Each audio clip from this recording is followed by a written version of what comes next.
Good evening, everyone, and welcome to the Tuesday, June 10th, 5:30 regular City Council meeting.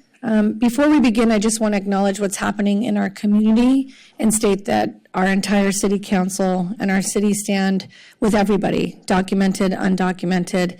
We are here for our community. We embrace our community, and we are not participating or knowledgeable when these federal agents are in and around our city. And I just want to acknowledge the anxiety that it's caused and the fear that it's spread amongst our community. And I also want to remind everyone to stay safe. When you're out there, if you're engaging in protest, please make sure that it's peaceful protest. So I didn't want to start the meeting without acknowledging what's going on in our community. And I would like to ask Mayor Pro Tem Terosas if she would lead us in the Pledge of Allegiance. I pledge allegiance to the flag of the United States of America and to the republic for which it stands, one nation, under God, indivisible, with liberty and justice for all. And would you like to read the land acknowledgement?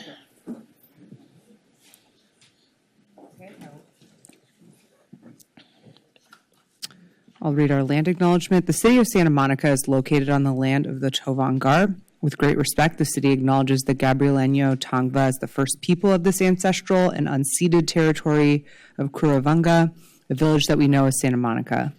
We honor their elders, past, present, and the Gabrieleño descendants who are part of the Gabrieleño Tongva tribes. We recognize that these peoples are still here, and as settlers and Cuyam, we recognize our responsibility and obligation to care for their land in partnership with them.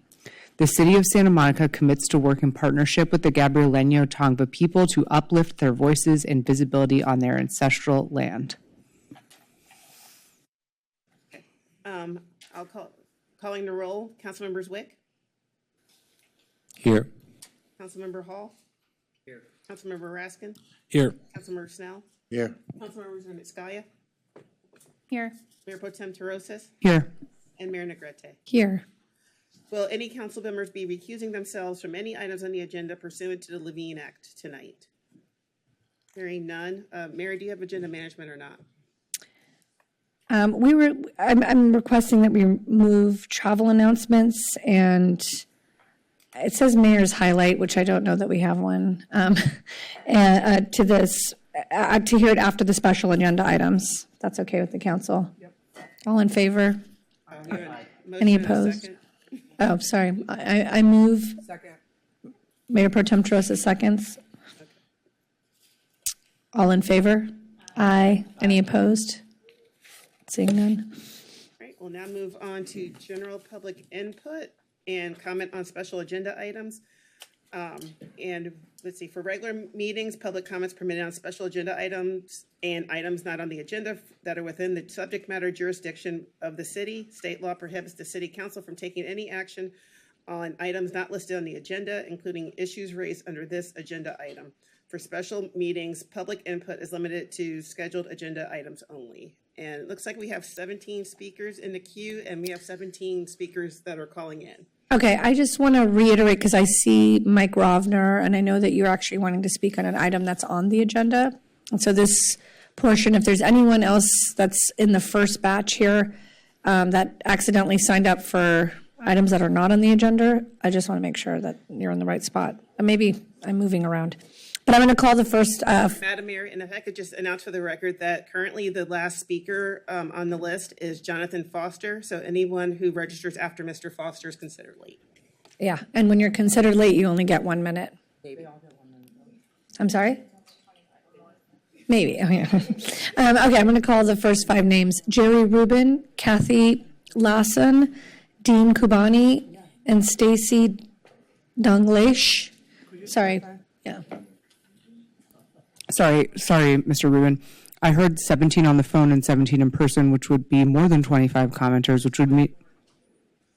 Correct, I cannot do math. Got it, thank you. So if we have over 25 speakers total, Wait. it's 1 minute each, right? 17 plus 17 34. is 34. Oh, plus 7. Oh, We just wanted to do a little math for the youngins. You guys paying attention? That was Got it. for you. We like thank to do you. a little Sorry, math apologies. exercise. We would love 1 minute. but We have a packed house, so we always say if you can say it in a minute, God bless you. I'm going to call again Jerry Rubin, Kathy Lawson, Dean Kubani, Stacey Douglas, and Zena Josephs. All right, thank you. I'll just be faster now in this minute. Jerry Rubin. I'm on the Urban Forest Task Force, but I'm speaking as an individual. Again, I said it before, our task force unanimously supported the creation of a wonderful, great park in Santa Monica after the airport closes at the end of 2028. And we want to stick with the scenario that puts nature first, ballot compliant, and respects the people that voted, with no housing. Now, I'm a big housing supporter, and I want to get that now. Transit corridors, wherever we can get it. And I know some people say we don't need more housing. I think we do. And there's people that have always opposed low-income housing and said, not in my neighborhood. And, you know, what are they trying to put up a wall? It's like, I can live here, but I don't want anyone else to live here. So if we could unite, but let's not lose perspective. It's very important to respect what the people voted for. It's very important to not divide the housing people and the nature people and the park people. Nature needs heroes, and we're counting on you to be that. Thank you. Thank you, Jerry.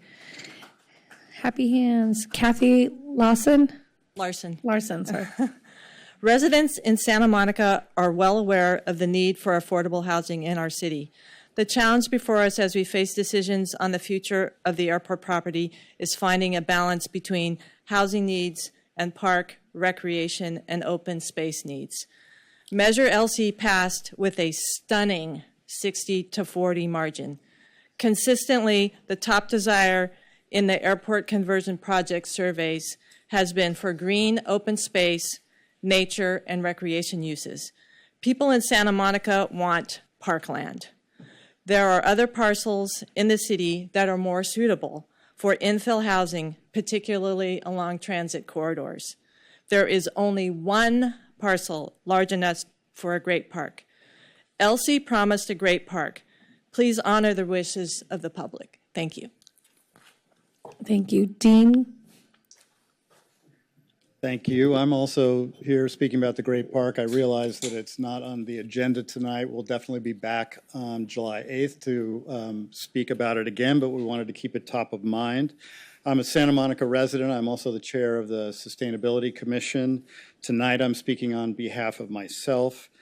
As we all know, Santa Monica is severely underparked, so I have been following and also participating in the process to help design and decide what happens out at the Santa Monica Airport. I've been really happy with the process so far and the way city staff has been conducting it. However, I was dismayed when council seemed to direct them and the consultants to focus pretty heavily on solutions that would be outside of LC compliant and put housing at the park. There are literally hundreds of locations in Santa Monica where housing can go, particularly along our transit corridors. That's all part of LUCE, and our planning process for years and years has said this is where housing should go. We only have one location for a great park and one opportunity. If we put housing at the park, we're going to diminish that. We're not going to have a great park, and we're not going to have great housing. The most sustainable solution we can have is to build a great park at the airport and to put affordable housing where it belongs along transit corridors where people don't have to get in their cars and drive. So I hope you'll think about that as you're going through the process, and we'll definitely be back to talk more about it later. Thank you. Thank you. Stacy? Is it Del? It's Dalgleish. Sorry. Don't bother. You can call me Stacy. Anyway, good to see all of you. It's a whole new group. I feel like every time I come, everybody's new, although I will say welcome back, Elaine. I asked for 4 minutes because I need a minute to say what I have to say about Nancy Coleman and 3 minutes to cry. So just bear with me. I'm speaking on 2B, Nancy Coleman. Oh, Thank you. but right now it's general public comment right now. It's also special. Oh, sorry, and special agenda. We're just keeping you guys on your toes. We're want to make sure everyone's following along with the rules. You guys are always spot on, I know. Anyway, I just want to say that the loss of Nancy Coleman to Santa Monica and to those of us who have really relied on her vast depth and breadth of intelligence and knowledge is tremendous. And I know that there were times, for example, with St. John's, where Nancy stepped up to help Mid-City Neighbors when we were begging to have them bring mental health beds to Mid-City. And she came with the knowledge and the patience and at moments the exasperation, which was helpful, to help us try to get that done for the city and for all of our residents who suffer with severe and persistent mental illness. I'm sorry to say that we still don't have that, but I count on all of you to make that happen as quickly as possible. Nancy, who obviously has been here since she was a girl, was able to help those of us who were newer to know what the history was of the city. And that's a tremendous loss too, because we've lost the historical knowledge that's so important. Is that for me? I'll take it right now. I know who it is. And I am bereaved over the loss of Nancy. And I know that Mid-City Neighbors is as well, the neighborhood association I'm attached to, and our neighborhood council. I'm happy for her, but I'm really desolate about the loss to the rest of us in the city. Thank you very much. Thank you. Zena Josephs. And I'm just, before Ms. Joseph starts, I'm going to call a few more names to line up. Sean Rabar, Sylvie Rocab, Thomas Sullivan, and Kyle Drees. Ms. Joseph, you're registered twice. Are you speaking on two items? You know, I apologize, I can't hear. I'm speaking on, I think 1 minute on general comment and 1 minute on 2B. Okay, so then you just want 2 minutes. Okay, so is it all going to be one time? Yeah. Okay, so it says 4 right now. I'm getting ready to reset it as soon as you start talking. Go ahead. Okay. I've lived in Sunset Park since 1972, and from the surveys and outreach event, it's clear that the community supports the development of a large publicly owned park with no housing on the site. Before David Martin retired as planning director, I asked him whether the airport land would need to be zoned for housing in the 7th cycle housing element, and he said no. Right now, the Sunset Park neighborhood is getting the Gelsons. We're getting an 8-story building on Pico, a 7-story building on Ocean Park. We're having an increasing number of ADUs and SB9 lot splits, and now that you've deleted the owner occupancy requirement, we'll get many more.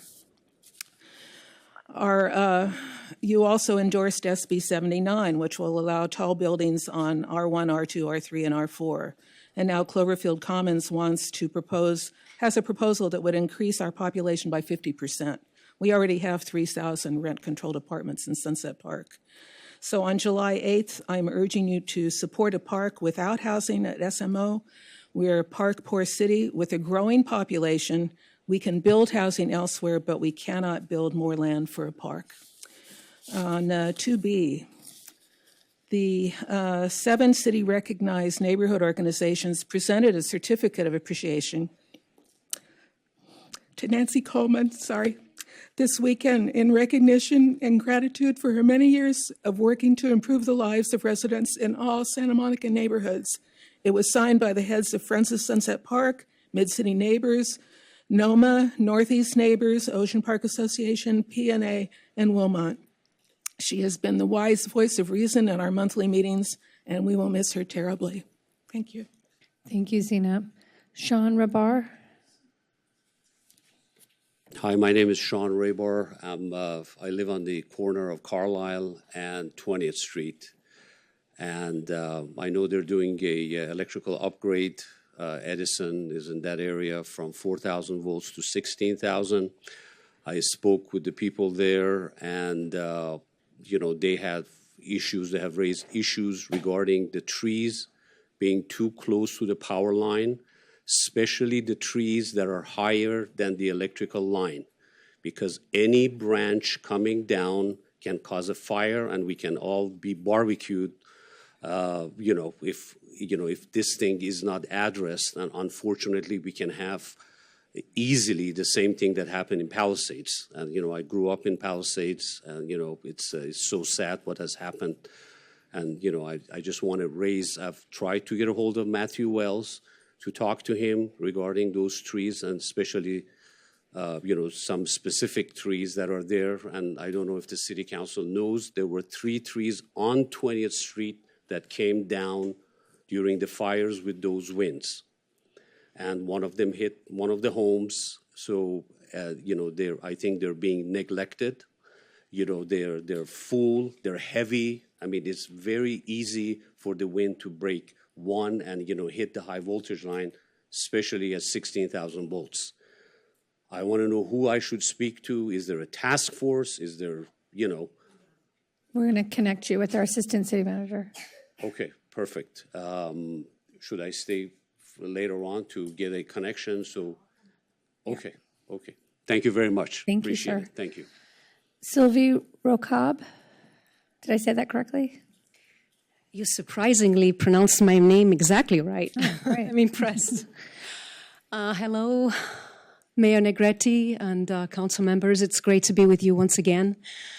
I want to share with you that I've been in deep prayer around this issue about the airport land, and I've been getting a lot more insights. Ms. Rokab, you're registered for 4 minutes. Are you speaking on an agendized item or general? It's a non-agenda item. Okay, then you can only have 2 minutes. Okay, all right. So basically what I'd like to share is that it's very tempting to try to find a solution to the housing problem with a piece of land. And at the same time, I want to encourage us all, Santa Monicans, and especially those of you who are here making those decisions. Our city has something like 95% of its land already paved with concrete. And I like to say we should pour concrete over concrete. The airport land was stewarded by the Tongva Gabrielino people for apparently more than 6,000 years and used to be a place filled with life, filled with food, healing opportunities, places to play and pray. I feel it's a once-in-a-lifetime opportunity to really leave a legacy for the Santa Monicans who are not even born yet, to realize that there can be an emerald sanctuary in this city, which we don't have. The city is very gray by all standards. And so with the housing issue, we have to realize that affordable housing would be a maximum of 30% of all units. That is not social justice, folks. That is privatization. We have to lead with vision and with courage. Again, this is once in a lifetime, perhaps once in a century, or once in a millennia if we make it as a civilization on this planet. We need to bring back life. We need to bring back places of wonder where we connect with other species on this planet. So I urge you, let's envision an emerald sanctuary and come together to find the other 95% of lands that have been already concrete. Let's find solutions for housing in those places and allow the 3% to be. Thank you. Thank you, Ms. Rokab. Thomas Sullivan. And then we have, after Thomas, we have Kyle Dries, Brian O'Neill, John Alley, Elizabeth Van de Berg, and Lauren Chang. Good evening, Madam Mayor and esteemed council members. My name is Thomas Sullivan. I'm the director of the Caton Children's Museum located on the top floor of Santa Monica Place. I'm also proud to serve on the advisory committee for the Great Park Coalition and have a simple stance on the Airport Park project. If we have this opportunity to create the much-needed green play space for children and their families, we must seize that opportunity to its fullest. As the Children's Museum celebrates our 6th birthday here in Santa Monica, we have seen nearly 750,000 visitors since 2019, 160,000 visits this year, our new record. As a local arts and cultural organization and educational nonprofit, we've created new and more financially equitable and accessible entrance points to the museum by lowering all annual membership pricing, as well as creating the Play for All membership. Play for All gives families with WIC, SNAP, free or reduced lunch, or state health care the opportunity to get a full year's membership at a 90% discount, just $27.50 for the whole year. I'll wrap my time tonight by thanking you for all that you are doing for the city of Santa Monica during this incredibly tense and tumultuous time, both for our local natural environment as well as for the civil liberties of our friends and neighbors. The Children's Museum stands alongside you in our dedication to creating a safe space for every child and their family, regardless of their immigration status. Every Santa Monican child can feel at home in their Children's Museum. Thank you all. Thank you. Kyle Dries. Hello, Madam Mayor, City Council. My name is Kyle Dries. I'm here on behalf of the Patagonia store here on the Promenade. We would like to give our full support to the Great Park Coalition. Everything they've been saying we've agreed with, no housing on the site. We would like to see the airport become a great park, like it kind of used to be. I know the city prides itself on being a leader in sustainability, and we're very thankful for that. It's one of the reasons we've stayed in Santa Monica for nearly 30 years. This is a perfect opportunity to reaffirm the city's commitment to the Sustainable City Plan and to increase the city's green space, of which it is severely lacking. There are numerous benefits that this park can give. It can be used by students to learn about regenerative agriculture, about how the soil heals and where their food comes from. Kids can learn about biodiversity, native plants and pollinators. It can be a community garden that feeds us. It can harvest and reclaim rainwater we so desperately need.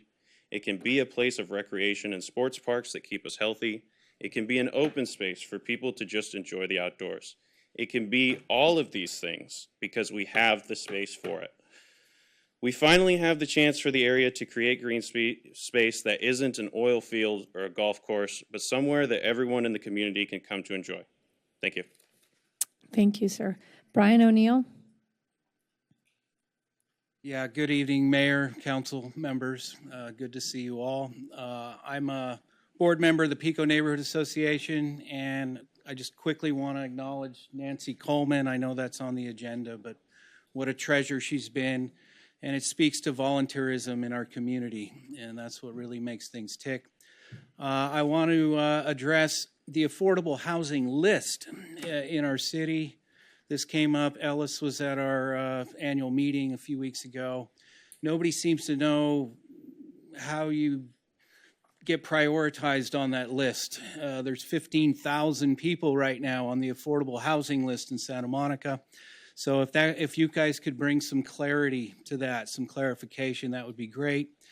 And I know this is another issue on the agenda coming up, but the building at 2033 Virginia Avenue, the community core building, we have over 100 residents there, my neighbors that are in danger of being evicted. That's on the agenda, so if you got to keep to it's not a special agenda. Well, then my general point is be for the residents and avoid evictions generally across the board.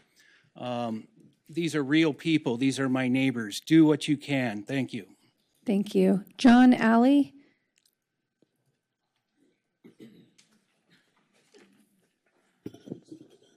I'm John Alley. This Saturday, a protest march will start in Palisades Park. Over 1,000 people are expected. The following Saturday, another protest will take over the entire pier. How are you planning? We lived through the riot May 31st, 2020. Many looted and burnt stores and cars. Our retail and hotels never recovered. We've had enough of your shit. What are you doing to ensure we have enough police backup? What are they doing about blockades? Our police are understaffed. What are you doing about it? This time, SMPD cannot stand down as looters decimate businesses. Police must be on the promenade. Alleyways, garages, freeways, off-ramps should be closed. We have public transportation. Our city is not prepared. You're putting people in danger. Request the National Guard be here to protect life and property as they were during our 2020 riots and Palisades fires. Businesses, employees, families shouldn't suffer. Is the city ready to supply plywood to prevent the same type of looting that occurred last night in downtown LA at the Apple and Adidas stores? The world already knows Santa Monica is not safe to host the 2028 Olympic Beach Volleyball and American Film Market. Both pulled out. Your failure to plan is manufacturing our own crisis. Don't be agents of chaos.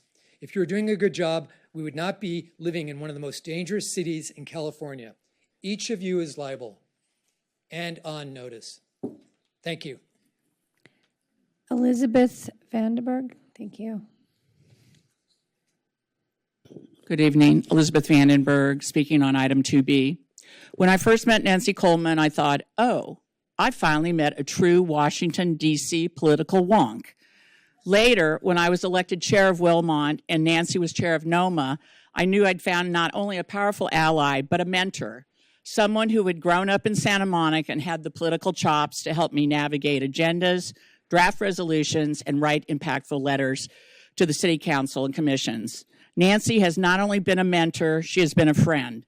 I'll never forget her showing up at my front door during a difficult time, arms full of frozen Trader Joe's pork pot stickers, one of my favorite food groups. I can't count how many times she said yes when I asked if we could meet for tea at Buena Vida or Cafe Lux to talk through a few things.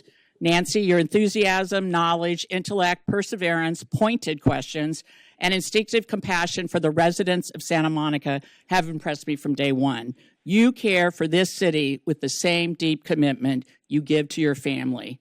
There's no one I'd rather have yelled at people with during the city council term limits petition drive. People trying to sidestep us outside of Primo Paso as we stood there with an ironing board and 2 clipboards asking over and over again, are you a registered voter in Santa Monica? Your move to Chicago to spend more time with family is a deep personal loss for me and truly a loss for this city. Thank you. Thank you. Lauren Chang, and after Ms. Chang, we have Denise Barton, Bob Ramirez, and Jonathan Foster. Ms. Chang, you're registered for 4 minutes. Which item are you speaking on? Just general public comment. Okay, so then you only get 2 minutes. Okay, that's fine. Good evening, Mayor and honorable council members. My name is Lauren Chang. I'm a land use attorney and represent the longtime property owner of the former Rite Aid building located at 1331 Wilshire Boulevard. I'm requesting that you make a motion to reconsider the staff-initiated amendments to districting and loose maps to correct split zoning at 1331 Wilshire. I submitted a letter yesterday that shows that the zoning currently cuts through the existing building on the site. So the building itself is in 2 zones, the MUB and the R2. And this matter was previously before you on May 13th after a long night of deliberations on housing element matters. And the property owner has been looking for a new tenant for nearly 2 years in anticipation of Rite Aid's now departure. They've been gone for about a week and a half. They are currently in lease negotiations with the nationally recognized specialty grocery store Trader Joe's. However, due to an error in the city zoning update in 2015, the building itself has 2 zones, 2 land use designations, and because of that, a grocery store use is not permitted in the building without a zone change and a general plan amendment in the R2 portion. And this poses a huge impediment to re-tenanting this building. The Rite Aid use was considered a legal non-conforming use, and now the clock on our grandfathered rights is ticking. Specifically, we have less than a year before the legal non-conforming use is considered abandoned. The property owner is extremely concerned about the future viability of this property. The split zoning has already posed an immense challenge to re-tenanting the building, and we currently do not have a new tenant officially lined up, and the building will continue to sit vacant unless the zoning is corrected. Thank you for your consideration. Thank you. Denise Barton. Good evening. Good evening. Before the budget formally comes before you, I'd just like to show that the city council continues to defund the police. Normally in the city, 35 to 50% of the general fund is appropriated for police protection for the city. And since the city likes to compare itself to other cities in the area, let's look at the general fund spending for the police with Beverly Hills financial year 25-26 compared to Santa Monica's financial year 25-27 budget, where Santa Monica is spending 38.8% of the general fund for police and fire both with no separation for each, whereas in Beverly Hills, 34% of the general fund goes to police and 18% of the general fund goes to fire, equaling 52% of the general fund going to police and fire, which is 13.2% above Santa Monica, showing you're still defunding the police. Thank you. Bob Ramirez?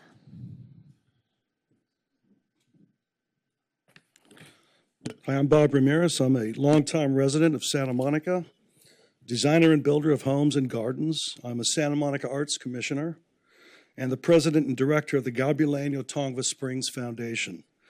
We're the land stewards of the Kuduvugna Springs Village.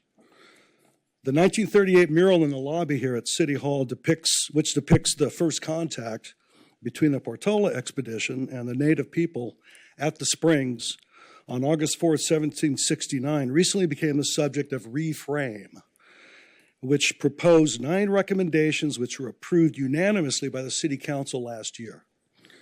Recommendation number 8, to facilitate land back in Santa Monica, and recommendation number 9, to facilitate Kuduvugna Springs relationship, has offered us an opportunity to address and correct an historical injury to our local native habitat, the complete erasure of the local native environment by development. The Great Park Project will transform the 192 acres of airport land. I propose that a small portion of the lower runway area, 20 acres, be given back to the native plants and animals that also call this land their home. This 20-acre parcel represents less than 0.4% of the 8.4 square miles that is Santa Monica. A Tongva-inspired spiral ramp ziggurat can be constructed of recycled runway material.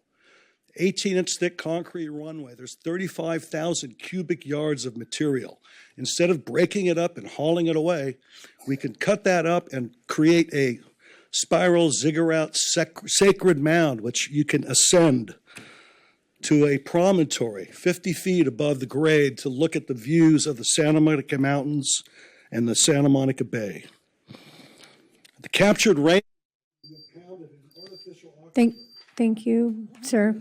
Thank you. Jonathan Thank Foster. you. That was 2 minutes? Yeah, I know, it goes Wow, fast. it goes fast. I know. One page, okay. Thank you. Jonathan Foster? Hello, council. I like it when you're not council, but you guys became council. So I just wanted to start where's those glasses that have you on 3rd Street? Just still support them. Wanted to, we're going in this summer. Everybody remember to drink water. So I did want to say something about the Tongva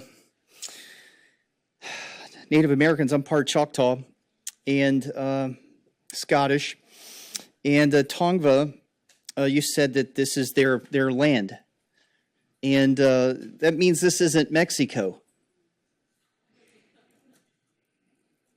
Right? Because you're also saying it's not the United States of America, which is really hard to hear, but you can't take care of that very much. But listen. And you just got to steal from the other. Go to the Dayton, Ohio website and steal. And you just got to steal from the other and steal. Dayton, Ohio website and steal. And that's what I heard from Gleam so many times while she was a member of the council, was that she would just steal and kind of defrauds government. Kind of seems like the staff and the people make a lot of money off of everybody else's work. The other people don't get paid for this. So here were my comments at the last meeting that I was at anyways. You don't care. This was already done. We don't need you people. We need robots. That's what you're like a bunch of robots. We should just have a kiosk up there, yes or no for 1, 2, 3, 4, 5, and we just push yes or no. Then we wouldn't need you people. We would actually hear. Yeah, so we should get kiosks, and we don't need 7, and we don't need a Sacramento, we don't need Washington, D.C., would just have kiosks, and every voter that's 18 and older can just push yes or no on any agenda item, and then we can actually hear from the people, and then we don't have to be run around by lies. Thank you. So I have 2 late. I'm sorry, Yeah. Madam Mayor, before you call the late votes for the late speakers, can we hear the callers, please? Oh, sorry. Yeah. So are you gonna call those? Am I calling them? I can call them. I have the list. No, Edgar will call them. So, because he knows who's on one line. Edgar, Okay. we're ready for the next speaker.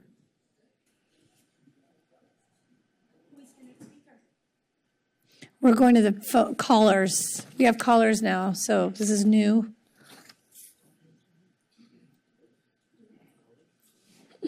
Edgar? Is Edgar there? Hello? If I could do like a radio show. Hello, welcome caller number. Edgar? Hi there. Mark Wagner, you have 2 minutes. Please unmute by pressing *6.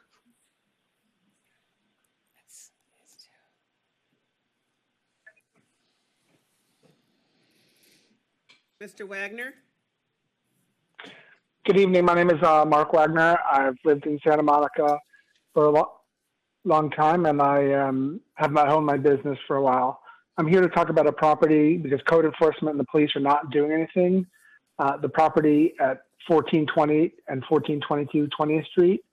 It's in total disrepair. It's a public nuisance. It's a private nuisance. There's illicit drugs, human feces, 2 fires in the last week.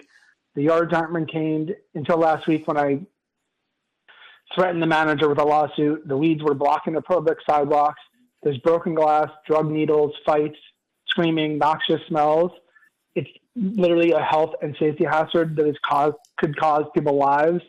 The owners don't care. We threaten lawsuits. They finally do something for a week. They've cleaned it up the last couple of weeks, 20% maybe. They do nothing. We push her and push Eli Dromey and his partners. They just do not care. They own multiple companies. They're not moving forward with their planned development. My understanding is that their application still needs more work before them, and they're just delaying, and they keep promising us and telling us they're going to do something through their manager, and code enforcement does nothing. And I think the council should either force it or seek a TRO or a preliminary injunction and do something, because owners shouldn't have to live with, health hazards and safety hazards that are dangerous. And we have reported to 311 and the police and called countless times for years, and nothing has happened, and it's getting worse and worse. And somebody needs to do something about it before someone loses a life in a fire, and you guys are on notice, and people need to be doing something about it. Thank you. Thank you, Mark. Next up is Tao. Tao, please unmute yourself by pressing *6. Hi, my name is Tao Zhang, and I live at 1436 20th Street. I just want to echo and support the item my neighbor Mark just spoke about, as I also face the same issues he raised. The neighbor next door at 1420 to 1422 20th Street has been weakened and unattended for some time. Garbage and debris have piled up, which has attracted homeless individuals with all the issues like just mentioned, fire, drug use, human feces and stuff. This situation creates safety concerns for the residents, and I respectfully urge the council to increase the support for property maintenance enforcement and regulations. Thank you. And that's it. Thank you, Tao. Penny, can you please unmute yourself by pressing *6?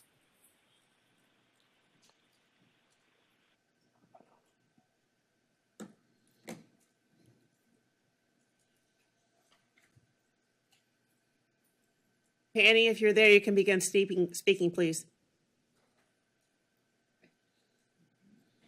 Hello, can you hear me? Yes. Hi, this is Pani Apostolides. I'm also a resident at 1436 20th Street. I've been an owner of this, one of the properties for the past over 6 years. I'm also here to bring up the issue with a homeless encampment next to us, between us and the hotel. This is really a hazard for us residents, for us and our children. I myself have a young daughter. She goes to elementary school.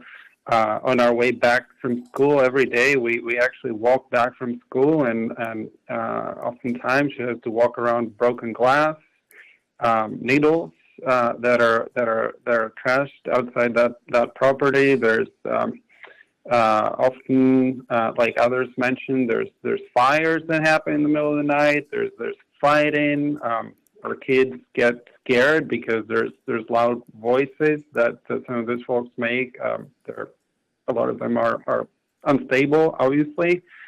On top of that, we have biohazards. There's human waste, as others have explained. There's needles, presumably from drug use.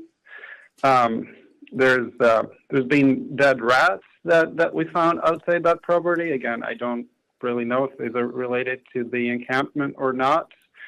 And like Mark mentioned, there's despite multiple calls to the police and appeals to the owner, to the representative, there doesn't seem to be any action to really improve the situation. So that's all. Thank you. Thank you, Penny. Up next is Amanda. Amanda, please unmute your mic by pressing *6. Yes, hi. My name's Amanda Keller, and I also am a resident at 1436 20th Street. We are all just getting increasingly concerned with our safety, with what's going on next door. As everyone else has said, there have been 2 fires started in the past week. I'm not sure why the fire department responds and not the police, not that the police or 311 do anything when we call in disturbances. It's completely unsafe. I pay Santa Monica level taxes, and I don't feel safe taking my trash out, going for a walk. There are people in the building who are moving out. I don't think we want issues with this driving residents out of the building, but it's just getting to be completely unsafe. I mean, I don't even need to mention like the eyesore part of it, because ultimately there's all of our safety is in jeopardy. We have kids in the building. We have pets. My balcony, my patio is directly on the other side of the wall from this.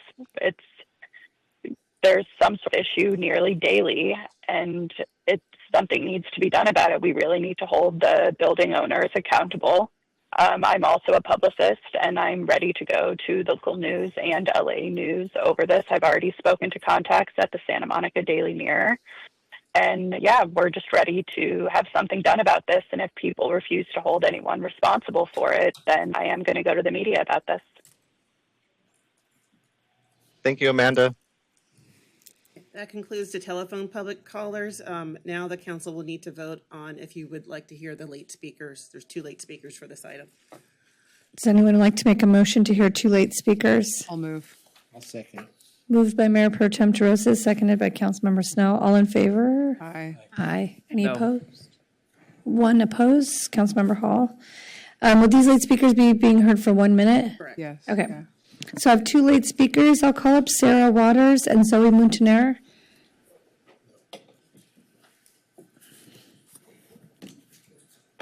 Good evening, and thank you ahead of time for listening to what I have to say. My name is Sarah Waters, and up until about 3 years ago, I was a resident of Santa Monica, and I presently live in Venice.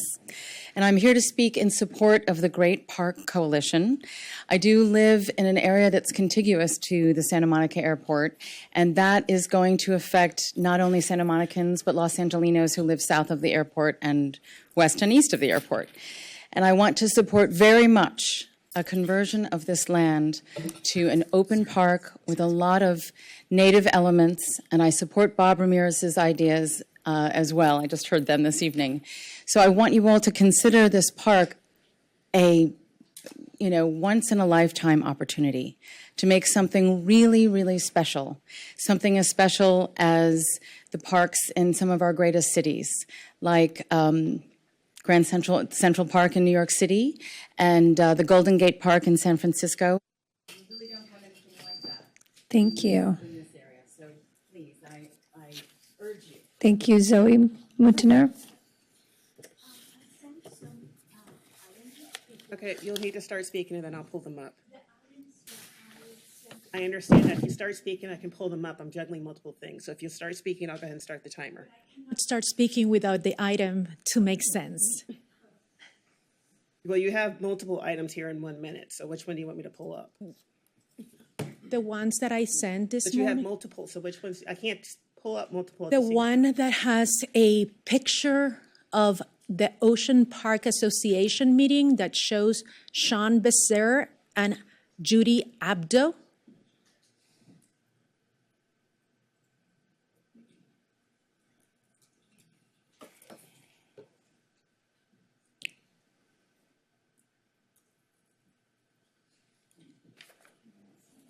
Okay, the picture's up. You can start speaking.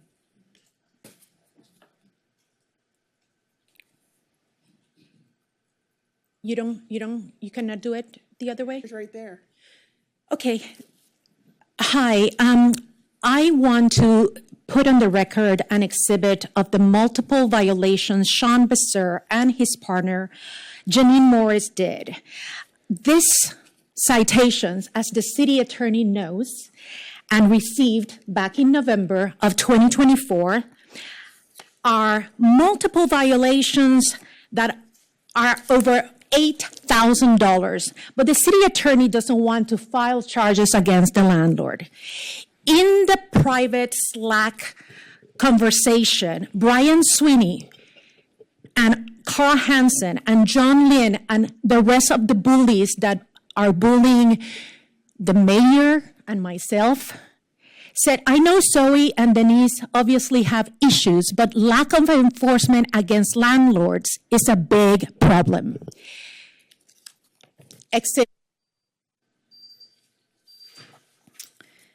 And does that end public comment for this section? Yes, it does. We'll now move on to public comment on special, you may, please, I'm in the middle. On special agenda items, item 2A, proclamation for Juneteenth Legacy Month.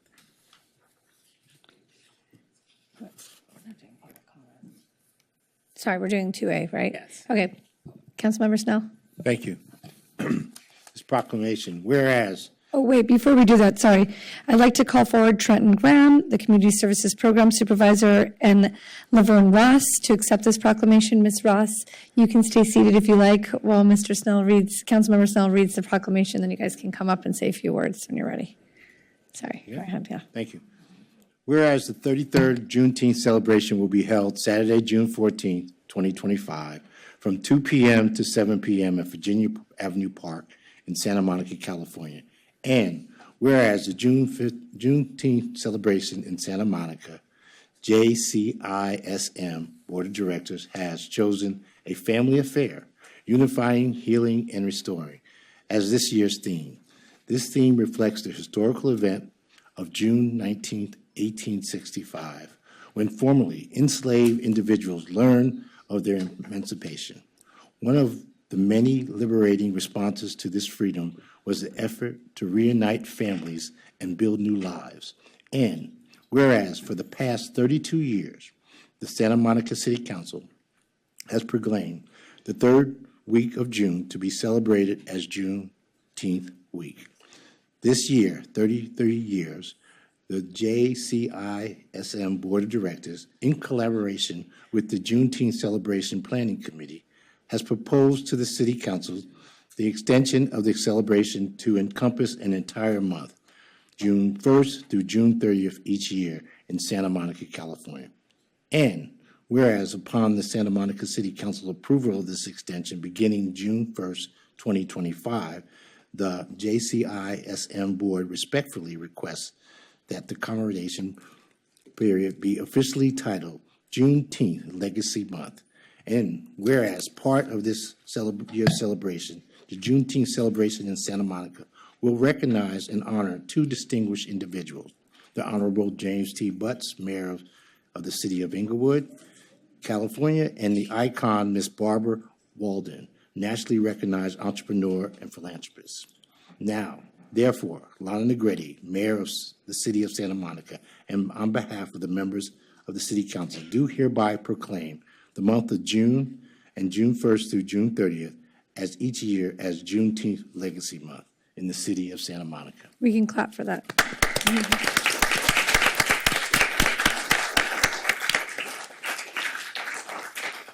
Mr. Graham and Miss Ross. You're looking lovely as ever, and as always, Miss Ross. Good evening, everybody. Did your platform change? I'm used to either the mayor or one of the council people standing down here reading. Is that the proclamation? Yes. Councilman Barry Snell? You better get down there. Normally they stand here and I can hear it a little better, but it's okay. We're coming down in a minute for a photo. He's going to come down, and then we're all going to get a photo.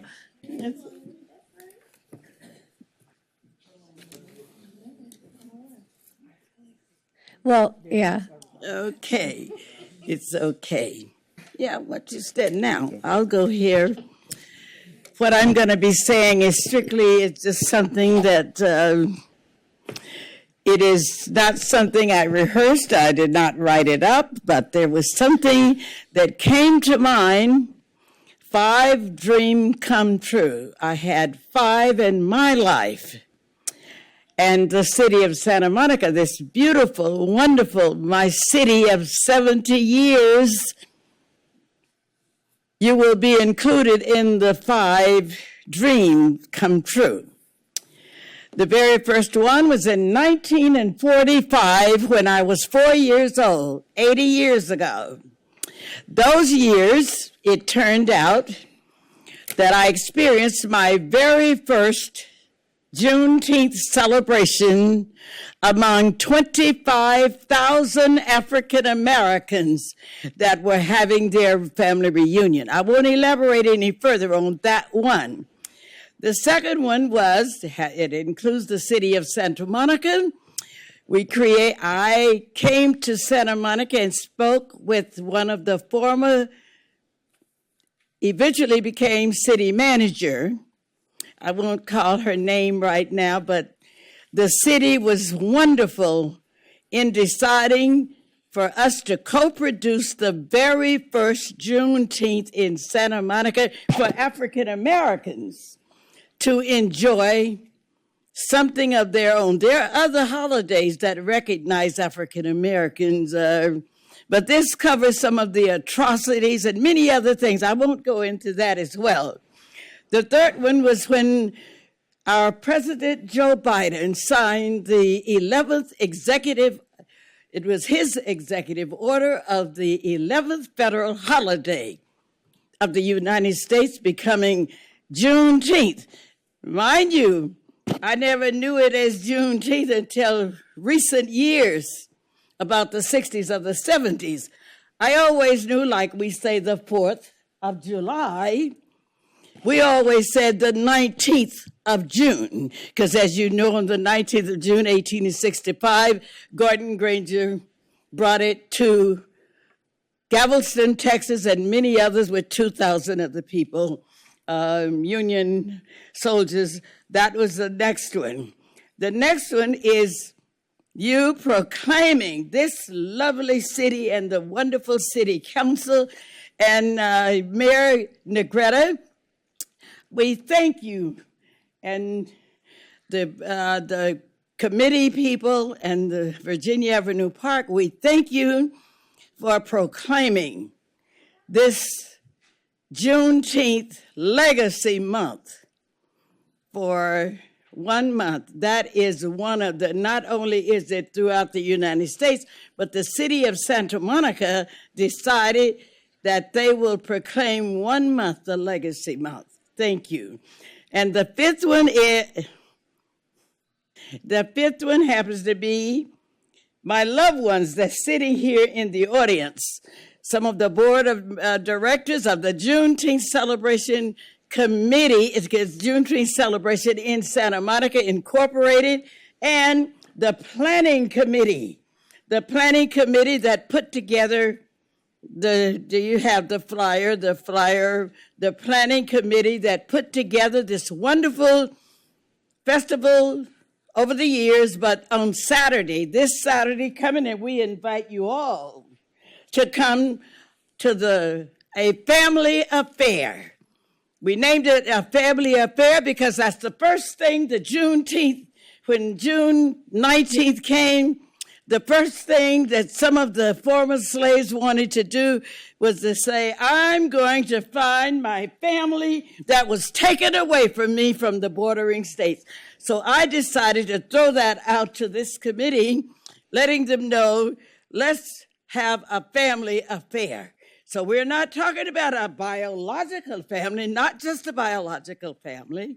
We are speaking of nurse families, doctor families, gay and lesbian families. We want you to all come, spread your blankets out, and enjoy the family affair at this 33rd. This is 33 years we have been existing, very successful. So thank you so much for your time. Thank you again, City Council, for the wonderful, wonderful proclamation that I'm receiving. Thank you so much. We're going to come take a picture. Thank you.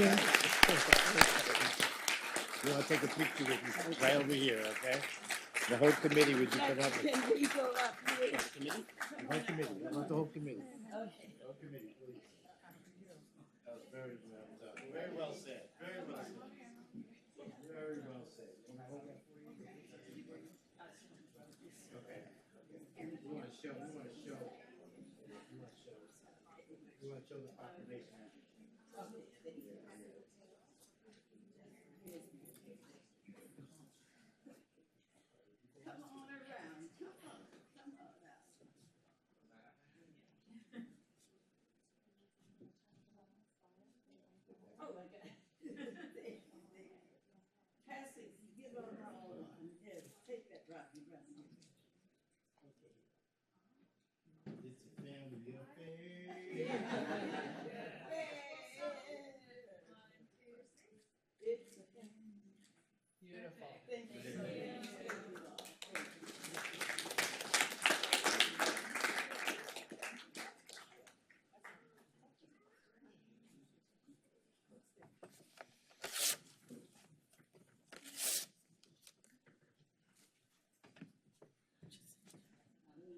Leaving the state.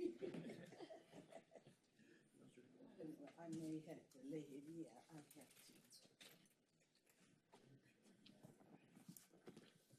Item 2B, commendation for Nancy Coleman. Ms. Coleman, if you're here and you would like to step up, I'm going to read this commendation to you.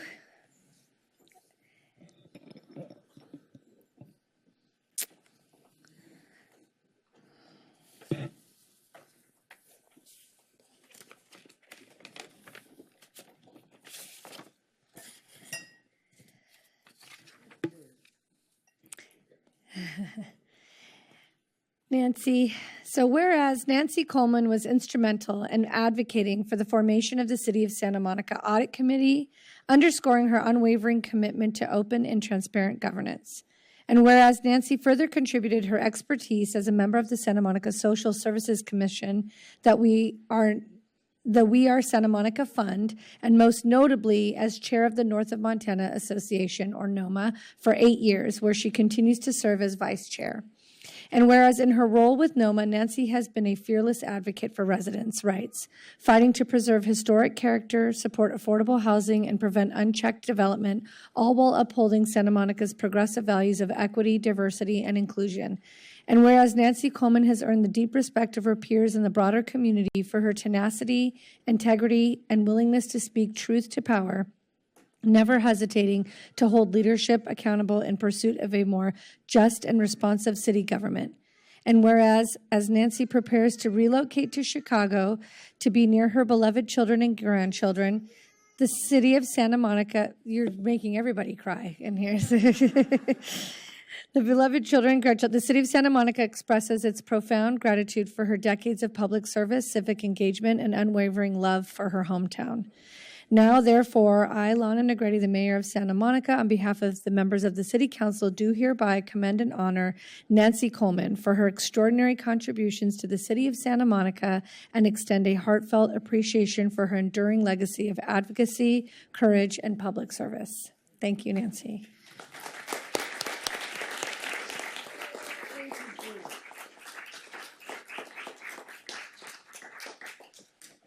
Thank you all. I've had a variety of relationships with some of you and none with some of you as well.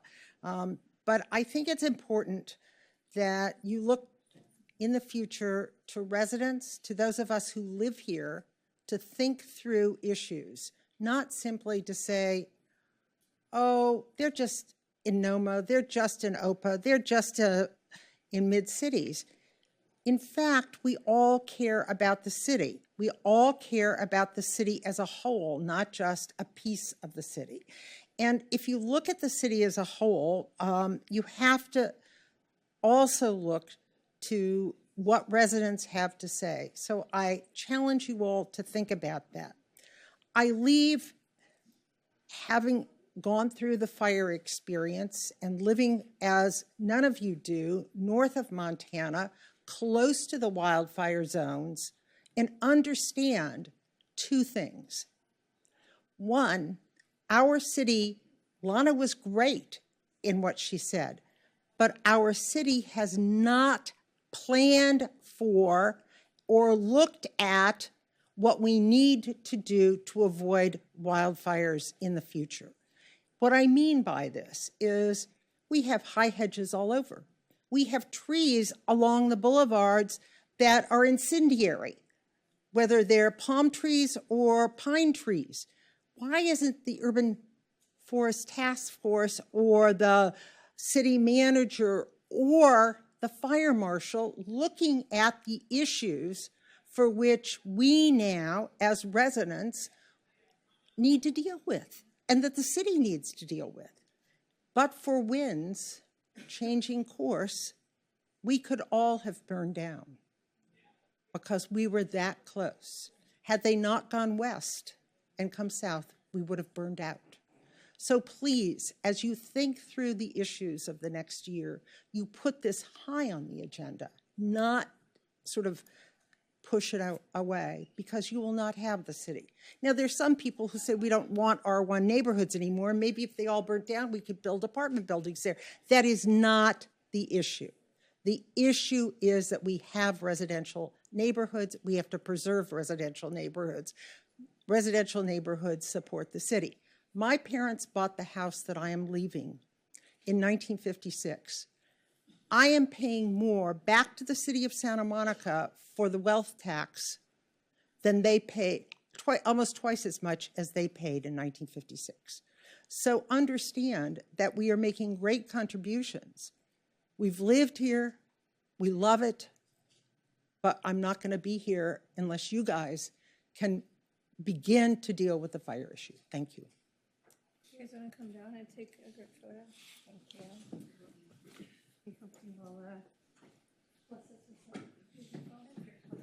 You're right.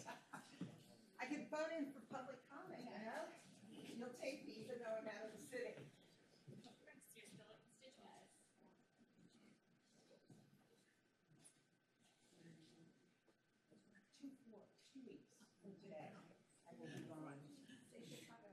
Chicago.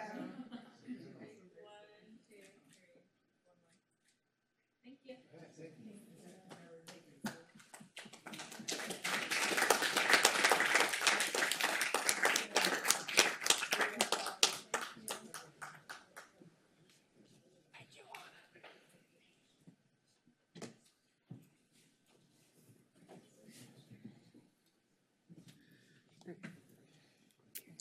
Do any of the council members have anything to report on travel since our last meeting?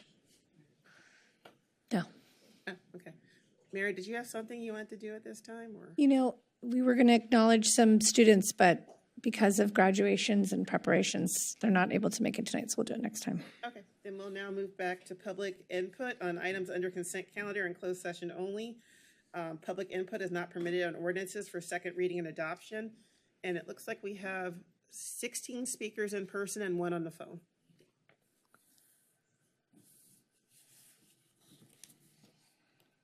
All right, sorry. We're going to call the in person first. Okay, I'm going to call the first 4 names: Mike Rovner, Diana Flores, Brittany De Guzman, and Kiana Achoy.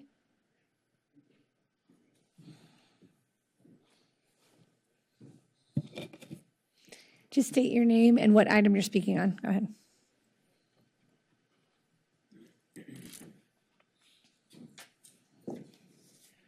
Mayor Negretti and City Council members, I'm Mike Rovner. I am speaking on the agenda 5A, and I've been working with Community Corp of Santa Monica on the Virginia property. And I came tonight just because I wanted you guys to get to see me, and I didn't want to just be a name on a letterhead. I wanted to let you guys get to know me. We are a general contractor, and for the last 27 years, we've specialized in only remodeling and renovating multifamily apartment buildings. And so there's a huge difference between a general contractor that does new construction for affordable housing. We do renovations on affordable housing and also rent control. So what that means is that we have the ability and the staff that works besides residents. And it's so critical because those residents, it's their home. So where we specialize in is that we know how to do like dust control and vapor barriers. And we're able to path of travel so they could get in and out of their building. And so MRC has only been doing this for 27 years. We don't do anything else. We've renovated over 20,000 units in California over the last 27 years. One of the projects that I'm most proud of is that we renovated the LA Dream Center in 2008, which we saved them over $21 million because our staff, our leadership staff, has a combined experience of over 100 years. And that also means that we're all getting older. But what that means is that we have the experience to know what to do and what not to do. We're also really super good at value engineering your project. So the Virginia Street project, we are looking forward to serving the community and really taking care of the residents.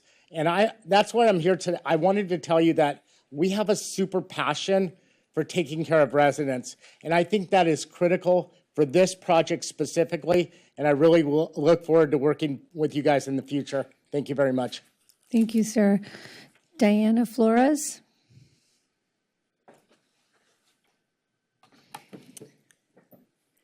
I'm speaking on agenda item 5A, and I just want to make sure you have the PowerPoint. And if I could ask everyone at this time from Virginia Avenue to please stand up. From the Virginia Avenue Apartments, please stand. I'd like to begin by reading the Community Corporation of Santa Monica's mission statement. Community Corp is an innovative leader in providing long-term quality of lives and neighborhoods by building, restoring, and managing affordable housing for people of modest means. Sadly, over the last 5 years, our lived experience has been very far from this vision. Our homes, our lives have been left in disrepair, impacted by poor communication, neglect, mismanagement, and broken promises from CCSM. With that said, we are deeply grateful to the new City Council for your efforts in addressing the crisis and protecting the longstanding residents like us, and your willingness to listen and act gives us hope. Today, I'm going to share with you a few of our residents' stories just so that you can get to know us better and our struggles.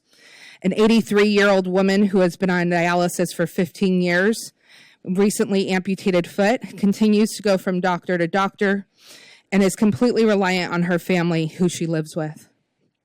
A 50-year-old immigrant woman who has lost her place of employment when it burned down in the Palisades fire is only surviving because of rent control and the food banks across the street and our garden and the generosity of neighbors. An 85-year-old man with advanced dementia battling lymphoma. When he would wander out of his apartment, his neighbors were the ones that would go and help look for him and return him to his family. A 40-year-old mother with a special needs child, and the only reason we can afford medical expenses for him is because of our rent control. The friends and family, this building and the tenants are the only friends and family he's ever known. These are just a few of our stories, but let me remind you who we are as a collective. We are the Generations of Virginia Avenue, a community of over 100 tenants, mostly Latinos and African Americans, 30% seniors, and over 20 children. Our building, home to rent control and low-income families, is the cornerstone of the Pico neighborhood. For decades, it's been a refuge, a sanctuary, a home for immigrant families spanning 3 generations. A vibrant, diverse community built on love, resilience, and hard work. Neighbors who actually look out for each other. And from this humble foundation, we have raised civil servants, firefighters, police officers, nurses, engineers, CPAs, and city workers. Many of our second and third generations have gone off to lead successful lives, all because they had the chance to grow up in this great city with the stability of rent control provided. Today, what remains in our aging, deteriorating building are families who have given everything to this community. We are now struggling to live, some are struggling to live out their final years in the only home they've ever known in this country, while others of us are raising our children under financial strain, trying to hold on in a city and a state that grows ever more unaffordable every day. We live here, we work here, we volunteer here, and we support our local businesses. We have done everything that the city has asked of us. We've been team players, good neighbors, and contributing members of society. It is heartbreaking that in our own city, a developer like CCSM cannot see the value in the very people who help shape this community. But we hope you do. So today I'm pleading with you, please approve a plan that rehabilitates our building and protects all current residents under continued rent control. Our community is not just where we live, it's who we are, and living in a rent-controlled home is not just important to us, it's essential to our very survival. Thank you. Thank you, Ms. Flores. Brittany de Guzman. Hi, good evening, council members, mayor. This conversation, our future, all of our residents, should not be hidden behind closed doors. The discussions about our lives and our homes deserve to happen in the open and not in secrecy. We are not just numbers on a spreadsheet. We're over 100 people, families, elders, children, whose lives hang in the balance. If this were simply a land deal or future development speculation, we could understand the need for discretion, but this is not that. This is about real people who have lived, worked, and contributed to Santa Monica for decades. And we deserve transparency. What's happening to us is not unique. Other buildings will face this. Some already have. And if we don't speak out now, we become the blueprint for how rent-controlled communities get quietly erased one affordable housing project at a time. This didn't begin yesterday. Our fear started back in 2018 when our building went up for sale. We were terrified that a private developer would push us out. So we came to the city for help to protect our homes and preserve our community. The city voted that we were worth saving. They said that our lives, our families mattered. They helped CCSM purchase our building with the understanding that rehabilitation would follow. Since then, we've been waiting, hoping that promise would be honored by the current leadership. That was in 2019. We've waited patiently ever since. But here's what still hasn't changed. We are kept in the dark. Even today, we have no idea what you're voting on behind closed doors. We hope that what's being presented to you tonight includes a full rehabilitation of our building, because that's what we've been promised and that's what we're waiting for. We hope that that's the path you choose, and we ask for concrete protections written into the contract. that every resident has the right to return after renovations, that we remain under rent control with no changes to our leases, no loopholes, and no technicalities, that this does not become a renoviction where opening our walls becomes an excuse to push us out.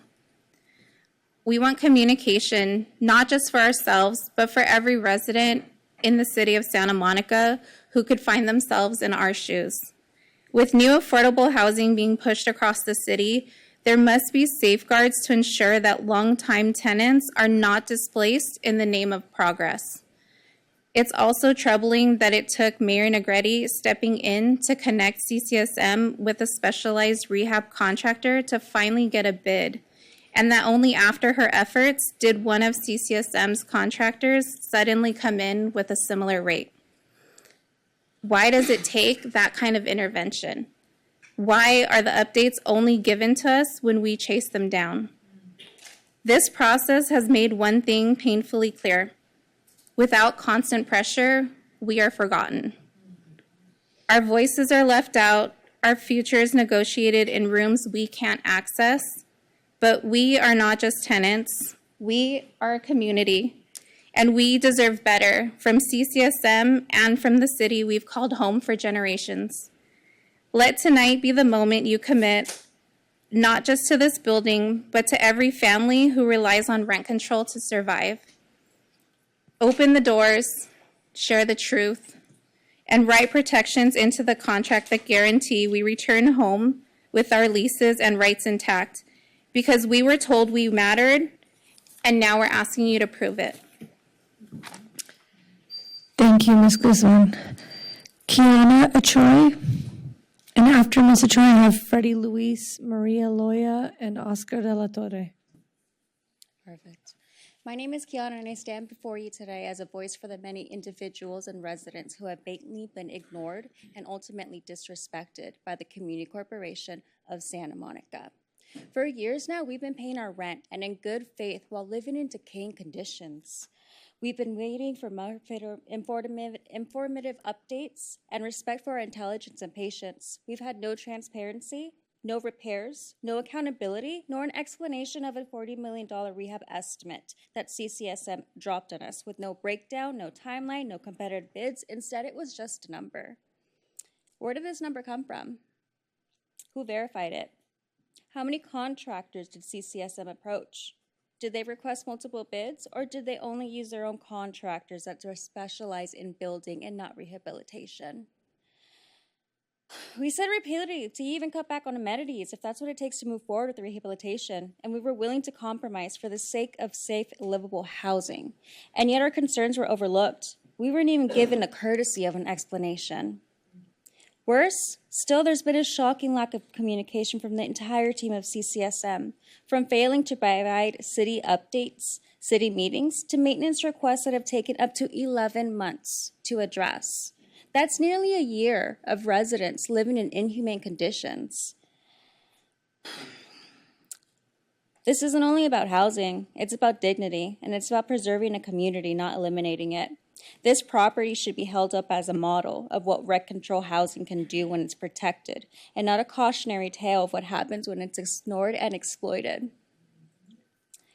Elders, children, and working class parents have been forced to be living in conditions that are cruel, degrading, and frankly barbaric.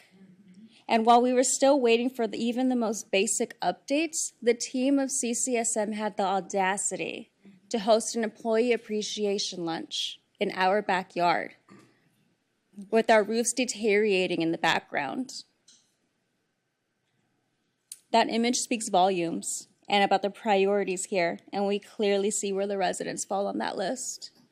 This is more than a policy failure, it's a moral one, and we are demanding not only action but accountability, because we deserve answers, we deserve dignity, and most importantly, we deserve safe housing.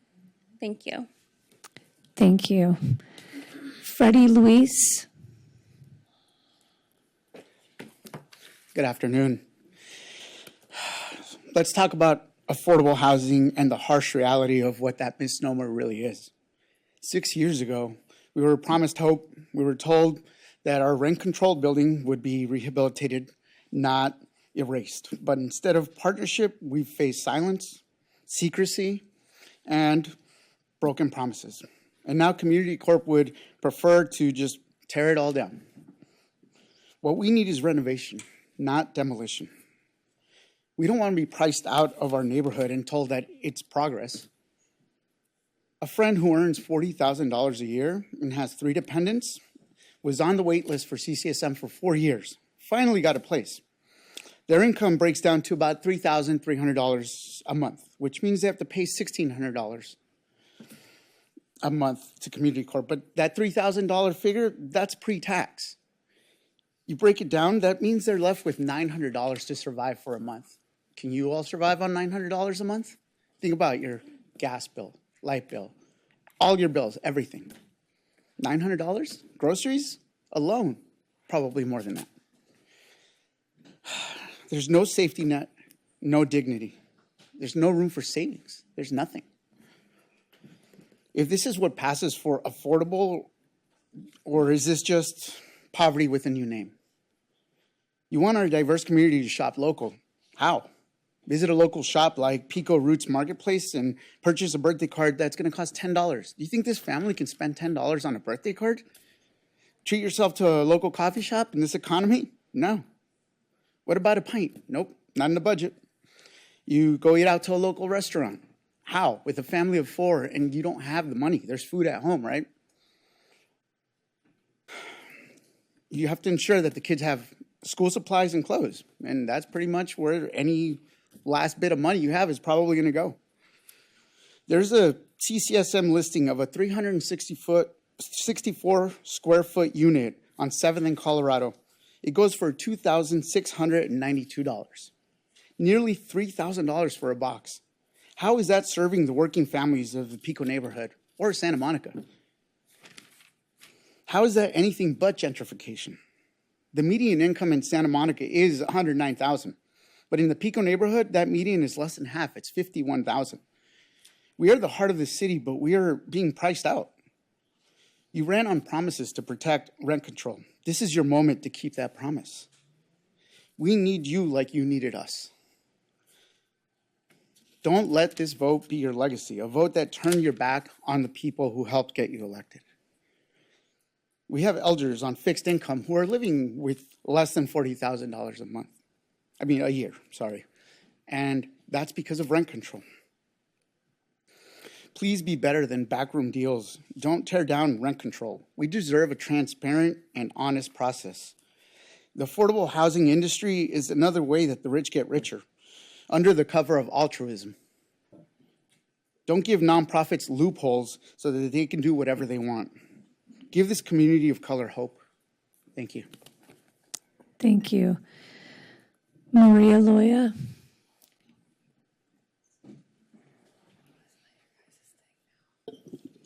Good afternoon, Council.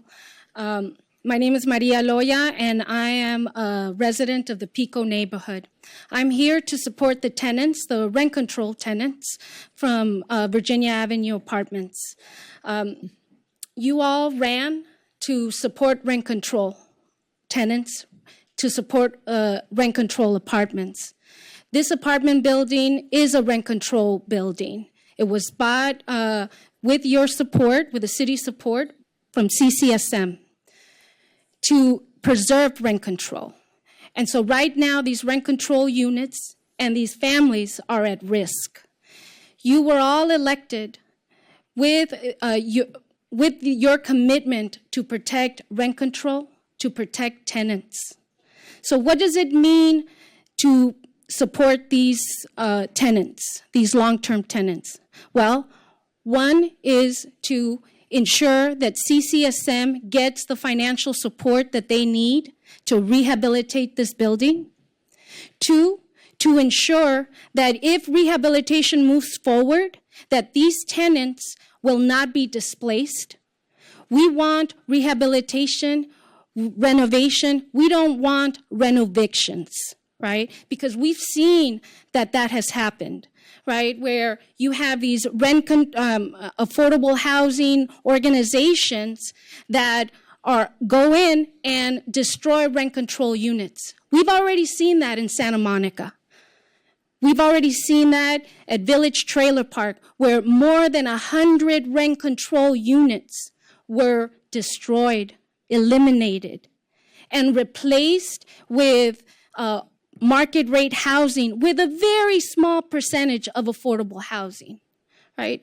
So that's what we need from you all. We need to see that you're really, truly supporting rent control, that you're really, truly supporting rent control tenants, that you're really, truly supporting diversity. The Pico neighborhood is the most diverse neighborhood in the city of Santa Monica. Actions such as these destroy the city's ethnic, racial, generational, and economic diversity, right? So you have an opportunity to actually do what you said you would do once being elected. We're all watching. We don't forget what happened at the last time when 100 rent control units were eliminated by the supermajority of the council that stated that they were protecting rent control, that they supported rent control. Well, now it's up to you all. You all are now faced with a very similar situation, and we're all watching. We're all watching, even though we don't know who's going to vote for what. We don't know what the discussion is going to be because it's in closed session. And that's very problematic, right? It's very problematic, especially when, you have the lives of families at stake. We can't even see what you guys think. It's all in closed doors, behind closed doors. So we're asking you to please do what's right, to please keep your promises and your commitment. Thank you very much. Thank you. Former council member Oscar de la Torre. And then after, I've got Samantha Mota, Simon Frazier, Danielle Alonso, and Denise Barton. Good evening, Mayor Negrete and members of the council and staff. Y'all look great. My name is Oscar de la Torre. I'm happy to be here in solidarity with tenants, residents here in the Pico neighborhood who are fighting for their existence, to be here, to continue to be a part of this wonderful community that we know as Santa Monica. Generations of families that would be displaced if we don't find the way to rehabilitate the building and provide the type of protections that have been promised when the building was purchased back in 2019. I remember those days when the building went up for sale. A lot of the residents were very concerned, that private developers, like what we see all over happening in Santa Monica, and it was a relief, when CCSM was provided the funding to purchase the building because there was some hope, and it seems like if we don't take the next step, which is to fulfill the promise that was made back in 2019 when the building was purchased, to provide the money to rehabilitate the units, if we don't fulfill that promise, it'll send a very, very bad message, and it will impact so many people, hundreds of people in such a bad way. And let's just think about, this is a community that has suffered so much displacement. We talk about the freeway, and eminent domain being used, here at the Civic Center. People of color in the city of Santa Monica have always had to deal with this, from the first days of colonization, right? Before it was called gentrification, it was called manifest destiny. And that's something that's still going on right now. And we have an opportunity to live up to the principles that we espouse. I mean, on council, we have said we want to support racial justice, that we want to support social justice. This city here is known as a progressive city. And this is what a progressive city council should do, is to protect these residents, many who have contributed so much and continue to contribute so much to the improvement of this city, but to protect these residents, to stand up and find the money, find the resources to ensure that we can keep these families in place. This has been a very hard last days, for myself and for my family. For the first time, I with all transparency, had to worry about, should I carry my passport with me? Like, I'm going to go to Home Depot and just buy something, but do I really need to have like the passport, with me? And it was just sad to think that we're living in a country right now where an American-born citizen has to worry about bringing a passport to make, a purchase. But that's where we're at right now. And really what we're talking about here is forced displacement. Forced displacement. We have a president who's been on implementing fascist tactics to displace people, of a certain race or people he doesn't like. And we don't have a lot of control over what is happening in the White House, but we do have a lot of control over what's happening here in our city. And gentrification is also displacing people in our city. And we have an opportunity to fight against those forces, to do something about that. And I think, I know many of you up here, and I think that in your heart, you will do the right thing. I believe that you will. And I know that if in those discussions, it's like, well, we don't have the money and so forth. Let's find it. Let's get all the creative minds together. There has to be a solution. We have a lot of intelligent staff as well that can come up with a solution.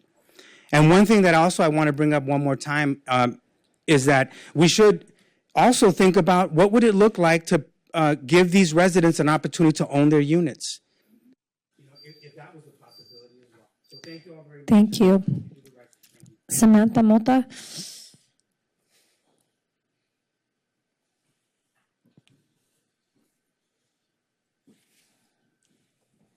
Thank you, city staff, council members, and community members for being here tonight. I'm here to request council to support the rehabilitation of the Virginia Avenue apartments to prevent displacement, preserve the community, and protect rent control. More importantly, to advise council, if they haven't already, to apply for the 2024 permanent housing allocation presented by the Department of Housing and Community Development.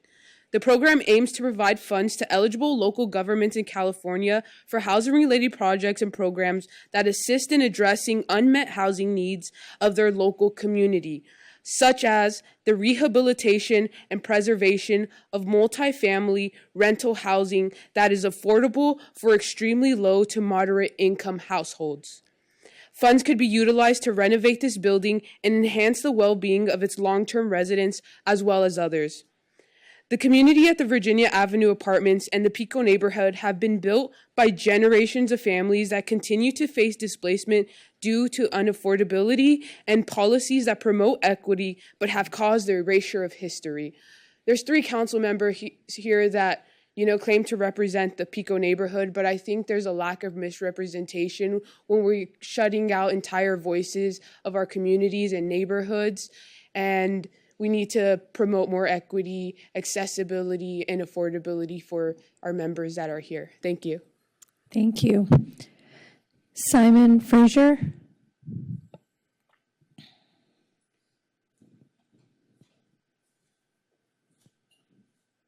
Good afternoon, Mayor and City Council. My name is Simon Fraser. I'm with Community Corporation of Santa Monica. And just have a brief statement. Community Corporation is grateful to the city staff for working with us over these last few months to look for ways to reduce costs and get the rehab done. We were able to work with a number of contractors to do additional bidding and looking at ways to reduce costs, and are happy we were able to substantially reduce project costs. We ask the city to commit to the loan for the rehab so we can do good by the residents and start construction. Thank you. Daniel Alonso. Madam Mayor and members of the council, it's nice to see you again. I am here today. I left Santa Monica 11 years ago. You may ask, why am I here? I am here because these are my people. This is my community. As you see, this is a banner that we did for the March for Humanity that you all voted and agreed with. This is, my great-grandfather came to Santa Monica in 1902. This is my great-aunt, Juanita Casillas Gonzalez, and her 2 twins, Josefa and Josefina. We are planning, I'm part of this group of planning the Mexican presence in Santa Monica. We are having an exhibit. We're working with the main library. They're archiving these photographs. I've lived long enough to see what and witness what was the Mexican community here, my community. And This is going to be a big loss for my community besides what gentrification has already taken. Please, I urge you to find your compassion in your being and vote with your hearts. Don't make these people homeless. They don't deserve it. I am also similar to what happened here. If some of you have been here long enough, I was a victim of the Sea Castle in the 1994 earthquake. I lived there for 11 years. The landlord wasn't worthy of what rent control gave him. Rent control was very powerful back then. It was for the renters. And I was here that night amongst the rent control board when they gave him exempt. That building stayed vacant. The city had to pay for shoring it up because the landlord wouldn't do nothing. And look what it is now. Units, single units with ocean views that rent for $5,000 and up. Don't let this happen to these people. These people, this is their home. This is their sanctuary. We all have our home and our sanctuary. We know what it means to us. And what Oscar was saying, on my wallpaper in my phone, I have my birth certificate from St. John's Hospital. Because that's what Mexicans are living. Thank you very much, and please. Thank you. The lives of these people. Thank you. Denise Barton, and after Ms. Barton, we have Esther Hickman, Zena Josephs, Hugo Marillo.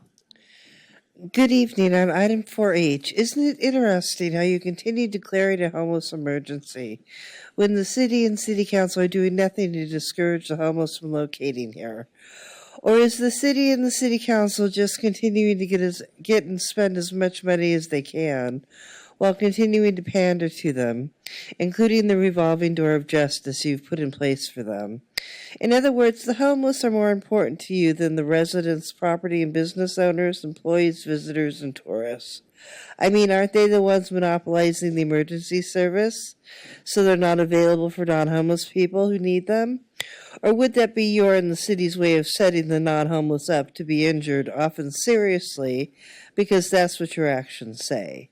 So you can see why it could be seen as the city council and the city are protecting the homeless above all else.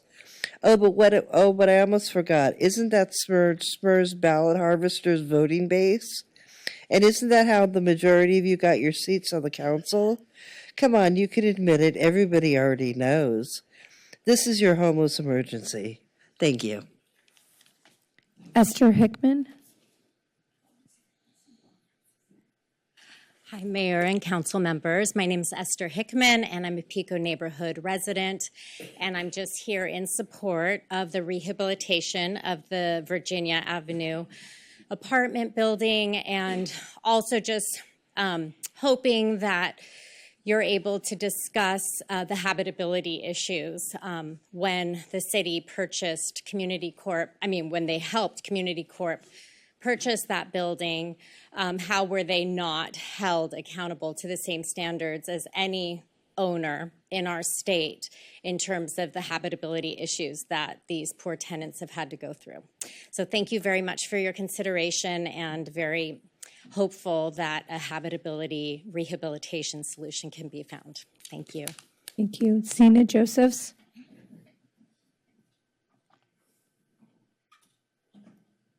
Thank you. When the city of Santa Monica adopted its new land use and circulation element in 2010, one of the major themes was preserving neighborhoods. You don't preserve neighborhoods by displacing residents or by demolishing their living quarters. I met a gentleman this evening who is part of 4 generations who have lived in the building on Virginia Avenue. The Pico Neighborhood Association was founded in 1979. Friends of Sunset Park was founded in 1989. We work together and we support each other. The Friends Board sent you a letter today in support of the Virginia Avenue residents. The agenda item description says nothing about rehabilitation, and the item will be discussed behind closed doors. We ask for rehabilitation and neighborhood preservation rather than demolition and eviction. Thank you. Thank you. Hugo Marillo. Hello, good night, everybody. I really want to thank you because you are considering our petitions, and I hope that you approve the request for, to get the money that you need or the community corporation needs or other contractors can use, with affordable prices to rehabilitate the building. We have third-age people there. We have young people there too. We have children there too. So we really need this building to be at least fixed and affordable. Rent is out there. It's incredible. I cannot believe the price of the rents right now. Over $2,000, $3,000. Jesus Christ, that's out of hands. And something else. We have an urgent request for the community corporation. We need more trash containers. The trash containers that we have get filled up completely. So we have a trash out there so much, so we need at least another one, two on each side. And also we need a door, we need a gate, because right now so many people walk in, we don't know who they are. We have been living there for many, many years, so we know each other. So when some people walk in, now we don't know, we know who they are. We don't know them. So we don't know, what they really want. And also, years ago, long time ago, I don't remember when exactly, we have TORCA. We have TORCA that we could buy the property, tenants could buy the property. You can consider that again and bring it back, because we voted for you. We voted for you. We trust you technically. So, we are now requesting your help technically because we need you. Thank you very much. Thank you. And now I've got two paper chits. I have Andrew Hoyer and Zoe Muntaner. No, they're not late. They're just the machine. These aren't late. These are just the machine was stopped working.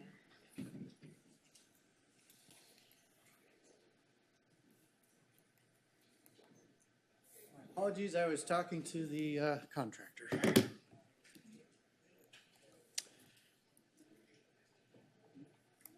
Good evening. My name is Andrew Hoyer, and I'm the president of Santa Monica Mid-City Neighbors. What are you doing with the project on Virginia Avenue?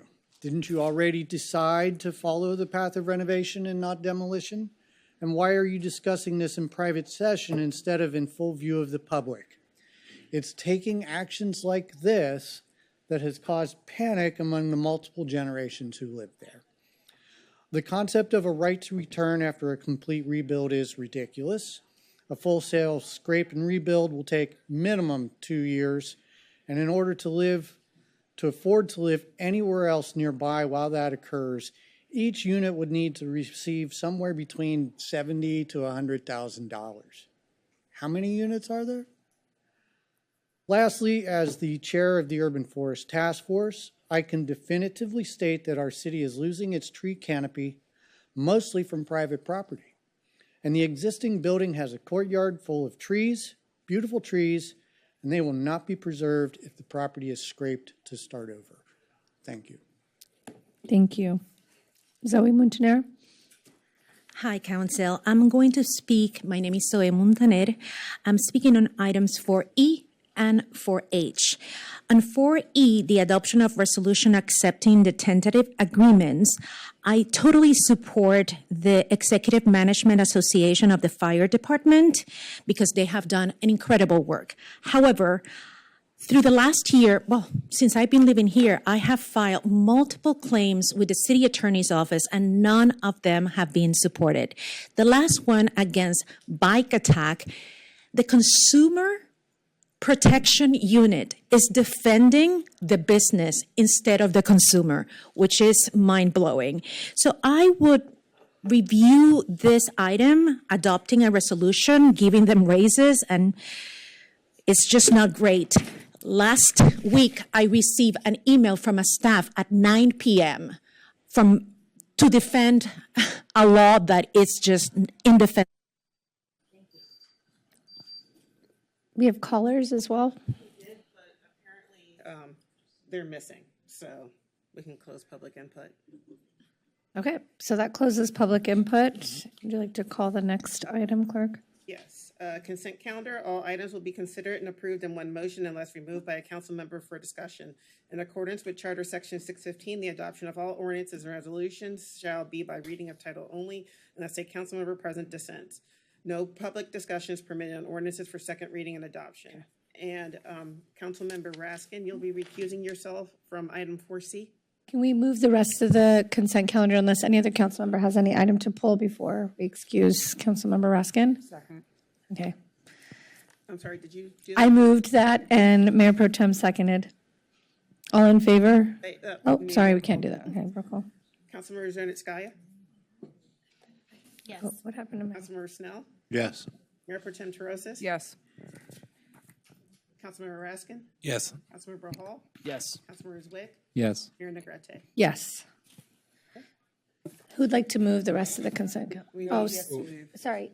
Yeah, sorry. For the record, my law firm, Anson Bridget LLP, represents the LA County MTA in various matters, and for that reason, I will be recusing. Okay, walk out. Run. I'm just kidding. Run, Forrest, run. I move item 4. I need to read it. I should just read it.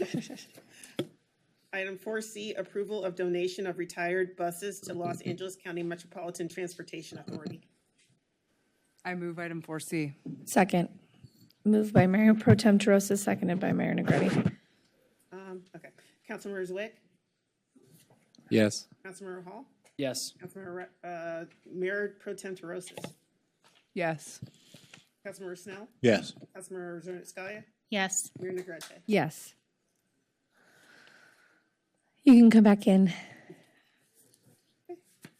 We will now move on to closed session. There's one closed session item this evening, a conference with real estate negotiator regarding 2033-2101 Virginia Avenue. City Attorney, when do you expect we'll be back? We're expecting the discussion to be 30 minutes, so come and go 45 minutes total. Okay. So we should be back around 8 p.m. Is that safe to say? No, we won't be back before 8 p.m. How about that? Correct. All right. We will see you at 8.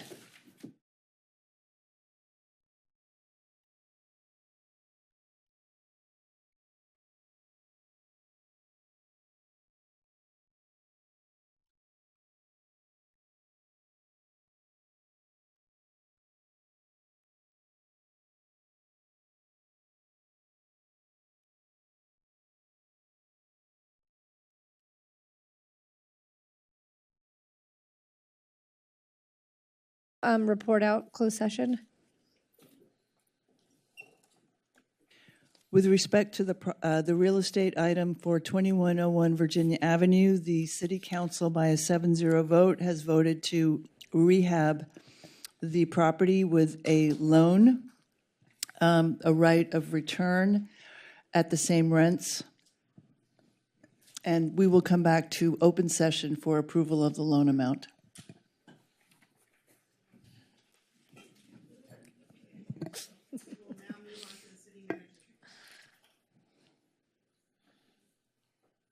Good evening, Mayor Pro Tem, City Council. I know it's been an alarming and stressful few days in our region, and we are fortunate that as of now, Santa Monica has not seen any federal immigration enforcement activities or unrest. I want to thank everyone on the council for checking in with city leadership and working in close collaboration to keep our community informed. And a big thank you to Chief Batista and the police department for monitoring the unrest in downtown LA and upstaffing as a precaution. We encourage the community to visit our Safe at Home page linked on santamonica.gov or the county's Office of Immigrant Affairs page to get familiar with their rights and for immigration resources. A quick few announcements before I turn it over to Chief Batista for the Santa Monica Police Department's 2024 Annual Crime Report Update. Last week, the city held the 12th Annual Most Loved Santa Monica Business Awards ceremony and reception. 111 awards were given out across 8 categories as chosen by voters, and on the screen you can see the list of this year's winners. The Most Loved event is an initiative of the Buy Local Santa Monica campaign, and for more information and to check out the winners, visit buylocalsm.com or look for the Santa Monica Daily Press's Most Loved magazine. SAMO Pride Month is in full swing with many more events to come, including the Pride on the Promenade celebration on June 21st, which this year also extends to the beach and pier. The Santa Monica Entertainment Zone launches this Friday, June 13th, on the 3rd Street Promenade. It will be active every Friday through Sunday from 11 a.m. to 10 p.m.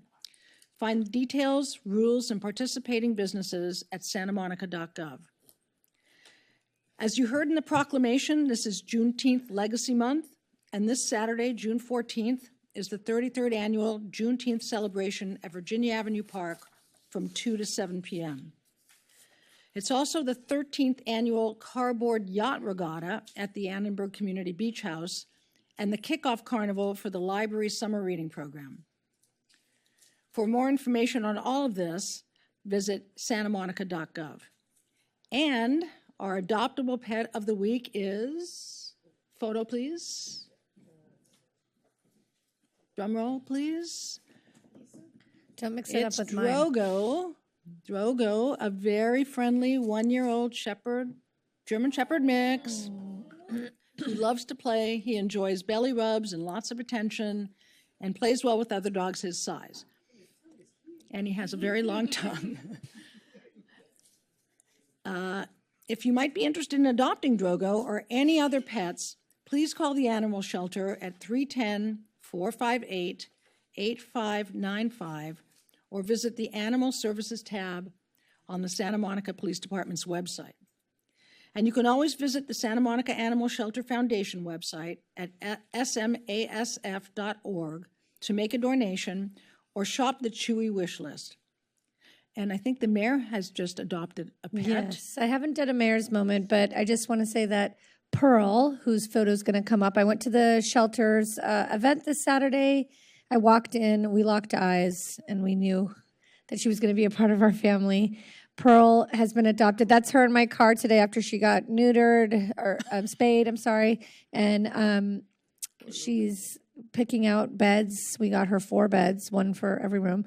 And I think she's pretty happy. And by the way, Pearl, who was found on Pearl Street, who we've named Lucy Pearl, has a buddy or a sibling who is available as of today at the shelter and is extremely playful and almost as cute as she is. So I encourage you to go check out the Santa Monica shelter. And I want to remind people to spay and neuter their pets. It is important so that we can continue to keep our shelters in a functioning space so that families can find new homes for these lovely pets.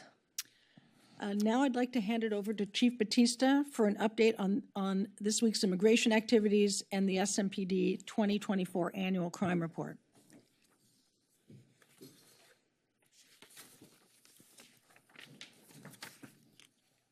Good evening, everyone.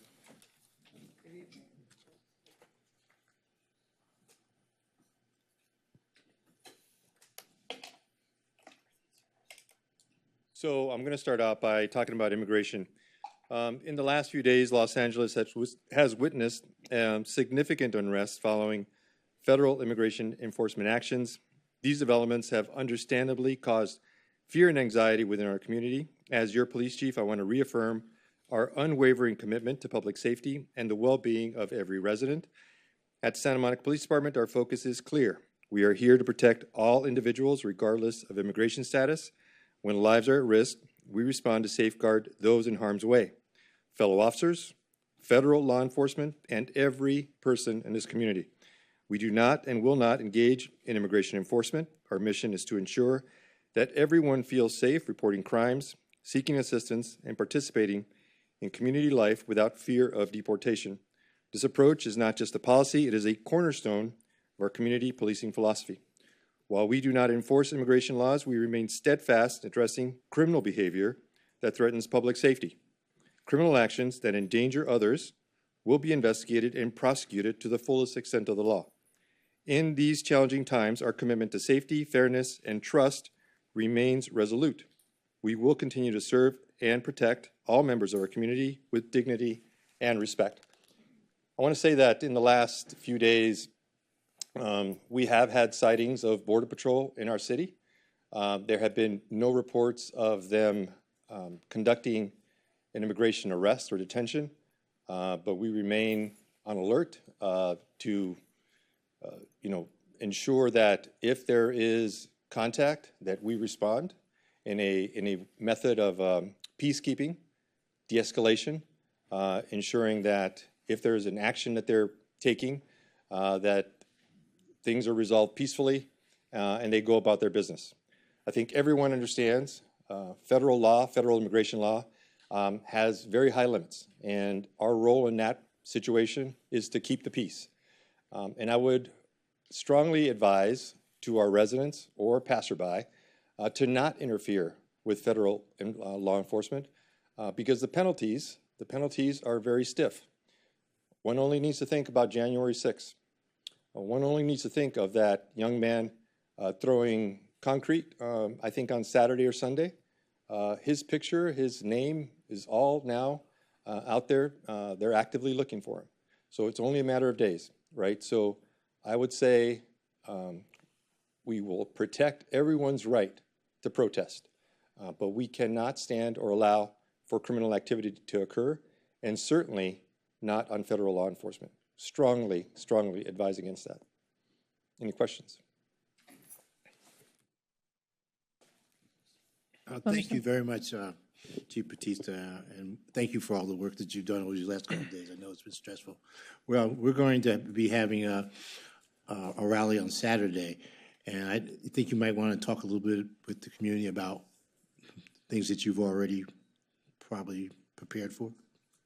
Yes, so there is a rally in Santa Monica on Saturday. It is part of a coordinated set of rallies around LA County, LA City. We have been engaged with the promoters for several days and will continue to do so. In those efforts, and since these incidents started to unfold over the weekend, our department has upstaffed, and we are certainly going to maintain that posture, especially on Saturday. We expect to receive outside assistance in order to ensure that we have more than enough coverage to take care of the event, those attending.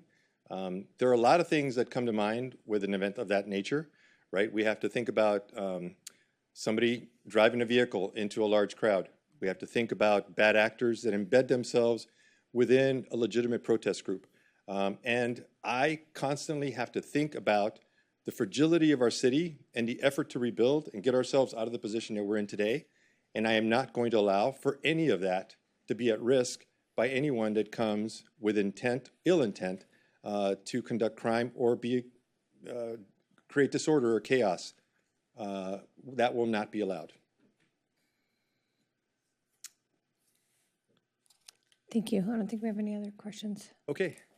Thank you, everyone. Good evening, Madam Mayor, Madam Mayor Pro Tem, Council, and City staff. Thank you for being here today. This presentation provides a comprehensive overview of Santa Monica Police Department's performance and operations in 2024. We will discuss our 5-year strategic plan, trends in calls for service, Part 1 and Part 2 crime statistics, arrest data, and major special initiatives. Additionally, we will explore our efforts related to homelessness, the use of emerging technology, and how we are building community trust through transparency. Our strategic plan for 2024-2028 represents over a year of planning and execution. It outlines a bold and focused direction for SMPD, emphasizing innovative policing, community partnerships, accountability, and staff wellness. We are committed to adapting to new threats, population trends, and public expectations while remaining dedicated to our core mission to protect public safety with professionalism, courage, and compassion. In May 2024, we fully transitioned to the Versaterm Records Management System. This upgrade replaced an outdated 35-year-old system that could not keep up with modern demands for data integration in our resource deployment. The new system enhances our ability to capture, analyze, and retrieve data. It facilitates better decision-making, faster reporting, and a cleaner understanding of crime trends throughout our city. This new system will serve as a foundation for our crime dashboards.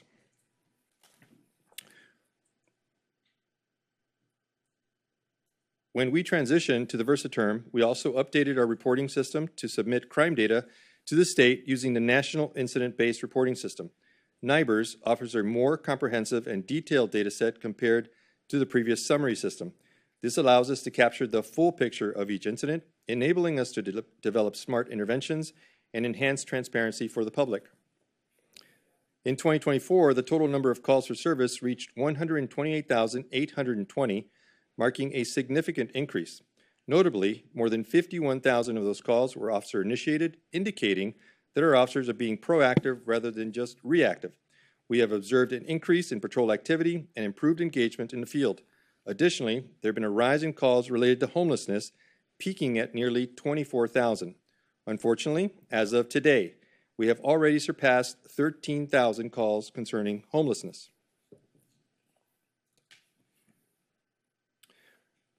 This report focuses on Part 1 crimes, including the most serious offenses. The chart shows a review of the past 5 years. Notably, crime rates decreased in 2020, 2021, but rose again in 2022 and continued to increase throughout the following year. However, we did see a reduction of 77 incidents in 2024. This decline is significant, especially considering the regional challenges related to homelessness and our staffing constraints. That's 77 fewer victims. These results highlight the effectiveness of our personnel deployment and our targeted crime prevention efforts. Let's break down the statistics. Homicides increased from 1 to 6, a significant rise that highlights the urgent need for violence prevention efforts. Rapes remained consistent, while aggravated assaults saw a slight decrease. Robberies dropped by 25%, and for the first time in several years, auto thefts declined by 16%. However, residential burglaries increased by 17%, contributing to a 14% overall rise in burglary cases. Larceny, basically thievery, continues to be the most reported crime, remaining stable year over year, with numbers approaching 3,000 incidents per year. We continue to see an alarming number of incidents involving edged weapons, which underscores growing public safety concerns surrounding knife-related violence. Our patrol and investigative units are working closely together to identify trends, intervene early, and support strong prosecution efforts when warranted. A contributing factor in many of these incidents is the prevalence of knife possession among individuals experiencing homelessness, often carried for perceived self-defense. While this reflects the complex and vulnerable conditions many face on the street, it also presents a serious heightened risk to the broader community, our residents, unarmed service providers, and our officers. Many will recall the troubling incident at the Santa Monica Police Department where an officer was stabbed at the entrance of the public safety facility. While our colleague has not yet returned to duty, we remain hopeful for a full recovery and are reminded daily of the importance of investing in both strong public safety and balanced solutions for homelessness. Part 2 crimes recorded from 2020 to 2024 show a rising trend in various public order and quality of life offenses, which increased by 574 cases. This increase is linked to drug use and sales, vandalism, criminal damage, and assaults, many of which are associated with noticeable homelessness. As mentioned previously, we are observing an increase in narcotics violation and minor assaults. This rise corresponds with our patrol hotspots in areas known for having transient populations. The data we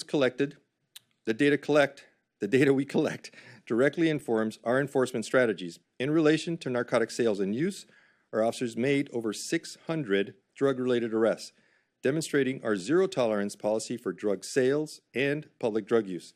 Additionally, there has been an increase in weapons violations. Both of these trends are a result of our officers taking proactive measures in their duties. When they see something concerning, they take action. Recent enforcement efforts have led to a series of key arrests tied to narcotics activity, assaults, and weapons violations in the process. Officers have recovered a growing number of firearms and other dangerous weapons, many from individuals with prior convictions or active warrants. As crime grows more complex and calls for service continue to rise, maintaining this level of focus and effectiveness will depend on our ability to deploy officers in the field where they can make an impact. In 2024, the SMPD made thousands of arrests, with 60% of these involving homeless individuals. To date, that number is now 70%. This statistic highlights not only enforcement efforts, but also significant challenges our officers face daily. It emphasizes the importance of proactive work to address issues related to criminal behavior, drug use, and homelessness. Our Crime Impact Team was relaunched in August, and in just 4 months, it has achieved significant and measurable results in enforcement and public safety. The DART, the Directed Action Response Team, our flexible rapid response team, addresses a wide range of issues from nuisance crimes to high-risk individuals, These teams serve as precise tactics in our deployment strategy. The Crime Impact Team are continually working on quality of life issues, burglary, drug sales, vagrancy, sex offenders. We have about 100 sex offenders that have not registered. We've got folks numbering just under 400 that are walking around with more than 2 arrests, just slightly over 130 that are walking around with more than 3 arrests. So our DART team, covering the pier, the beach, Oceanfront Walk, and Palisades Park, has performed exceptionally well this year, managing over 3,000 calls for service and averaging more than 250 calls each month. They have issued over 678 citations, and that's the equivalent of responding to a call. The person is not going to get booked, but the officer issues a citation. They make an arrest, and then they let the person go with a promise to appear. They've conducted 430 field interviews and warnings and made nearly 350 physical arrests where somebody is booked into jail. This is the highest number since their inception 3 years ago. The team has prioritized helping homeless individuals transition into shelter while also maintaining order among the vendors. A few years ago, the pier faced significant challenges related to crime and disorder. However, recent crime statistics indicate a decline in reported incidents. The presence and engagement of uniformed police officers have proven to be effective, supported by both academic research and real-life outcomes. Our efforts have received strong backing from the business community. With respect to traffic enforcement, motor units increased vehicle stops and carried out strategic DUI operations across the city. Nearly 1,750 vehicles were processed at DUI checkpoints, resulting in 845 traffic stops that led to over 800 citations. We are prioritizing roadway safety while ensuring a visible presence on our roads. Our motorcycle officers are dedicated to improving traffic safety through targeted enforcement efforts. Over the past year, they have conducted 29 operations focused on bike and pedestrian safety, resulting in 91 stops and 75 citations. In addition, nearly 500 vehicle stops were made, leading to 460 citations. On Pacific Coast Highway alone, during 5 operations, officers conducted 221 stops, issued 211 citations. Everyone knows PCH is a high-risk corridor, but so are our local streets. We stopped a Tesla driver going over 100 miles an hour on San Vicente. Moreover, motorcycle-specific enforcement resulted in 162 vehicle stops and 157 citations, with 37 motorcycle stops that led to 30 citations. Our distracted driving operations, which are among our most effective strategies, resulted in 344 stops and 318 citations over 13 operations. The photograph in the image on the right shows the officers actively engaging with riders along the Ocean Avenue corridor, where they stopped a motorcycle that was being ridden in the protected bike lane. This reflects our visible and proactive approach to maintaining safety on our streets. The promenade. On the promenade, we observed a decrease in both robbery and aggravated assault. However, there has been an increase in pickpocketing and vehicle break-ins in the parking structures. To address these changes, we are improving camera placements, new cameras are being installed, and increasing the frequency of directed patrols. Overall, there was a 2% rise in Part 1 crime on the promenade in 2024. Part 2 crime. In 2024, we observed a 5% increase in Part 2 crimes on the promenade. On a positive note, there was a slight decrease in simple assaults and sexual offenses on the promenade. However, drug arrests have increased, which can be attributed to targeted enforcement efforts in known drug corridors and high-risk areas. While I am pleased to see a slight reduction in the number of weapons violations, I still remain concerned about the ongoing issues of assaults, vandalism, criminal damage, and narcotics-related arrests, as illustrated by the graphic. Overall, in 2024, the Santa Monica Police Department responded to 8,874 calls for service on the promenade, marking an increase from previous years. The majority of these calls were categorized into 7 main groups. The most frequent category was periodic checks. This is followed by pedestrian-related issues, business disturbances, traffic stops, and municipal code violations. During this period, there were 256 arrests. Notably, while 20% of the calls involved homeless individuals, in this area, a disproportionate 70% of the arrests were all homeless suspects. This highlights the complexities of law enforcement in this area. These figures underscore the significant demand for public safety presence and the intersection of homelessness with law enforcement activity on the promenade. Organized retail theft in the downtown area. Organized retail theft continues to pose a significant threat to the region. We are part of a statewide network that shares intelligence, conducts surveillance, and collaborates with prosecutors to dismantle these operations. Our police officers in the Downtown Services Unit carried out over 150 specialized operations in downtown. Recently, we have begun to utilize new technologies to coordinate operations with retailers, which includes upgraded cameras and drone capabilities. The success of these initiatives can be measured by the number of arrests made and the level of cooperation with our retail partners. For example, a major retail store agreed to modify its entry and exit patterns, resulting in notably positive outcomes, fewer issues of disruption and disorder, and a significant reduction in theft at their location. Lastly, our upcoming Santa Monica Real-Time Crime and Analytical Center, the SMART Center, will focus on addressing retail theft in downtown.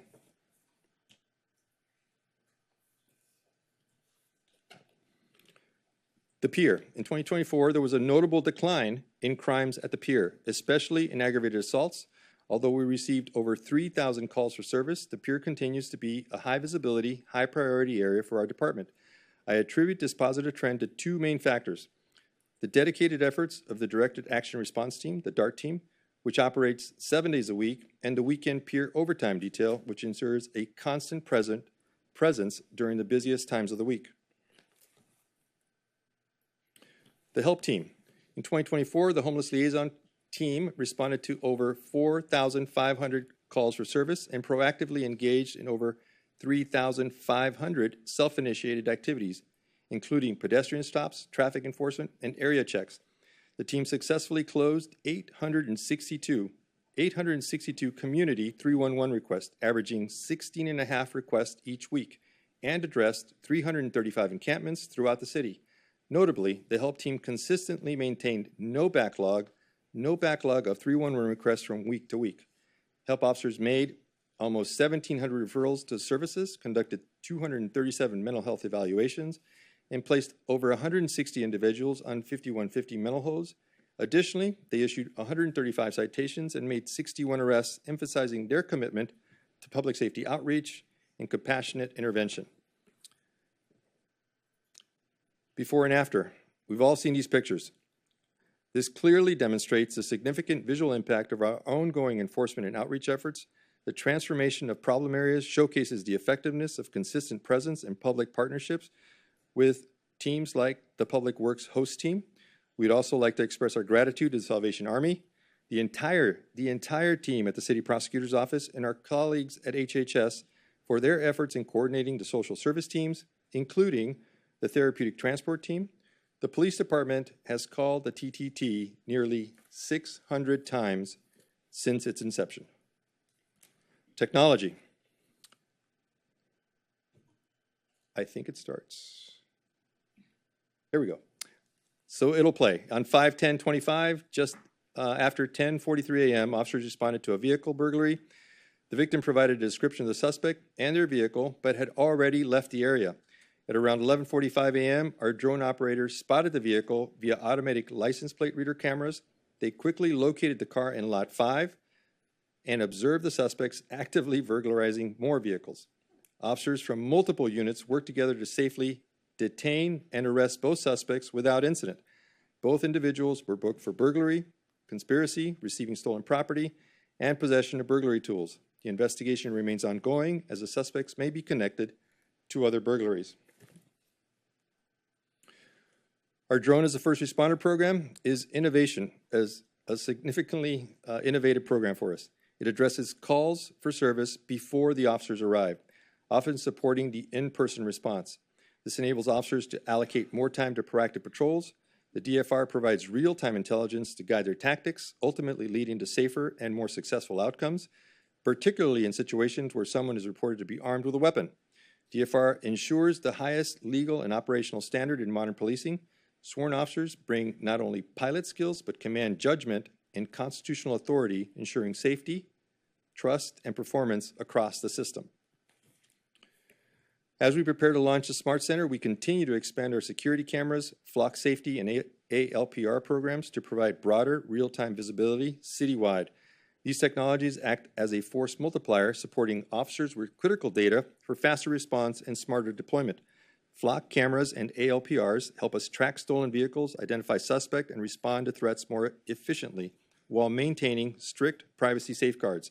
This expanded network will feed directly into the Smart Center, giving us the tools to protect our community with greater precision, accountability, and speed. This is what our Smart Center will look like. It will be state-of-the-art certainly in Los Angeles and in the South Bay area, without a doubt. And I've been around to see everything that's out there. Nothing's going to come close to this. In June 2023, the city received a $6.1 million state grant to fund development of this state-of-the-art facility. The Smart Center will integrate live video, vehicle data, drone feeds, and emergency call information through tools like Live 911, giving our officers real-time situational awareness. Building on our expanded network of security cameras, Flock safety, and ALPR technologies, the upcoming Smart Center will serve as a central hub for public safety data and response coordination.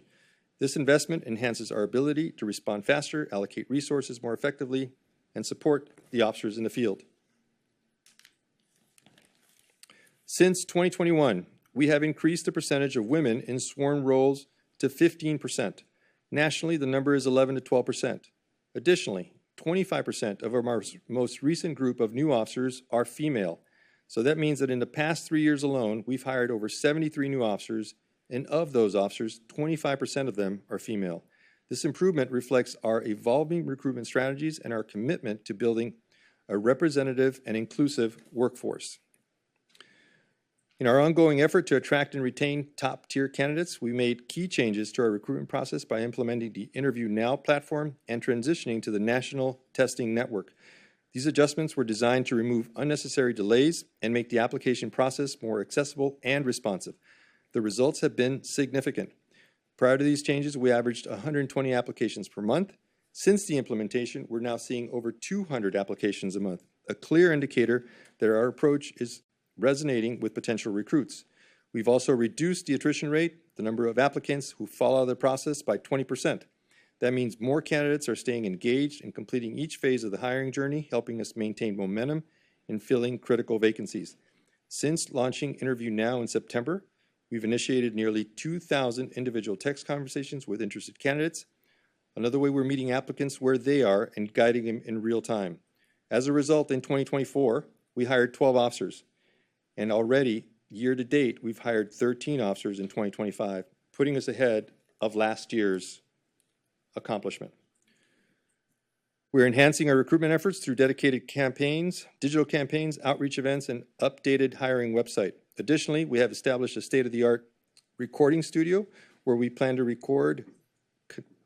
conduct recorded community briefings and podcasts as we enter this month. Interest in careers with SMPD remains strong. In 2024, the Santa Monica Police Department continued to strengthen its relationships with the community through various engagement initiatives. Officers participated in 80 Coffee with a Cop events and other community gatherings, supported 26 programs aimed at youth, and hosted 2 comprehensive community academies to enhance the public's understanding of public safety. We are excited to announce that our social media efforts have achieved nearly 4 million impressions, allowing us to connect directly with the community. We use this platform to share crime alerts, celebrate positive achievements, and highlight the courageous, compassionate aspects of policing. The figures presented here truly reflect our commitment and engagement. We're using platforms like Zen City and Blockwise to gather community sentiment. So far, over 2,000 residents have provided feedback that helps shape our communication and priorities. What did we learn? In 2024, the Zen City surveyed 2,008 residents to gain a better understanding of public safety priorities. Throughout the year, homelessness consistently emerged as the community's top concern, with a notable increase in urgency during the third quarter. Other frequently cited issues included drug activity, theft and burglary, and traffic and street safety. A detailed analysis of homelessness revealed that the primary concerns were homelessness encampments, harassment by homeless individuals, followed by general issues related to homelessness. In contrast, lower priority issues included gang activity, loitering, vandalism, and police-community relations. This data clearly reflects a community mandate residents want to see a sustained effort to address the negative impacts of homelessness and related public safety challenges. In summary, this year's data presents a clear narrative. The demands on public safety are increasing, highlighting the urgent need for a well-staffed police department. While we observed a modest 2% reduction in serious Part 1 crimes such as robbery, auto theft, and aggravated assault, Part 2 crimes, primarily driven by weapons violations, narcotics offenses, and disorderly conduct, rose by 16%. Additionally, calls for service surged by 25% and arrests increased by 3%. This trend indicates that our officers are responding to more incidents and are taking greater enforcement actions to protect our community. Specialized uniformed units like the Downtown Services Unit, the Homeless Liaison Program, and the Directed Action Response Team, along with the relaunch of the Crime Impact Team and the use of the drone, continue to provide essential support. Uniformed officers are the backbone of our efforts. They respond to 911 calls, conduct investigations, and follow through with cases. To address the rising needs of our community and sustain our improvement in safety and response, especially in light of our plans for new entertainment venues, we need more officers. The data clearly shows that public safety outcomes depend on police staffing and aligns with the scale and complexity of the challenges we currently face and those that we anticipate in the future.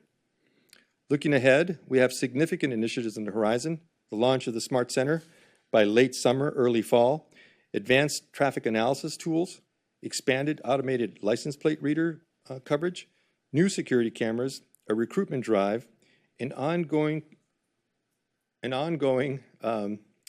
engagement through our podcast, Studio 66. We remain committed to service, safety, and innovation. On the innovation front, I'm going to be handing it over to ISD to talk about the launch of our new crime dashboards. As we look ahead, one of our most impactful transparency initiatives is the launch of the crime dashboards, an interactive, publicly accessible tool that empowers residents with timely, neighborhood-specific crime data. This initiative builds directly on our 2025 strategic plan goals of greater community engagement and increased transparency. The dashboards allow residents to explore reported crimes in their area, track trends over time, and make informed decisions about their safety. Whether it's an understanding what types of crimes are occurring or seeing how enforcement efforts are impacting safe specific neighborhoods, the tool is designed to foster trust through openness. This level of visibility not only holds us accountable, but also encourages more informed dialogue between the department and the public. Our commitment to transparency goes beyond reporting and is about providing meaningful access to information and involving the community in the conversation around safety. The crime dashboards are a foundational step forward, deepening that connection. To help illustrate how the dashboards work and what features are available, information services personnel are up to talk about it.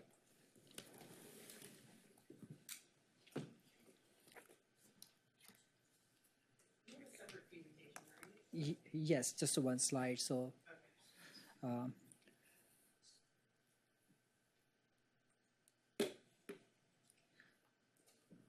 yeah.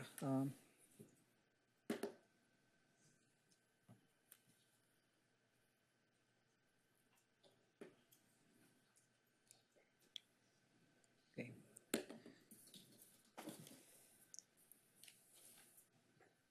So good evening, Mayor Pro Tem, and Council members. My name is Prasanna Joshi, Enterprise Architect and Digital Development Manager, representing Information Services Department.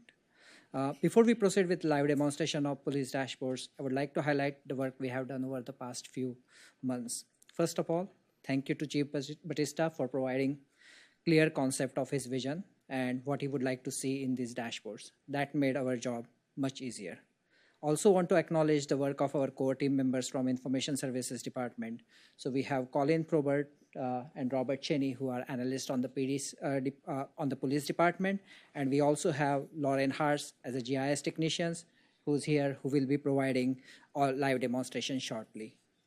The Information Services Department is also working on creating a data platform with the intention of, once that is established, we can integrate dashboards with historical data and develop data pipeline for various operational technical systems within the city. We will still need technical resources to manage and support the infrastructure once it's in place. However, we currently do not have a data infrastructure in place, so we have developed these dashboards by integrating multiple components together. We bootstrap the entire effort using the minimal resources available to us without any external assistance. This is important to note because the core team members that I mentioned, which is the GIS technician and the business analyst, continue their respective primary responsibilities during this time. The crime dashboards will be available on santamonica.gov PD Transparency Center website starting Thursday, June 12th. Here is a QR code for the police website, and it will be available under the top resources on the first slide, which says crime dashboards. Lastly, I also would like to emphasize that this is one of the several dashboard requests that we are currently working on, and all part of the bootstrapping effort with current limited resources. This team will be back to present 4 other priority dashboards that ISD is currently working on, which I listed as CIP, traffic, fire incident response, and city attorney dashboard. So you will know us very well. With this, I'm happy to turn over to Lauren for the live demonstration, and we can take any questions after that.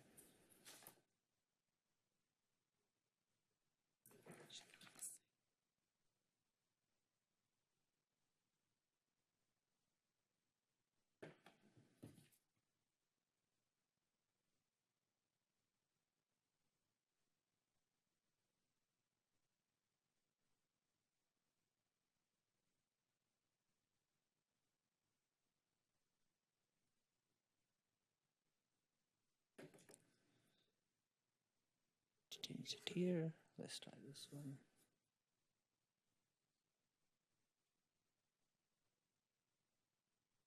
It's not coming up. Let's see. Yeah. Yeah. Let's see here. Here, right? Okay, perfect.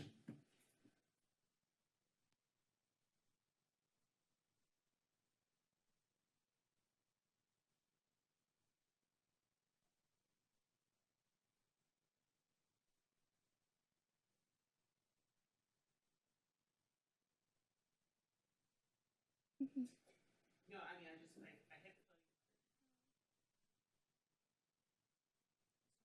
It's not doing it.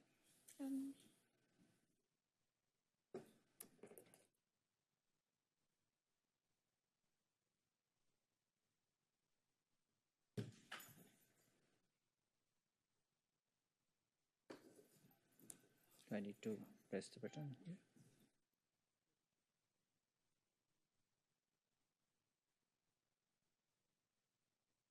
Is it possible to run it on that Yeah, computer? we can do Okay, that. can we do that? Yeah, let's do that then.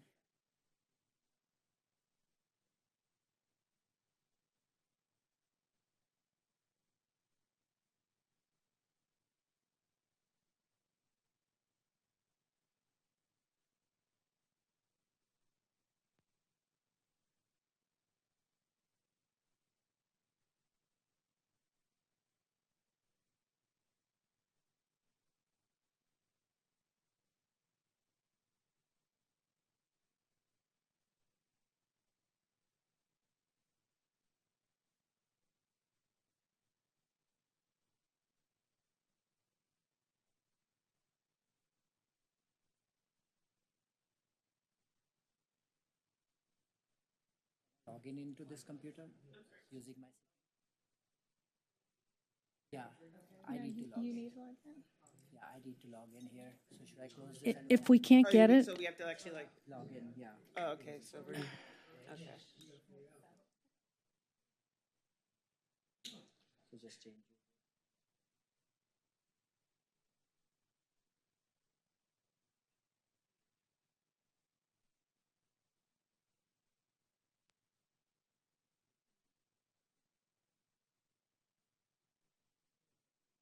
I'm sorry, I should have just restarted it. if we can't get it, we're going to figure it out another time because we've got a big agenda ahead of us. So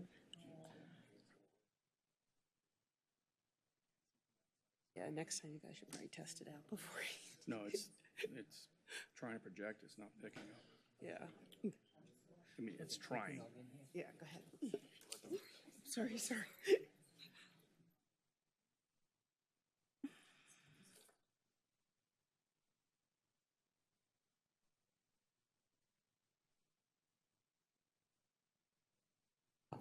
While we're waiting, I want to thank the officers we have in the room with us here. Thank you all for coming out tonight. Thank you for the work you do. Especially in these trying times, we really appreciate it. And we know that you're putting your safety on the line every day. So thank you.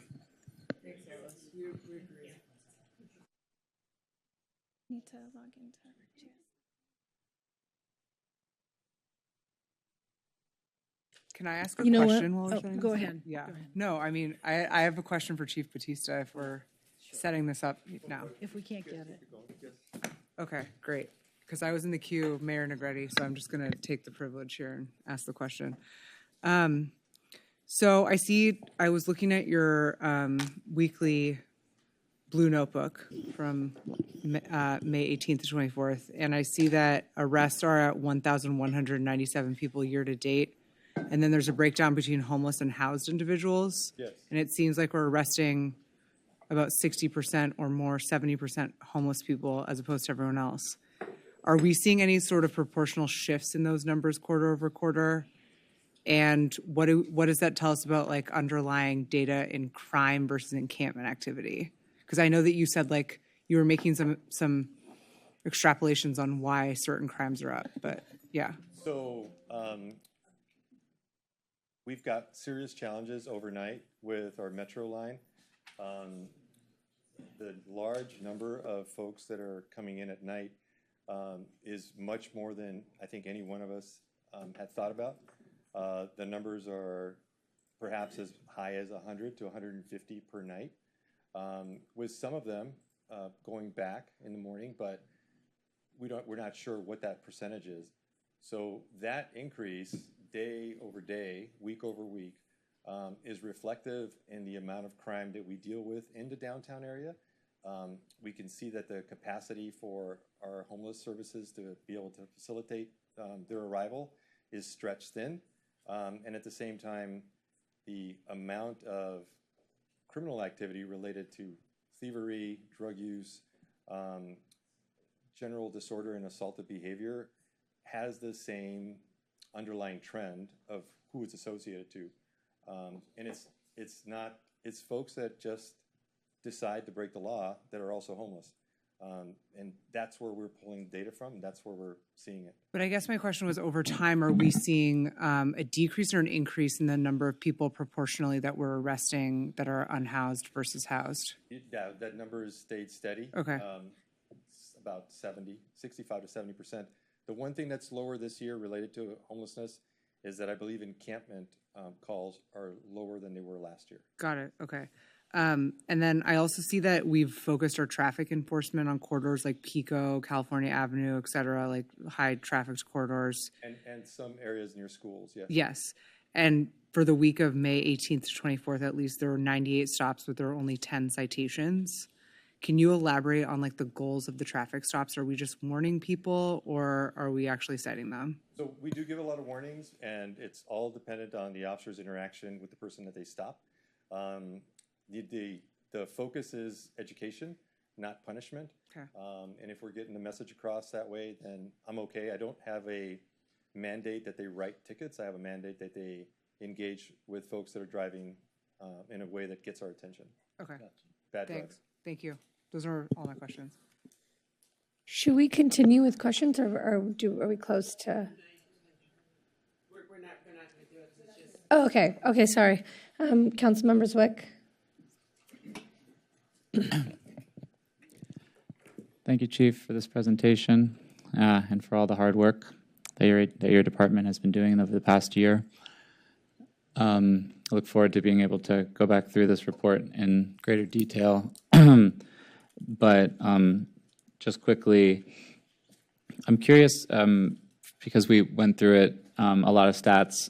When it comes to the calls for service numbers, do you have that again for 2024? Yes, 128,800. Got it. And when it comes to Part 2 crimes, what did you say that number was now in 2024?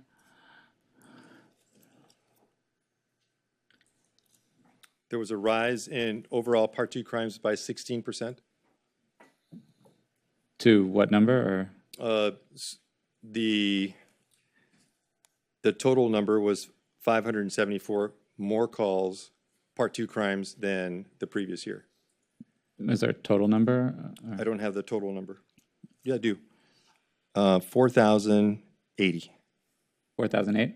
80. 80, got it. And then just on arrests, just was curious again about what that total number was in this past year.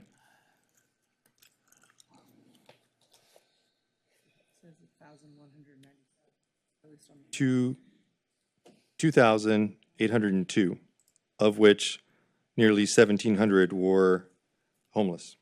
Got it. Okay. I'm curious, do you have any 2019 baseline for any of these numbers handy, or? I don't have available? 2019 right in front of me. Okay. I get you have a 5-year time period, so that makes sense that you wouldn't go back to that. I'm just curious, just in relation to, pre-pandemic levels of activity in the city. I see that the calls for service seems relatively similar. It was around 223,000. You said the Part 2 crimes were around 4,000. That's around 500 less than 2019. And then the arrests, it's at 2,800, significantly below, I guess, 3,800 that we performed in 2019. Do you have any sense why our total arrests are still significantly down from 2019? I don't have the 2019 numbers in front of me. You're citing them? I see it as 3,840 for 2019 arrests. I don't have them in front of me. Okay. Well, I'm just curious if we could maybe see some of these in the context of 2019 numbers when we have a chance.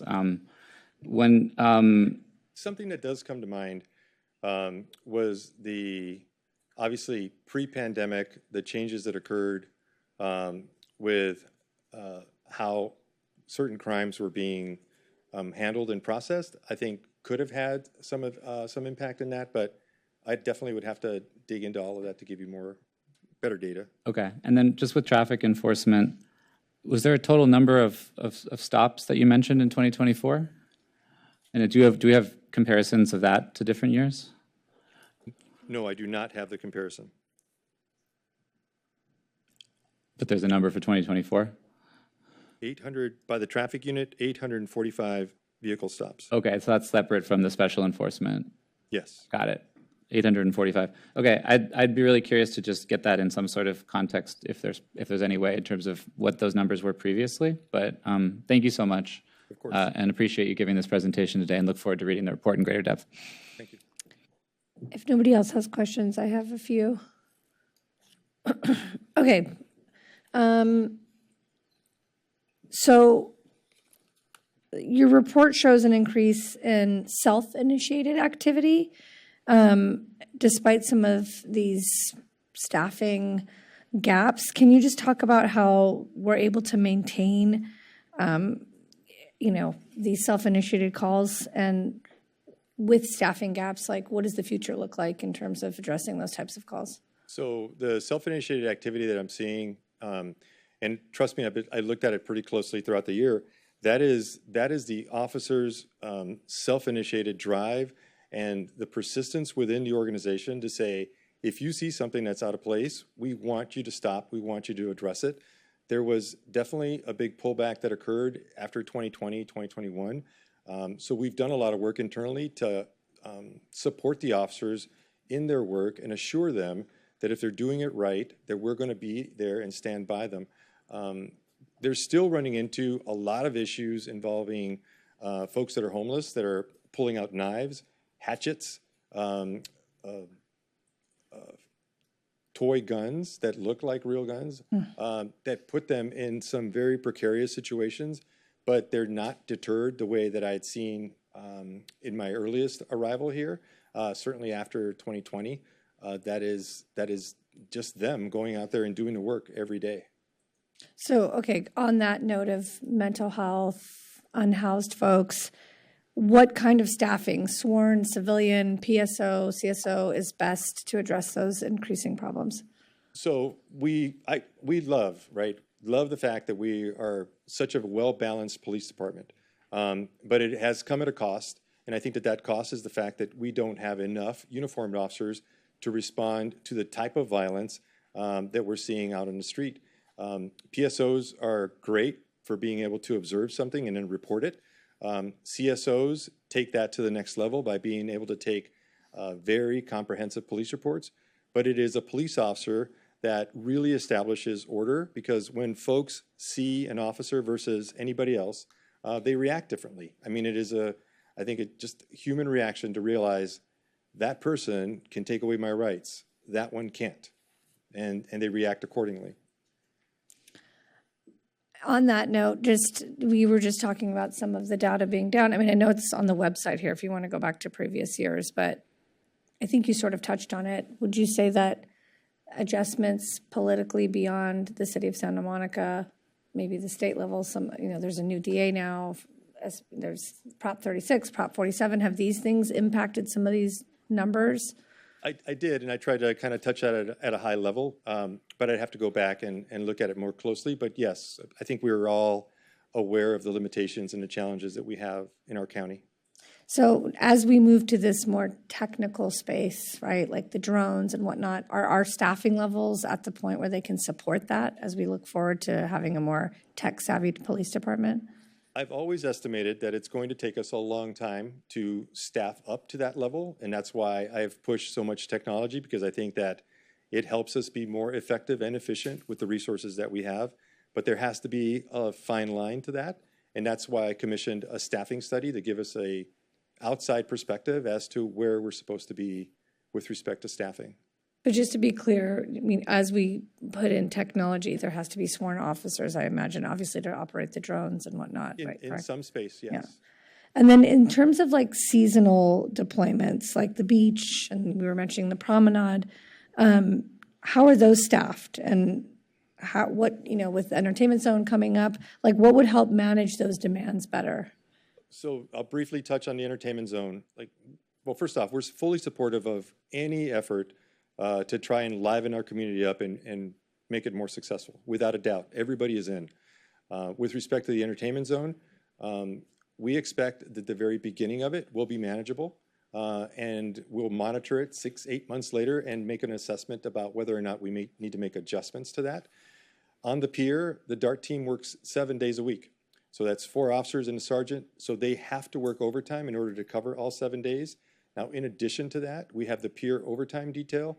And on top of that, during the summer hours, we've got officers that drive around on the beach in 4-wheel drive vehicles, because that is their ability to be more accessible to the public, to the tourists that are on the beach, and be able to respond to that. So during the summer, those are all covered with overtime, going all the way into the nighttime. So, I mean, that's community perception, seeing police. Obviously, we know that also curtails crime. I mean, I guess my concern is, like, in terms of visibility, do you feel sworn officers contribute to that visibility presence over maybe other civilian officers? Or one of the things I realized when I got here was that the department viewed our beaches as something that is emblematic, symbolic of what Santa Monica is and what the expectation is of tourists that come here. And so their forward posture, their ability to be out there in a uniform capacity and provide that level of safety has been something that I've come to realize why it's so important. Initially, I didn't. Initially, why do we spend so much time on the beach? But now that I recognize the importance between our beaches and our community and the symbolism of it all, yes, that's all part of it. Can you touch at all, like, on what this staffing study might reveal in terms of, like, long-term health of the department? So the staffing study is conducted by a group associated with the International Association of City Managers and County Managers. They run a pretty tight ship. They came, they conducted their assessment. I won't hear from them until they begin to work on a draft. I've always said that we should be at about 250. I don't know where the number will be, so that'll be a good test of being around for a long time and estimating. Lastly, as we move forward, like, what would you like, all these things, I'm seeing the changes, I think, we are as a community in terms of, the state of our unhoused individuals, the mental health, like the way your job, the fire department's job, everyone who's those first responders engaging has really shifted. What do you want this council to keep in mind in terms of keeping your department able to continue to do its job as we go forward with budgeting and whatnot? I think that it's important that as we look to the future, the marriage between the future of this community and the wants and needs of the labor groups are something that is a perfect marriage for the success of the future. We are actively working to address these issues of homelessness coming through the Metro line. I would advocate that we have your support in talking to the Metro about those issues. We are looking to operationalize plans where we will meet the individuals at the Bundy Station, Bergamot, and 4th and Colorado in the middle of the night with resources or whatever opportunities for them to get off the street. But what I can't happen is to have 150 folks, brand new folks, coming into our community every single night without any opportunity for greater success than that. All right, well, thank you. This is going to be available, I guess, right? The report up on the website, Yes. tomorrow? Or as you said, Thursday? That's the dashboard. But when will this report? As soon as we can get it up. Okay. All right, thank you. Does that, Councilmember Zwick?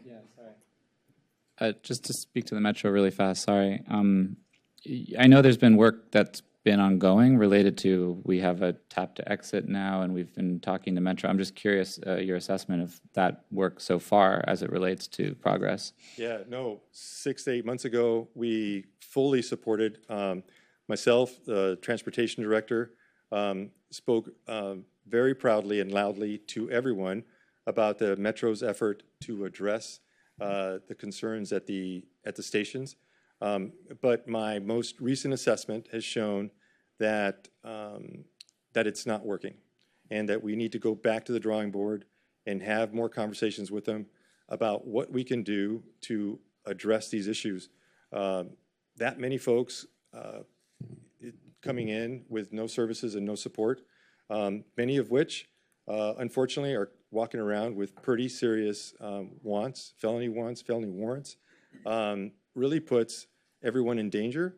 And I think that we have to have the opportunity to engage them early with opportunities to have more success than what we're seeing today. And when you said you're working to operationalize meeting people at stops, Bundy, 4th, Bergamot, what does that mean? What stage, or what is our current protocol, and what are we working towards? Well, we're working towards having a deployment of officers with social service providers at those stops to be able to engage them as they're getting pushed off. The Metro's policy, to me, seems unhuman, to just push people off at the end of the line with nowhere to go. And we have to work with them. We have to work with Metro to find a better solution to this, because I think everyone would agree that you multiply 100 folks times 7 days a week, that can become unsustainable. But do we have a sort of staffing pattern right now to do some of that work? We deployed a small contingent of officers to begin the work of trying to figure out what that looked like. The anecdotal reports that we received and the confirmed reports that we received from the officers that were working was that we needed to have way more officers in order to address the concerns, because 100 to 150 people jumping over the turnstiles was not manageable with the number of officers that we assigned to the detail. And I think it was 5 officers and a sergeant, in addition to a handful of deputies that were working early in the morning, between midnight, 4 o'clock in the morning. And I think our help team is staffed from a little bit later than that in the morning until 3 in the afternoon. I'm just curious, would it be useful to think about prioritizing some of those resources to those times? So we did, right? We shifted the help team to address some of those issues on some of those operations that we tried. But the problem is the issues that we're seeing throughout the day will mean that our residents, our tourists, the visibility of the issues that we have with homeless encampments and things of that nature will go unaddressed. And so it's incumbent upon me to try to find the right balance of how we use the resources that I have. If I pull them from the daytime, then we're not going to have them available, and we'll have them at night. But I have to think about, like, what is the best opportunity for the help team to be successful, and the visibility of what we see in the daytime is is incredible. All right, thank you, Chief. Thank you. Councilmember So Snell. just one quick question. I know we've got a long agenda. So the county has sheriffs, well, not county personnel standing at the stations, right? I mean, I've seen it before. They have three or four individuals standing at the station. What's the effect of that deployment? Like I said, the anecdotal reports from folks working in the middle of the night was that it is impossible to handle 100, 150 people jumping over the turnstiles all at once with 4 deputies and 4 officers and a sergeant. Okay, all right. All right, thank you. I just wanted to say that I've done the weekly ride-along, and at one point, for about 3 months, it was like twice a week when it was a big issue. And then, and even now with the ride-along, there's not always people there. When you might be referring to when they have like a celebratory thing, and you'll see all these people at the station, but oftentimes it's just people getting off, and there might be one person walking to make sure it's clear and one other, but they're not directing them in our city of Santa Monica where to go. That's where I they would just like to spill do out. the ride-along, Chief. Yeah. Does anybody else have any other questions? I think that's it. Thank you, Chief. And I just want to note all of our officers in the back. I'm looking at everybody who I know here, including our chief, is all Latino. And I want to just note to the community that might not realize, our police department is more diverse than the community it serves. So please be peaceful and don't put them in a position, to be out there trying to get in between federal agents and protesters. I hope everyone is safe and peaceful, and I want to just send a message of love and support to sort of quell whatever anxiety folks may have. Our graduates are graduating at Samuel High tomorrow, and we want everyone to feel like their families and friends can all support and watch them graduate and cross that stage without fear. So thank you. Thank you, and we'll be at the graduation as well. That's right. Thank you. Thank you. Move on to public comment on remaining agenda items only. Public comment is permitted on ordinances for introduction and first reading. No public discussion is permitted on ordinances for second reading and adoption. Public input for 12 items will be heard at the time when the public hearing is called. And it looks like we have about 18 speakers in the queue, including the 2 that you have on paper. Okay. Sorry, I'm trying to scroll down to where there's 18 speakers. Well, it starts with Jerry. Oh, I Rubin. guess, okay, sorry. Okay, I'm going to call these names up. Jerry Rubin, Denise Barton, Patrick Frank, Jonathan Kay,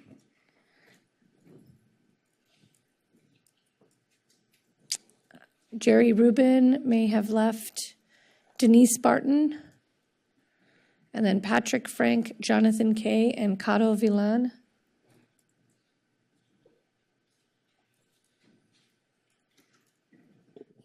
Good evening. On item 16B, I guess the I in your DEI chant doesn't mean much, huh? I say this because having affordable housing units on site was to be inclusive of affordable housing tenants. So if you would have looked, you would have seen that if affordable housing is built off-site, it should be within a quarter mile of the market rate development. And then if you build the affordable housing off-site, you have to add 25% more affordable housing and build it before the market rate housing. This and other standards can be found in the Affordable Housing Production Program Administrative Guidelines, pursuant to Chapter 9.64 of the Municipal Code, updated in 2022. So if the city has to set standards for off-site affordable housing units, why would the mayor be bringing it up like it's something new? Thank you. Patrick Frank.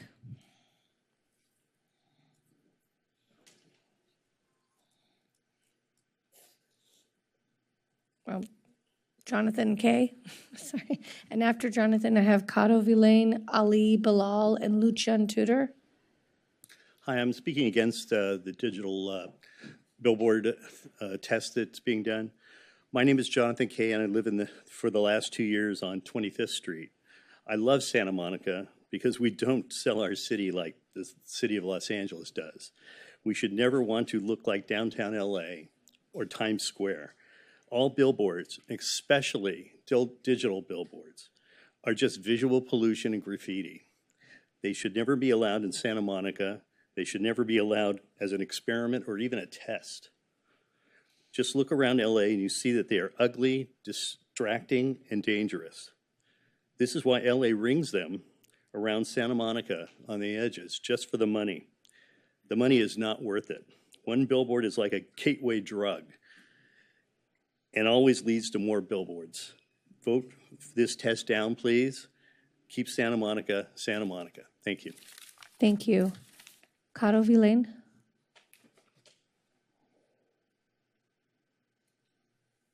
Good evening, Council. I'm commenting on item 7A. I want to comment on this item because I think it's kind of a symptom of a systemic problem we're having.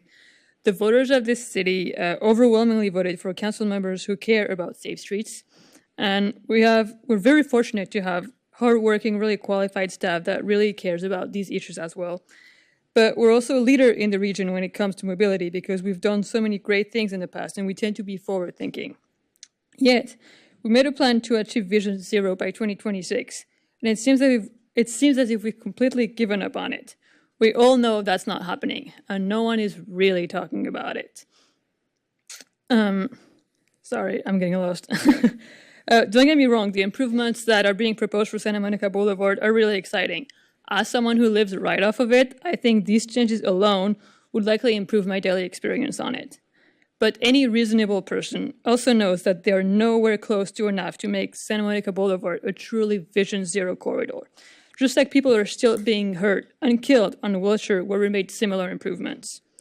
The current conditions of Santa Monica Boulevard, the crashes, the speeds, the width of the road, the schools, the libraries, the parks, all the businesses that are along it all point to one thing. We could and should make it multimodal.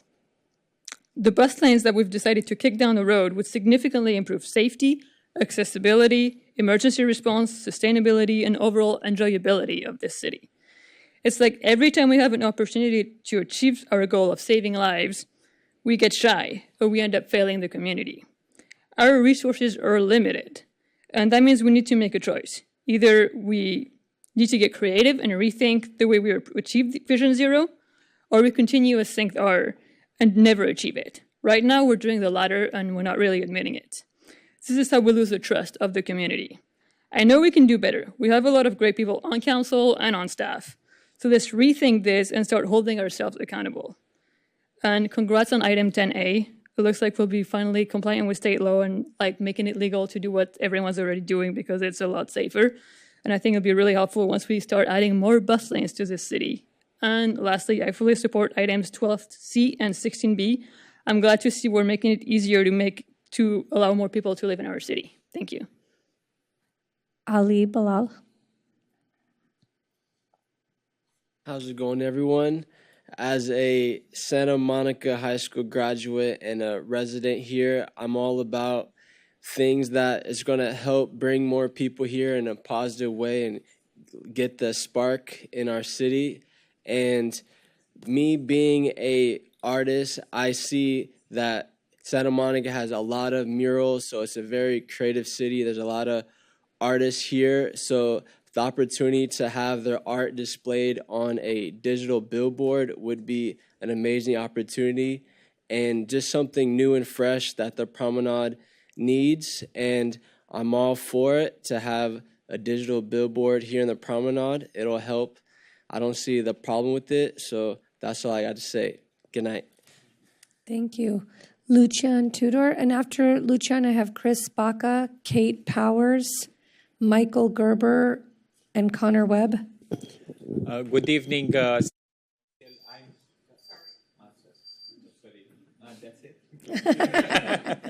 I know you. Good? Yes. My name is Lucian Tudor. I'm the owner of 1212 Santa Monica. Not the owner, representing the owners.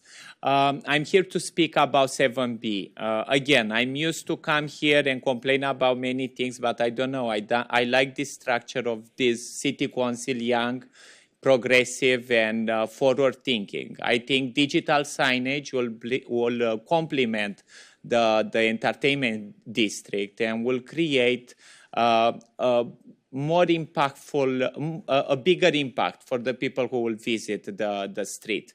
Promenade, it's majority of the 1200 block is vacant. We need some energy. We need more resources to provide those sworn police officers on the street. And I think this is a great idea. I will go with the city staff recommendations. Please move forward those two applications and also start a pilot program as quick as possible so we can get some resources to put us back on track. Thank you very much. Thank you. Chris Baca? Hello, everybody. I'm Chris Bach. I'm the Executive Director of Meals on Wheels West. And just for those who don't know, I'm going to be retiring sometime soon. Not quite yet. We're on a search. But I'm here to support 7B. And before I say that, let me say that I see this as a source of revenue. We do, and I'm grateful for the funding that Meals on Wheels West receives from the city and the great work with the staff that we work with. The staff, Alana and everybody's been great. I've been honored to serve on the Aging and Disabilities Commission. So I would urge you to try this new billboard. I think it'll also perhaps help with the revitalization of the promenade. And having been in the music business forever, I'm going, add speakers and put some music videos up there. But I don't think that's too seriously going to happen. But I do think that it could be a source of revenue for some of the programs that need it. So thank you. Thank you. Kate Powers? Hi there. My name is Kate Powers. I live on 6th Street. I am a walker and a runner. I train for the LA Marathon by running loops around Santa Monica. I am a student of a walkable neighborhood, having lived in Madison, Wisconsin, and Fort Greene, Brooklyn, and Lakeside, Chicago. And I can tell you that the walkability of a neighborhood is about its pedestrian-friendly scale. And while I think that the Arizona intersection is absolutely a commercial district, 1202 3rd Street Promenade faces Wilshire, where it becomes a residential neighborhood right across the street. Within a 5-minute walk, you are in people's front yards. And I don't think they're the same kind of intersection. And I think that second intersection at 1202 3rd Street Promenade, where Wilshire meets 3rd Street, is not the kind of intersection that benefits from an illuminated billboard. If you've been to New York City and you've been to Times Square, you know the scale of it doesn't feel human. It no longer feels like it's for people, it feels like it's for cars. That might be appropriate for Arizona and 3rd Street, where there's a movie theater and a shoe store and a lot of shopping opportunities. But Wilshire and 3rd Street is a neighborhood. And to come to the foot of your street and look towards the ocean and have LED lights light polluting the view that previously was just trees and sky and the pedestrians that we draw into every sort of representation of a neighborhood. When we have an architectural drawing, if we're going to build this, you always see people drawn in front of it to say, because people will come here, it'll be great, it'll be so fun to walk around, but you don't see them drowned out by the artificial light of an LED billboard. So for this reason, I would ask you to pull apart these two addresses, consider them separately. I don't think they're the same, and I think specifically 1202 3rd Street Promenade is not a good fit for an LED billboard. So thank you so much for hearing me out, and have a lovely evening. Thank you.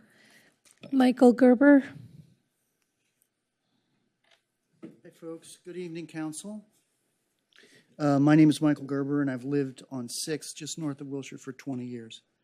I would echo what Kate Powers just said about pulling apart these two venues for electronic signage.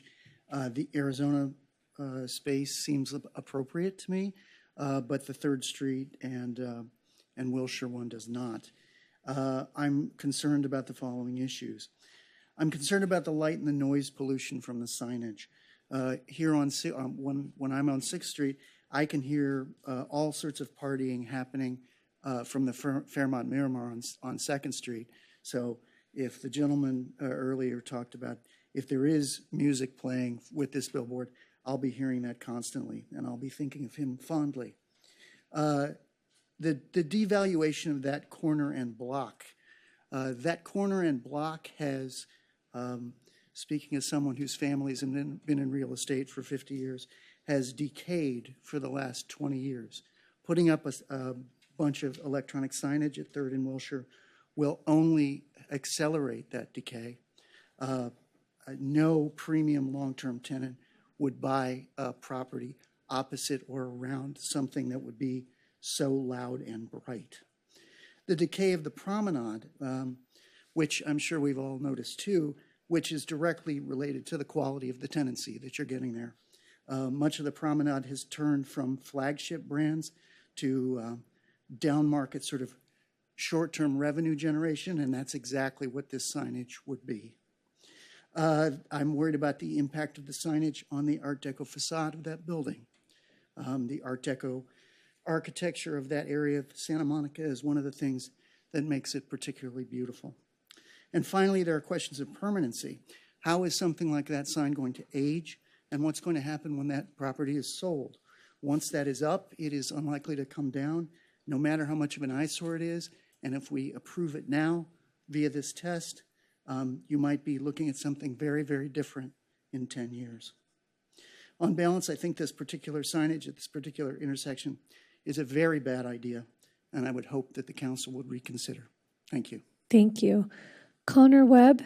And before Mr. Webb begins, I have up next Ellie Gill, Andrew Thomas, and DeWalt. Good evening, Council. My name is Connor Webb. I'm here to speak on 7A, the Santa Monica Boulevard Safety Study. So I'm deeply concerned with the proposed improvements, that have followed this really well executed study. I'm a Mid-City resident, and therefore I've experienced the Wilshire changes, the Wilshire safety improvement changes every day, and it feels like we're making almost a copy-paste situation from that to Santa Monica Boulevard with some of these proposed changes. And I really don't think I need to remind anyone of the recent tragedies we've seen with pedestrians crossing and being hit on Wilshire near Douglas Park over the past few months. From personal experience, I can say that crossing Wilshire is probably the most hostile and dangerous experience I have on a daily basis. The interventions that are proposed are well thought out, and staff has done a good job of proposing a lot. And it's really unfortunate that we live in a society where that's still not enough. But we do need to adapt, and it's clear that those interventions are not enough for that environment. And so, I really urge council to direct them to include additional interventions like raised intersections and raised crossings that can help improve yield compliance and slow drivers down on Santa Monica Boulevard.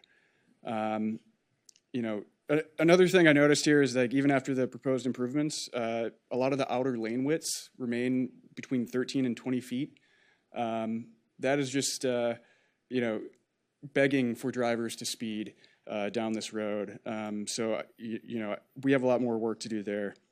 I'd also really like to show my support for the Chelsea, a new crossing at Chelsea to link up to McKinley Elementary. However, I think it's really important that we think about this a lot and make sure this is a pedestrian-only crossing. There's going to be a signal going in on Wilshire at Chelsea, and adding another signal here, really worry about more traffic going past elementary school if there's a signalized intersection there for people to turn left at. And lastly, I just want to bring up the lack of regional transit mobility goals that this is meeting. So, in 2020, we had the WestCog Mobility Study. This was funded by SCAG and developed with Santa Monica's input. And this planned bus lanes for Wilshire.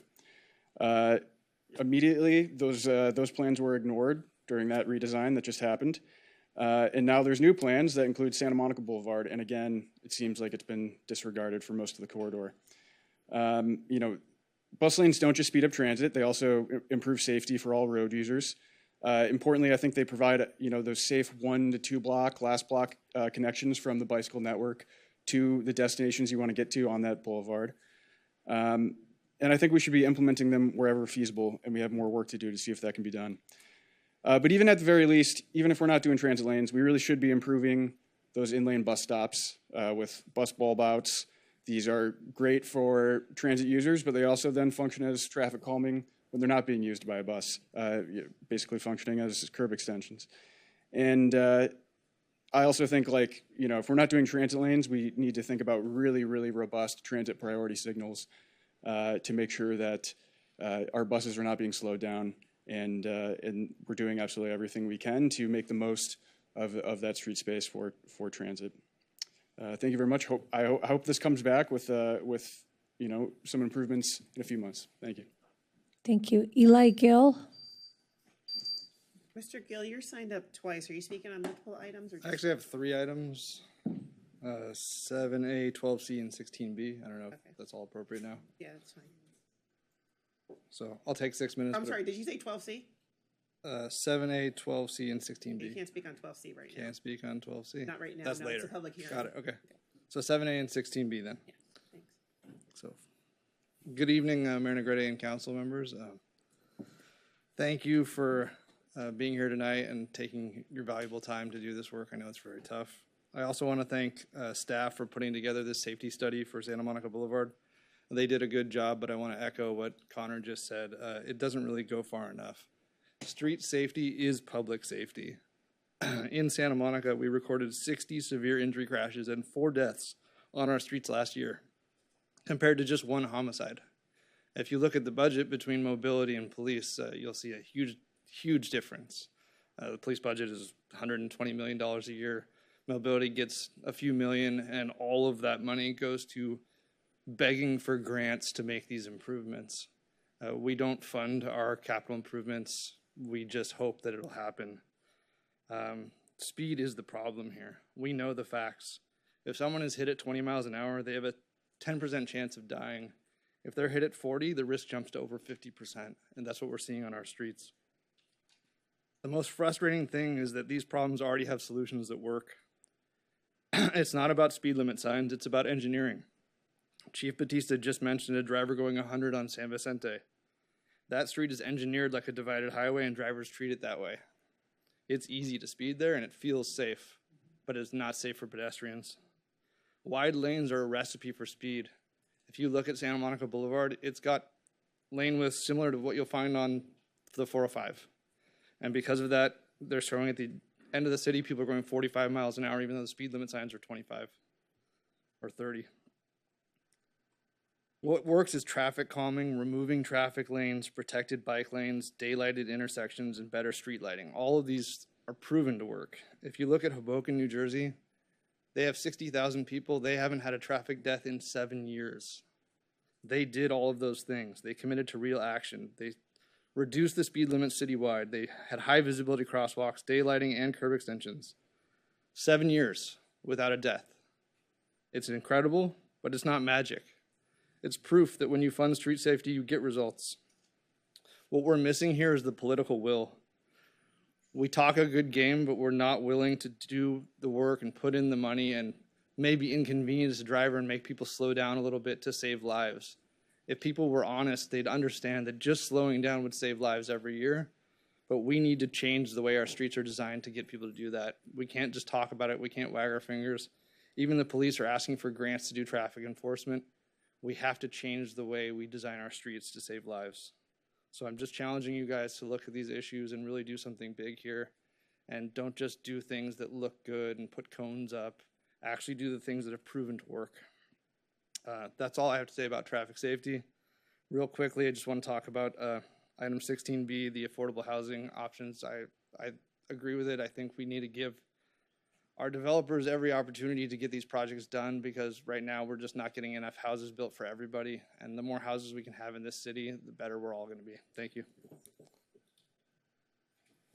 Andrew Thomas.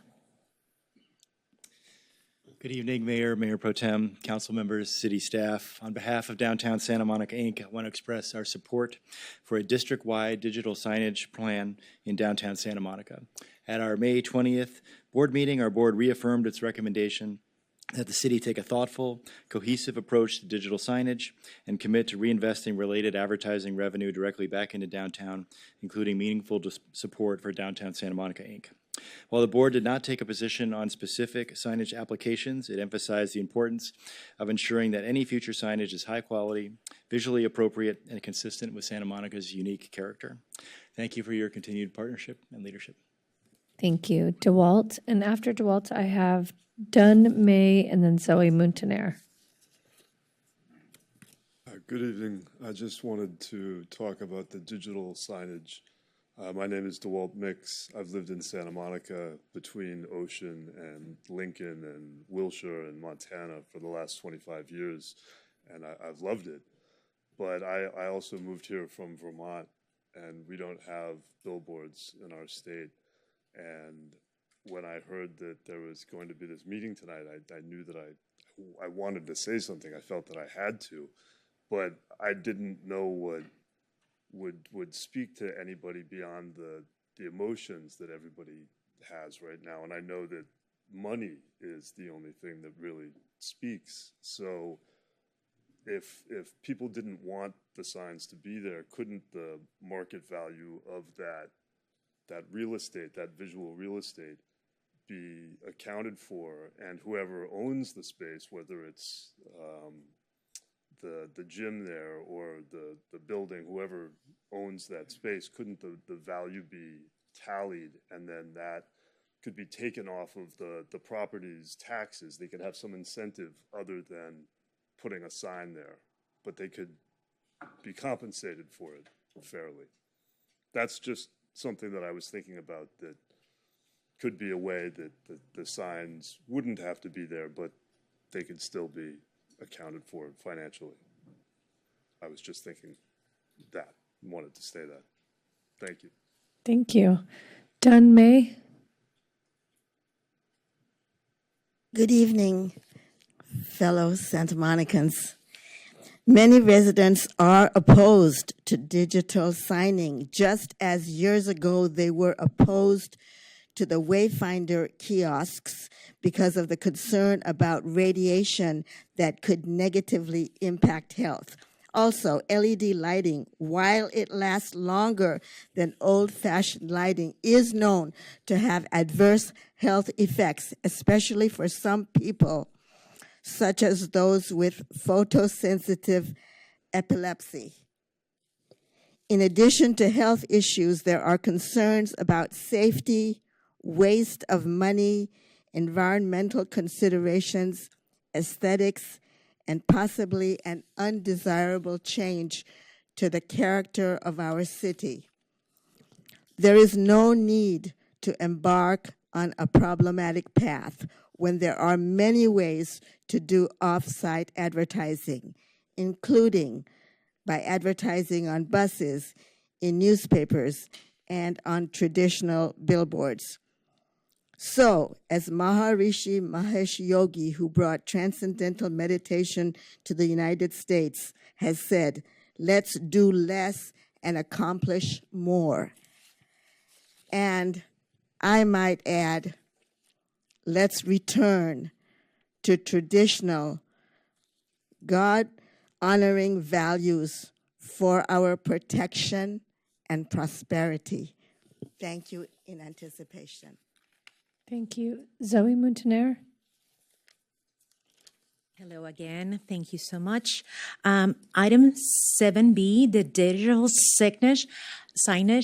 I want to address this to Councilmember Barry Snell because we share the same treasurer. And I've been going to Inglewood, and I was discussing this with Shana Avery, and she said, ask the people in Inglewood what they think about this digital signage. It has ruined the city of Inglewood. So ask Inglewood what they think, and you will get an information of a city that implemented this and really, really changed the atmosphere of the city. Also, speaking on item 10A, the bike lanes. So thank you so much for doing this, because even though I don't have my bicycle right now, and I couldn't ride my bicycle because of a situation with Bike Attack and Kit Monsalud, I'm a bike rider. As you know, I take public transportation, and I'm a car-free person. in Santa Monica, those rare people that decide to give up cars and use public transportation, legs, and bicycles. However, in transit-only lanes, I was discussing this with people in the back, and does it include public transit or regular transit? We didn't have clarity on that. It doesn't have the right language in the introduction of the first reading. So I would like to know and be very specific about that. Since we are talking about bicycles and bike lanes, I want to address SB 478 that was brought to the city attorney's consumer unit as violation of that by bike attack. And I received an email from Rami Gunshot at 8:39 p.m. last week answering, making a case for the business. If you want people in bicycles, give them bicycles. You guys gave me a voucher for $2,000. The business have the voucher. I don't have the bicycle. Do better. Thank you. Thank you. And that closes public comment. Item 7A, study session to review draft analysis, findings, and recommendations of Santa Monica Boulevard Safety Study funded by a Caltrans Sustainable Transportation Planning Grant.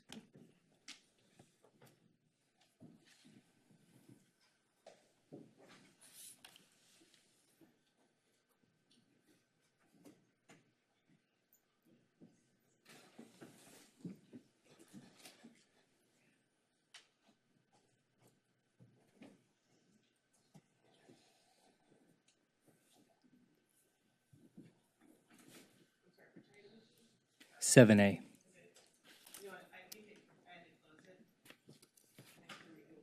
Yeah.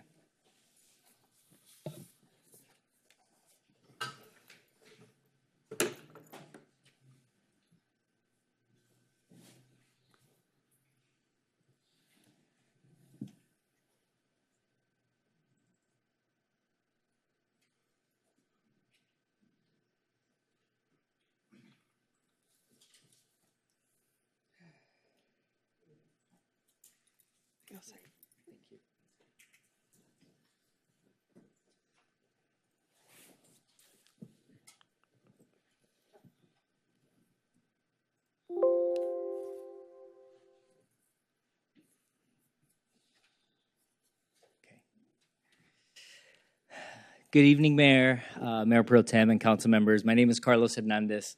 I'm a transportation planner with our Department of Transportation, and I'm happy to provide an update tonight on the Santa Monica Boulevard Safety Study. Now, this safety study is a comprehensive analysis of the corridor to understand crash patterns and identify safety improvements. Tonight's study session will go over the work completed so far, and we'll be presenting initial recommendations based off community feedback and crash data. Now, our DOT and Big Blue Bus team is here, as well as our colleagues in the police department who have been working with us on this project.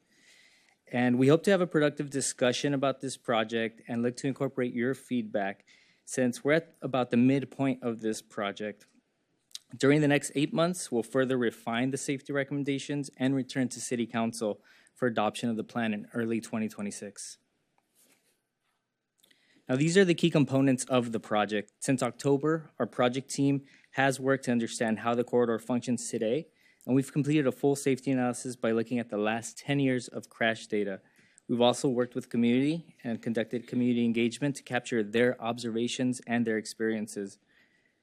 We've also worked closely, as I mentioned, with our police department, as well as our fire department and public works departments on the development of this plan, as well as our colleagues at Big Blue Bus.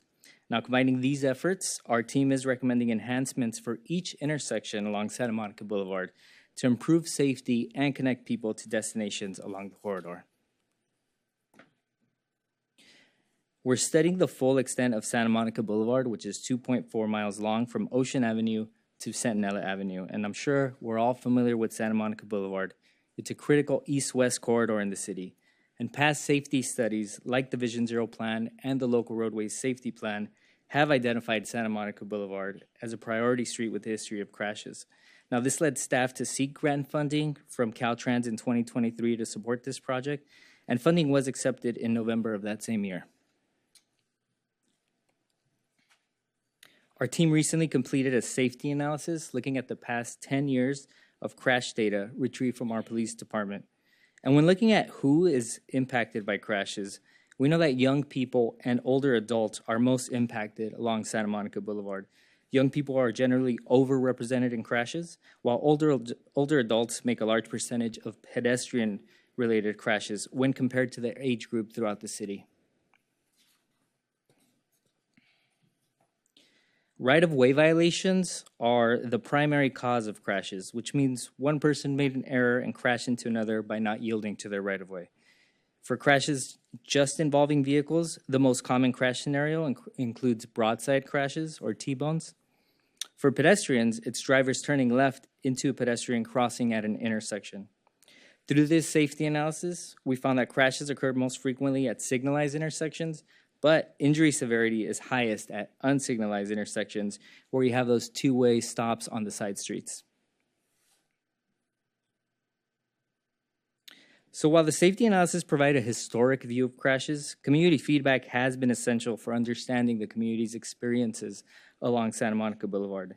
Engagement for this project kicked off on Halloween night, where our team installed 2 interactive displays at the downtown library, and participants were able to vote on their priorities for Santa Monica Boulevard. Now, these displays were also taken to Douglas Park, McKinley Elementary School, and the Downtown Farmers Market. We also conducted a safety audit of Santa Monica Boulevard, where we took residents and walked the corridor to observe the behavior of people walking, drivers, cyclists, and we also looked at transit stops. We gained insight from working with St. John's Health Center and McKinley Elementary School through this project, and we also did these field observations with our various city departments. Throughout the engagement process, we collected over 350 comments using an online mapping tool.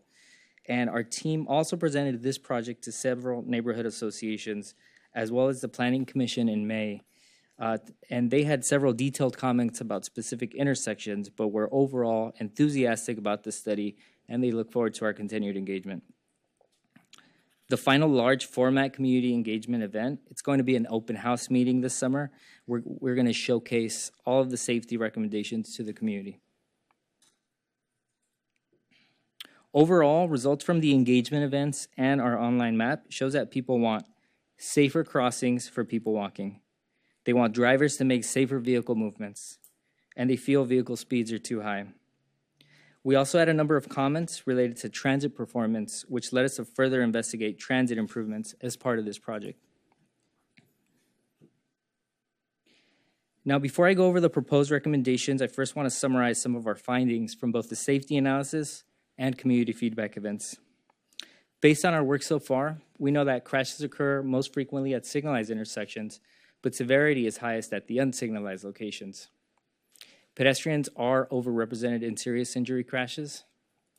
And we know that safer pedestrian crossings and safer vehicle movements are most desired by the community. Our recommendations for this study align with these findings and the development of the plan over the past 8 months. As I mentioned, we collected data through the safety analysis and through community events, but we also did extensive field observations with our city team and with the community. And we also applied our knowledge of existing land use and areas that have high pedestrian demand. Now, these 4 sources of information led us to a set of recommendations that can be organized into 3 categories: systemic improvements, focus intersections, and transit improvements. I'll start with systemic improvements, and these include low-cost solutions that can be applied throughout the corridor. These include consistent pavement markings and signage, leading pedestrian intervals to give pedestrians a head start when crossing at a stoplight, signal timing coordination, and applying right turn only from side streets to minimize turning movements or turn movement conflicts at intersections. We do propose right turns only from the side streets at 13 locations, so all the unsignalized intersections. And the data shows that the through movements and the left turn movements from side streets are minimal. They represent around 1% to 2% of the movements for vehicles entering the intersection, but they're responsible for 80% of injury crashes at these locations. Now I'll move over to focus intersections, which have a unique crash history, proximity to important destinations, and these locations also receive a lot of detailed community input. Now, this safety study is going to develop concept-level plans for 15 focus intersection locations to address their specific conditions. Today, I'm going to show you 5 of them, but these 5 can be applied to many other intersections throughout this corridor. So at 6th Street, it's a downtown location. We are recommending a new pedestrian scramble at this intersection, along with a no right turn on red restriction, and this really separates the vehicle movements from the pedestrian movements. We're also proposing new scramble crosswalks at 5th Street and 7th Street, and are currently studying the impacts for applying this at 20th Street. At 10th Street, we are recommending a new crosswalk, so there is no current crosswalk at this location. We are recommending a new crosswalk along with flashing beacons and pairing that with curb extensions to shorten those crossing distances and slow down right turn movements. Now here we are also applying the right turn only from the side streets, again, to minimize the vehicle and pedestrian potential for conflicts. Other locations where we recommend new crosswalks include 12th, 19th Street, Chelsea Avenue, Harvard, Franklin, and Stanford Street.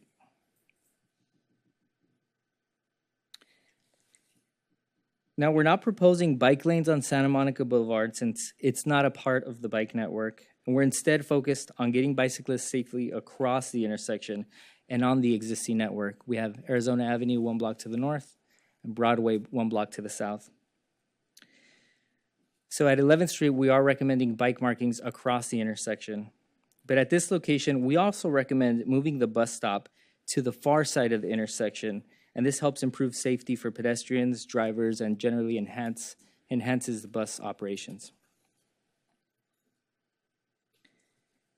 18th Street is an intersection that currently has a marked crosswalk. Now here we are recommending adding curb extensions, again, to shorten that crossing distance, and applying that right turn only from the side streets to minimize those pedestrian vehicle conflicts. Other locations with existing crosswalks where we're looking to upgrade the materials and make some improvements include 9th Street, Euclid, 15th, 16th, and Princeton Street.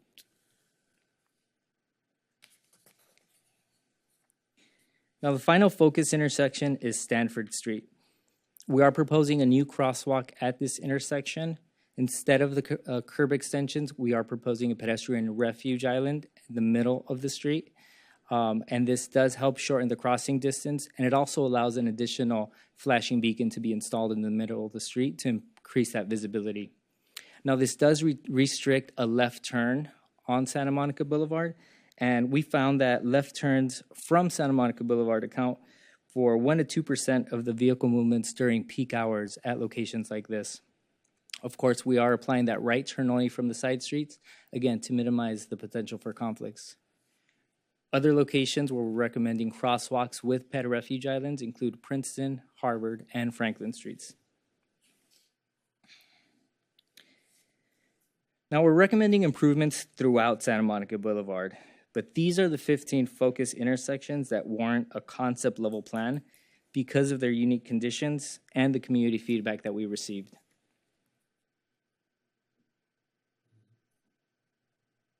Now, for transit improvements, we recommend relocating bus stops to the far side of the intersection to improve visibility and minimize right turn conflicts. Now, we propose doing this at 11th, 14th, and Berkeley Street.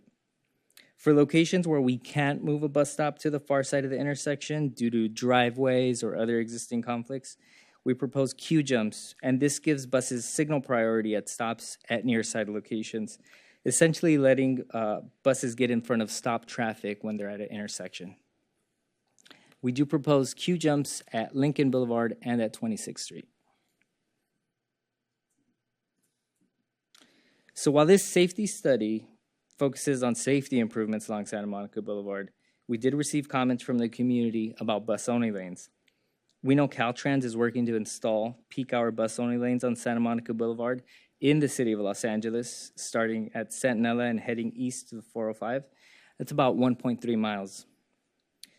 We're also aware that the West Side City's Council of Governments is currently kicking off a separate project to implement quick-build bus-only lanes on key corridors. One of them is Santa Monica Boulevard.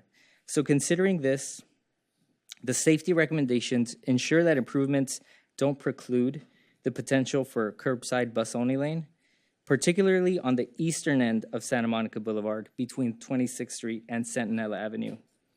Given the existing wide profile of the street in that segment, bus-only lanes are best suited on this part of the corridor with minimal impacts to parking during peak hours.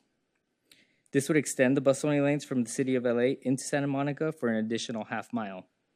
Continuing bus-only lanes further west involves trade-offs, like removing travel lanes because of the profile of the street is narrower as you travel west. The next steps for this project include refining the safety recommendations and preparing materials to host an open house meeting later this summer to review the safety improvements. We're going to gather additional feedback from that open house and then put together a draft and final plan that will return to council for adoption in February 2026. And as a condition of the grant, the project does have to be completed by this timeline. So with that, our team welcomes your feedback tonight on the progress and the approach for the Santa Monica Boulevard Safety Study. Thank you for your time, and I'm happy to field any questions you might have.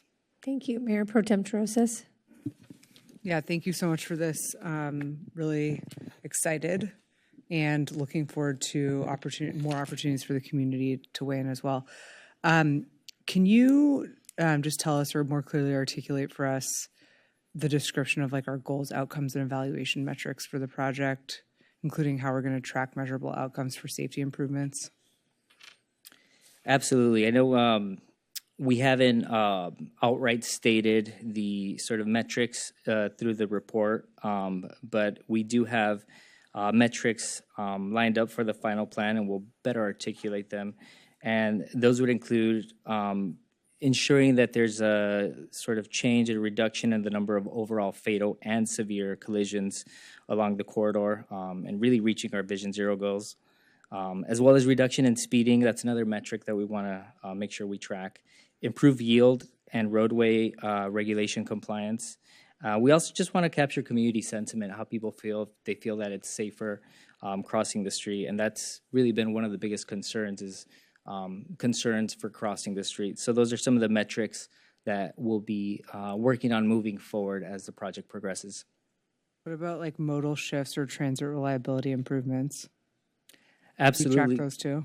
We can absolutely track that, and the transit performance is included in the safety analysis. That's something that we want to track as well in terms of bus speeds and frequency.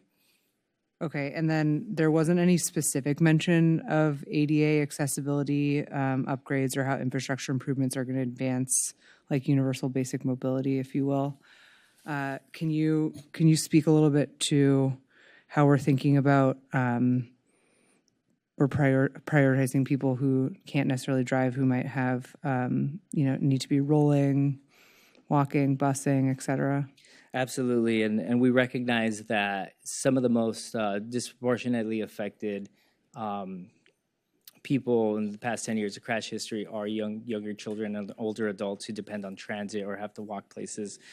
So we are going to look at ADA curb ramp upgrades throughout this project. Today we detailed 5 locations. All those locations will receive new curb ramp upgrades, but we're going to look at the entire corridor. And there are opportunities to widen sidewalks and include bus bulbs and just overall improve the bus zone. And we are looking, of course, through our traffic calming measures to facilitate those crossings for people and shorten those crossing distances. Okay, great. That's super helpful. And then I would just also encourage us to think about like significant trade-offs that we might need to make. I know this is a really significant, like a small amount of money, relatively speaking, to how much work is going to be done, but any sort of trade-offs relating to reducing travel lanes, reducing parking, that would create like a truly multimodal space. I don't necessarily know that there is some discussion, and you just mentioned it here, about these bus-only lanes, but are you going to think about some of those bigger trade-offs in other parts of the project, or is it really just about some of these immediate improvements for specific crossings and intersections? Yeah, the focus of this safety study is really looking at, one, what are the sort of movements that, or the preceding movements that result in crashes, severe and fatal crashes. And through this project, we are addressing them with the design recommendations we put forth today. In terms of other potential trade-offs and, mitigating parking loss or applying, having peak hour parking lanes. We have looked at some of the parking occupancy rates as part of this project already. Going beyond,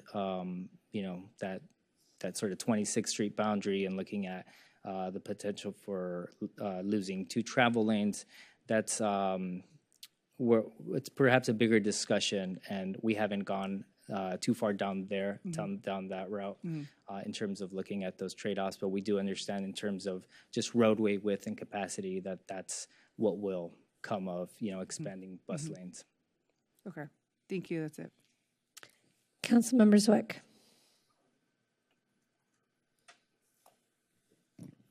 Hi, thank you for this presentation. Nice to meet you. A couple questions.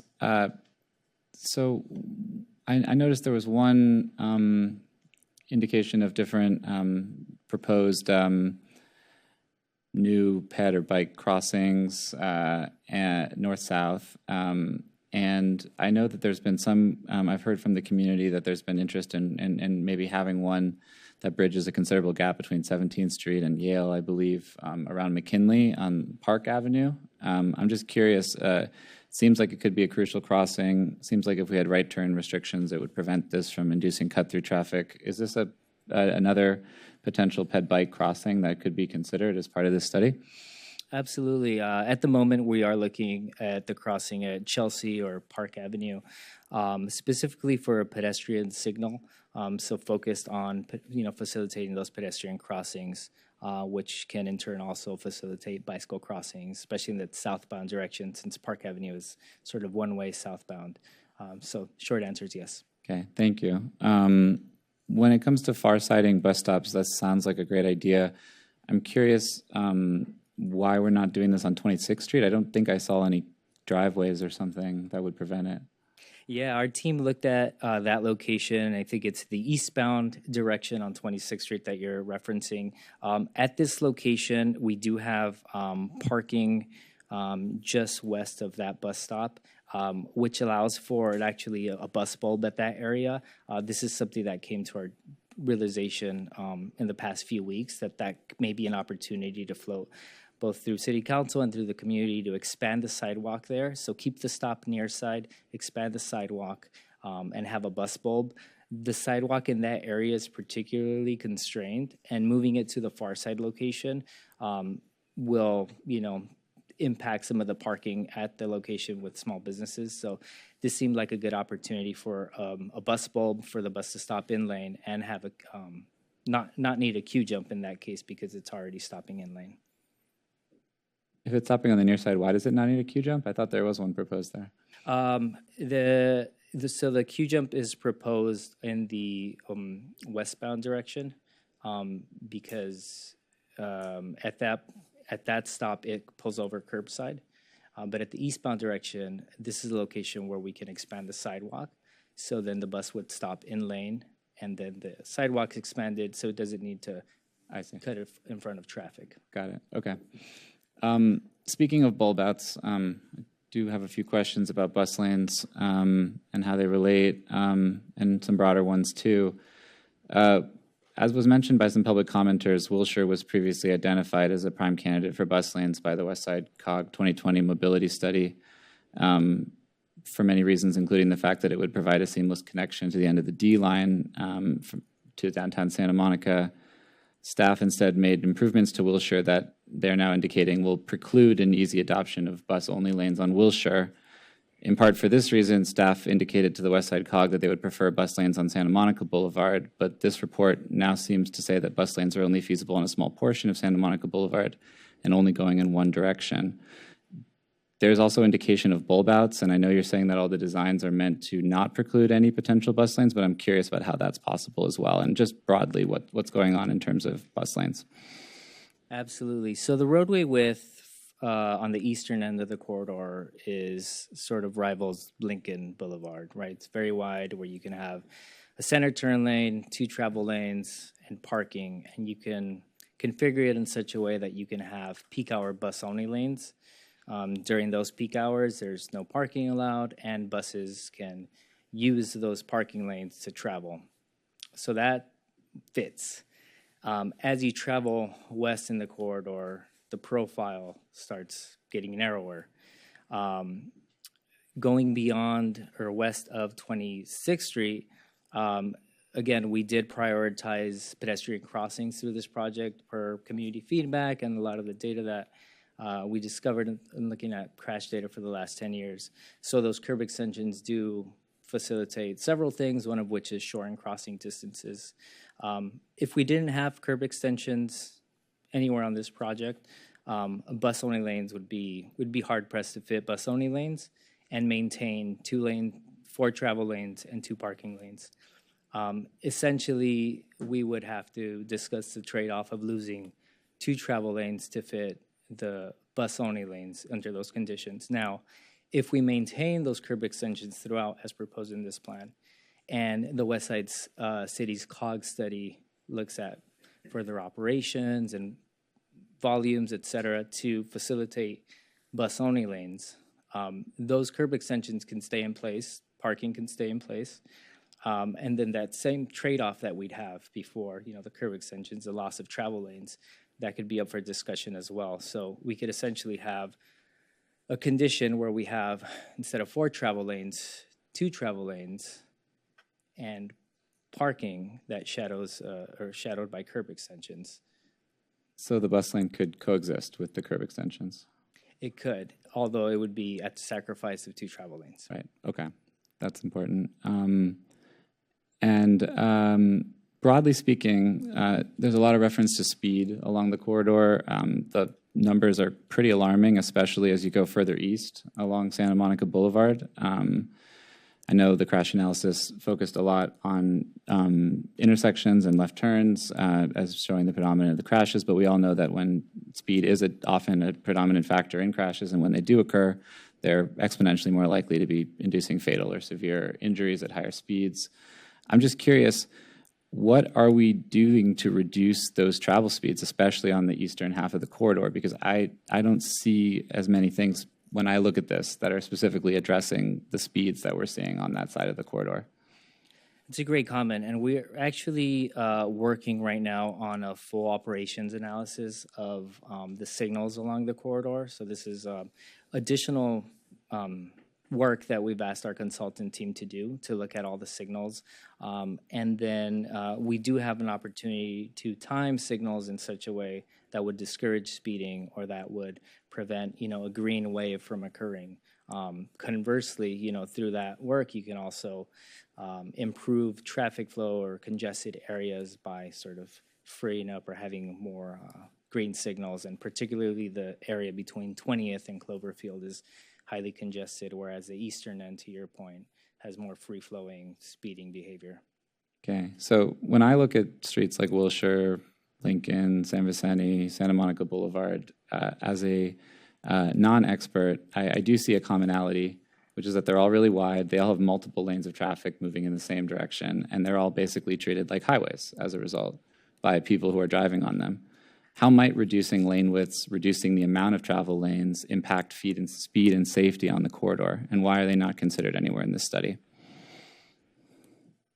It's a great question. And through this project, and I think through the West Side City's bus-only lane study, that would inevitably have to address some of the lane width issues. And that we've been getting more comments about, especially the number 2 lanes or the lanes closer to the parking lanes, where you have a 7-foot parking lane and the 13-foot travel lane. So through this project and through a complete, resurfacing and getting striping and signage up to date, Those are things that we can assess through this project. I think they've been very relevant to us lately, made very clear to us that that's something that's a priority. So we do have an opportunity to address travel lane widths that are excessively wide in some cases. Again, depending on the configuration of a bus-only lane, that would restripe lanes to sort of a narrower profile, which could contribute to a reduction in speeding. Was I right that when you were talking about that lane on the eastern corridor, you were saying it would just go in one direction, or it just would go in one direction at a time on either side of the street, depending on the peak hours? I'm sorry, what is this in reference to? The bus-only lane that was talked about in the widest section of the road at the end, it was, I think I saw some reference to one direction. Would it go in both directions, just in the morning versus the evening, would go depending in both on? directions. Okay.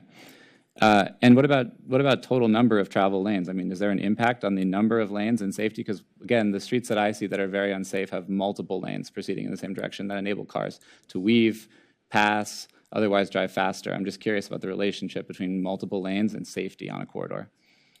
Yeah, multi-lane arterials certainly are a challenge in terms of speeding, safety, in terms of your sort of double threat issues with visibility when you're yielding or stopped at for somebody crossing the street. And that's generally known in our profession. So as a safety study, it would be appropriate to consider that too, I imagine? Yeah, absolutely. I think it's one of the tools in the toolboxes to look at lane widths, to look at the number of lanes. In our initial assessment, we look at FHWA guidance to see at least some initial thresholds for what a reduction in lanes sort of could look like.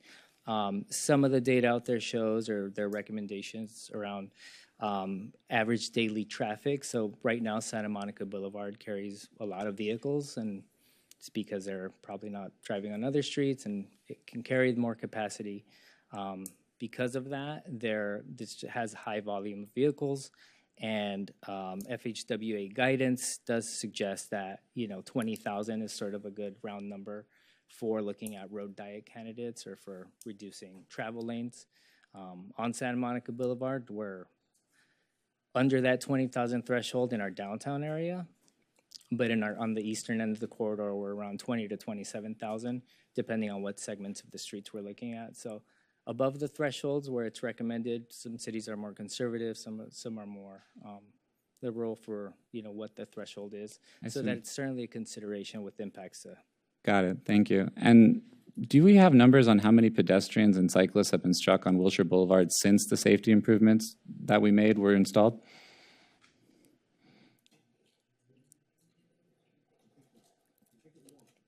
What? Yeah, I mean, I'm not sure. I can think of more than one, but I do know, I mean, obviously crashes were up 54% last year, and there were two at least that I remember occurring in that corridor after those improvements were installed near the end of last year. I'm just curious, when I look at you mentioned two travel lanes. When you're trying to cross the street, there's another potential danger there, obviously, even if one car stops. There's visibility issues. There's all sorts of things why people get hit in crosswalks. And it seems like what we're mainly proposing for pedestrians are more sort of crosswalks, RFBs, some pedestrian islands, which are essentially what we proposed on Wilshire. I'm just wondering, I mean, are we satisfied with what Wilshire did in terms of pedestrian safety, and are we just sort of emulating that same playbook here? Good evening, Council. Kyle Kozar, Principal Transportation Planner in the Mobility Division. I think that, no, obviously, like anytime there's a traffic accident, a fatal and severe in particular, like we take it very seriously. And so no, anytime that happens, we're not satisfied and we're not happy with that outcome. I think with regard to Wilshire Boulevard in particular, there's a few things. We've made the first phase of improvements that were identified in that plan, and we're in the planning process right now to implement the second phase of improvements, which includes 2 more traffic signals. One of them happens to be at Chelsea, where that fatal accident happened or collision happened. And, we're addressing the other 7 kind of primary issue areas that were identified in that plan, or intersections identified in that plan. And I think that once those improvements go in, it'll be further improvement to the corridor.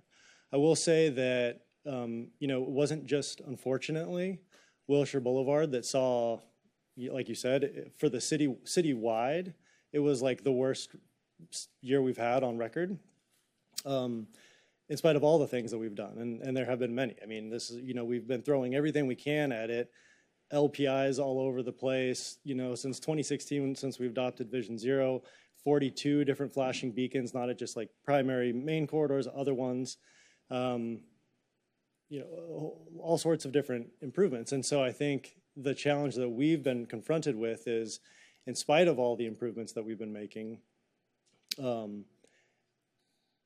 you know, we saw this outcome. We saw this outlier year, and we looked at data from the county and other places, and it was an outlier year for them too. Like it was a very bad year overall from what the analysis that we did in trying to better understand kind of why is this happening here, not just on Wilshire Boulevard, but throughout the entire city. I mean, we've had bad, you know, collisions on all of the major corridors here with or without the improvement. So we're not happy with it. We don't have a clear answer that like, that there's a super clear solution. Like we have not pinned down to say like, okay, well, everything that we've done is not worth it now, so we need to like throw that and come back to the drawing board. You know, I think we still need to pursue these proven safety countermeasures, and we're pursuing them at, more and more each day. That's why we're here talking about this. So I guess my question is, when it comes to things like flashing beacons or paint or things like that, it seems like we're trying to alert people, to pedestrians in the roadway. But it doesn't seem like we're really pursuing all options in our toolkit to slow down cars on these streets. Yeah, I think that, so with this study, like Carlos said, there is an opportunity to narrow lanes. And some of the lanes are wide, like the number 2 lane on Santa Monica Boulevard is wider than it needs to be. And there's an opportunity to do that. You can do it, the parking lanes there, you can do additional striping, right? And that has an added safety benefit for people getting out of the parked cars. They can open their door, it gives them a door buffer, and it narrows the visual line of sight. I think when you do curb extensions that are hardened curb extensions, it improves the visibility and narrows the line of sight. Also, what we didn't do on Wilshire Boulevard, but what we've talked a lot for Santa Monica Boulevard, which is a different improvement, is instead of flashing beacons just on the sides, because on Wilshire, and there's the median, and so at least the visual is more pronounced there. But on Santa Monica, there's not that. So the other option is to do mast arms with flashing beacons and on the sides. So you have overhead flashing beacons, on the side flashing beacons. There's different configurations that we're talking about because the crossing distance is there. And, we're proposing medians on the eastern side of the corridor, which again, more like will continue to sort of narrow the visual line of sight, narrow the crossing distances. But where there's not that, there are other tools we can do. And I agree, narrowing lane width is a friendly suggestion, and I mean that's what we can look at ways to do that on this corridor. Have we considered raised crossings or intersections or speed tables or things of that nature? We did not consider that, given the volumes and that it's a main arterial. We did not consider speed tables like mid-block. It'd have to be mid-block or at the intersection. Well, you'd have to, I guess, raise the entire intersection, but that's would be pretty. I mean, so it seems to me like we're considering everything except for certain things that would slow down traffic because it's an arterial, but we're saying there's nothing we can do to slow down traffic. It seems somewhat circular, right? If we're saying arterials need to go fast, but we're scratching our heads as to why they're unsafe, I'm feeling like we're not actually pursuing every option. Yeah, I mean, I guess we wouldn't recommend, with the challenges that we've had with speed humps and other things, I don't know that we would recommend a mid-block raised crossing on Santa Monica Boulevard. Do you think it would slow down traffic? Yeah, it might. Okay, thank you. Sure. Councilmember Hall. Thank you, team, for the study and presentation. I really appreciate it, especially as someone who lives right off of Santa Monica Boulevard.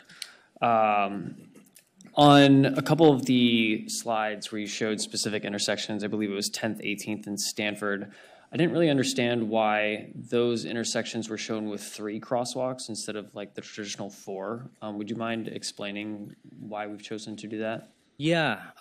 So for locations that don't have existing crosswalks, we're proposing adding a new crosswalk, and our general policy internally has been to add one, what we call leg of a crosswalk, and not 2, primarily because we want to focus the attention on one area specifically for both pedestrians and drivers to focus in on one area.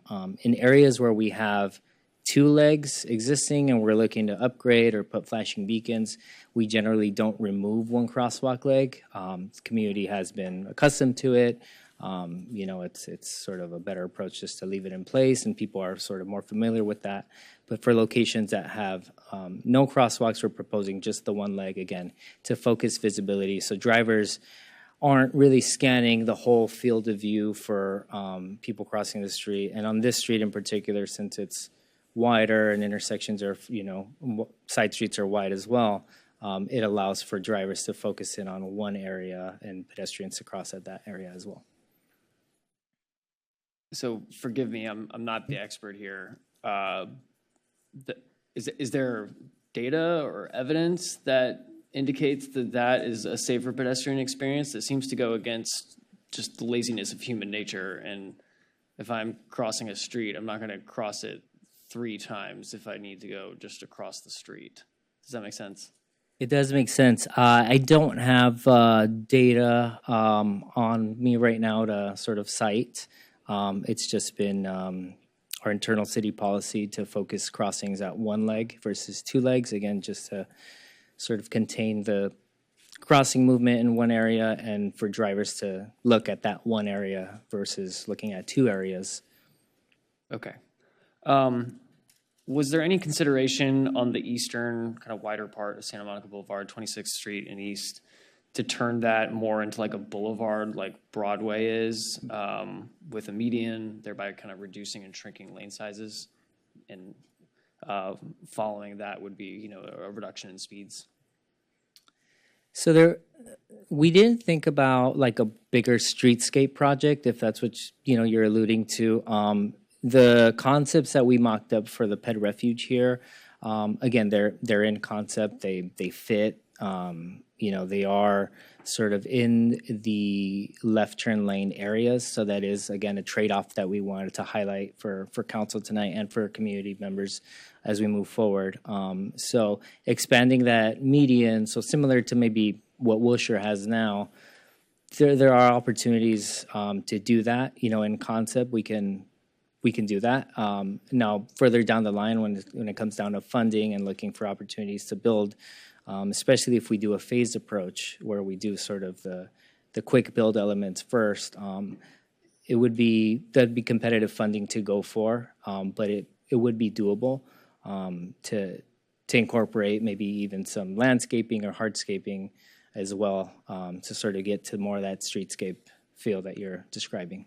Great, thank you. Councilmember Zernitskaya.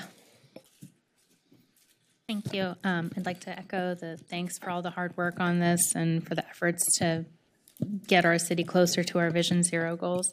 I had kind of just very few questions because most of them have already been asked, but to follow up on Councilmember Hall's question about the new marked crosswalks only on 3 sides rather than all 4, is it accurate to say that if we were to proceed with that option, that the unmarked crosswalk is still a legal crossing for pedestrians?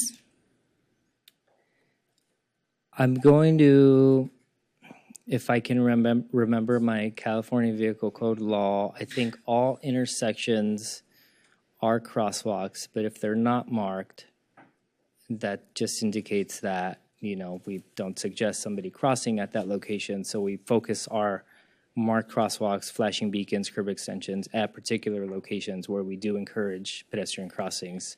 But the other leg, if it's not marked, I don't think it's technically illegal to cross there, if So that answers the question. pedestrian could still hypothetically cross there if it's, to Councilmember Hall's point, if it's more convenient, someone's not going to like cross 3 times to go to the other side of the street. They're just going to cut across where it otherwise might be considered unsafe. And that may be the case for mid-block locations as well. So, through this project, we try to we're actually adding new crosswalks at every location. So there are opportunities at every intersection to cross through this project.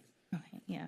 I know we're not in comments yet, but I do generally tend to err on the side of having more marked crosswalks than fewer, because I also don't like to, I think most people don't like to cross 3 times. So I know that the staff report mentioned some of the factors leading to the crashes, including speed and, what was it? The right-of-way violations, inattention, impairment. So I was just curious, did we collect any data or do we have data on to what degree visual obstructions in daylighting zones particularly had an effect on crashes or on severity of crashes? That's a great question. Is there a collision factor for something like that? I think we'd have to follow up on that. I know we have a daylighting law that went into place, and for the most part, this corridor does have red curb and daylighting in effect. Very few street trees or any sort of low-lying trees or high vegetation that obstructs views. Nothing in the median as well. So we can look further into that, but I don't have that. Yeah, that would be great, because even in the daylighting zones, like I know that there are sometimes vehicles or commercial vehicles or even personal vehicles that temporarily park in the daylighting zones for loading, drop-off, pickup, that kind of thing, and that might cause visual obstructions as well. So that just might be a thing to look into. Absolutely. If I may just add to that, while doing the walk audit with a member of Mid-City Neighbors, she did mention, some instances where daylighting could be applied, which would, result in relocating a parking space, for example. Those are some of the details that help us out when we do the walk audits, because it's really hard in the map to see it, and it's even harder in the data to sort of dig that out, because it's all based off police reports or sometimes self-reported if it's, property damage only reports. So it's a good point. Understood. Yeah, qualitative data is always very difficult to show in these. And just to follow up on the visibility, do we have or are we planning to also improve lighting at these intersections, like having better street lights and fixing whatever ones might not be currently working to help improve pedestrian safety, especially at night? Yeah, that's actually been a recent discussion with our traffic engineering team, and we'll bring this up to our public works team as well. In particular, the ped refuge island gives also an opportunity for pedestrian level lighting. We know that in some wide profile streets that we have out there today, the center of the street's, kind of a dark place.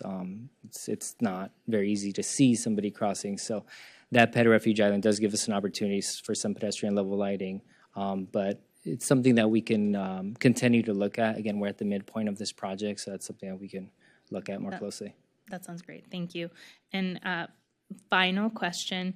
I noticed that in the timeline for implementation, I think it said in the staff report that it was that the anticipation, let me find it. Oh my goodness, what page was this on? Oh, there we go. Of course, I highlighted it in my PDF.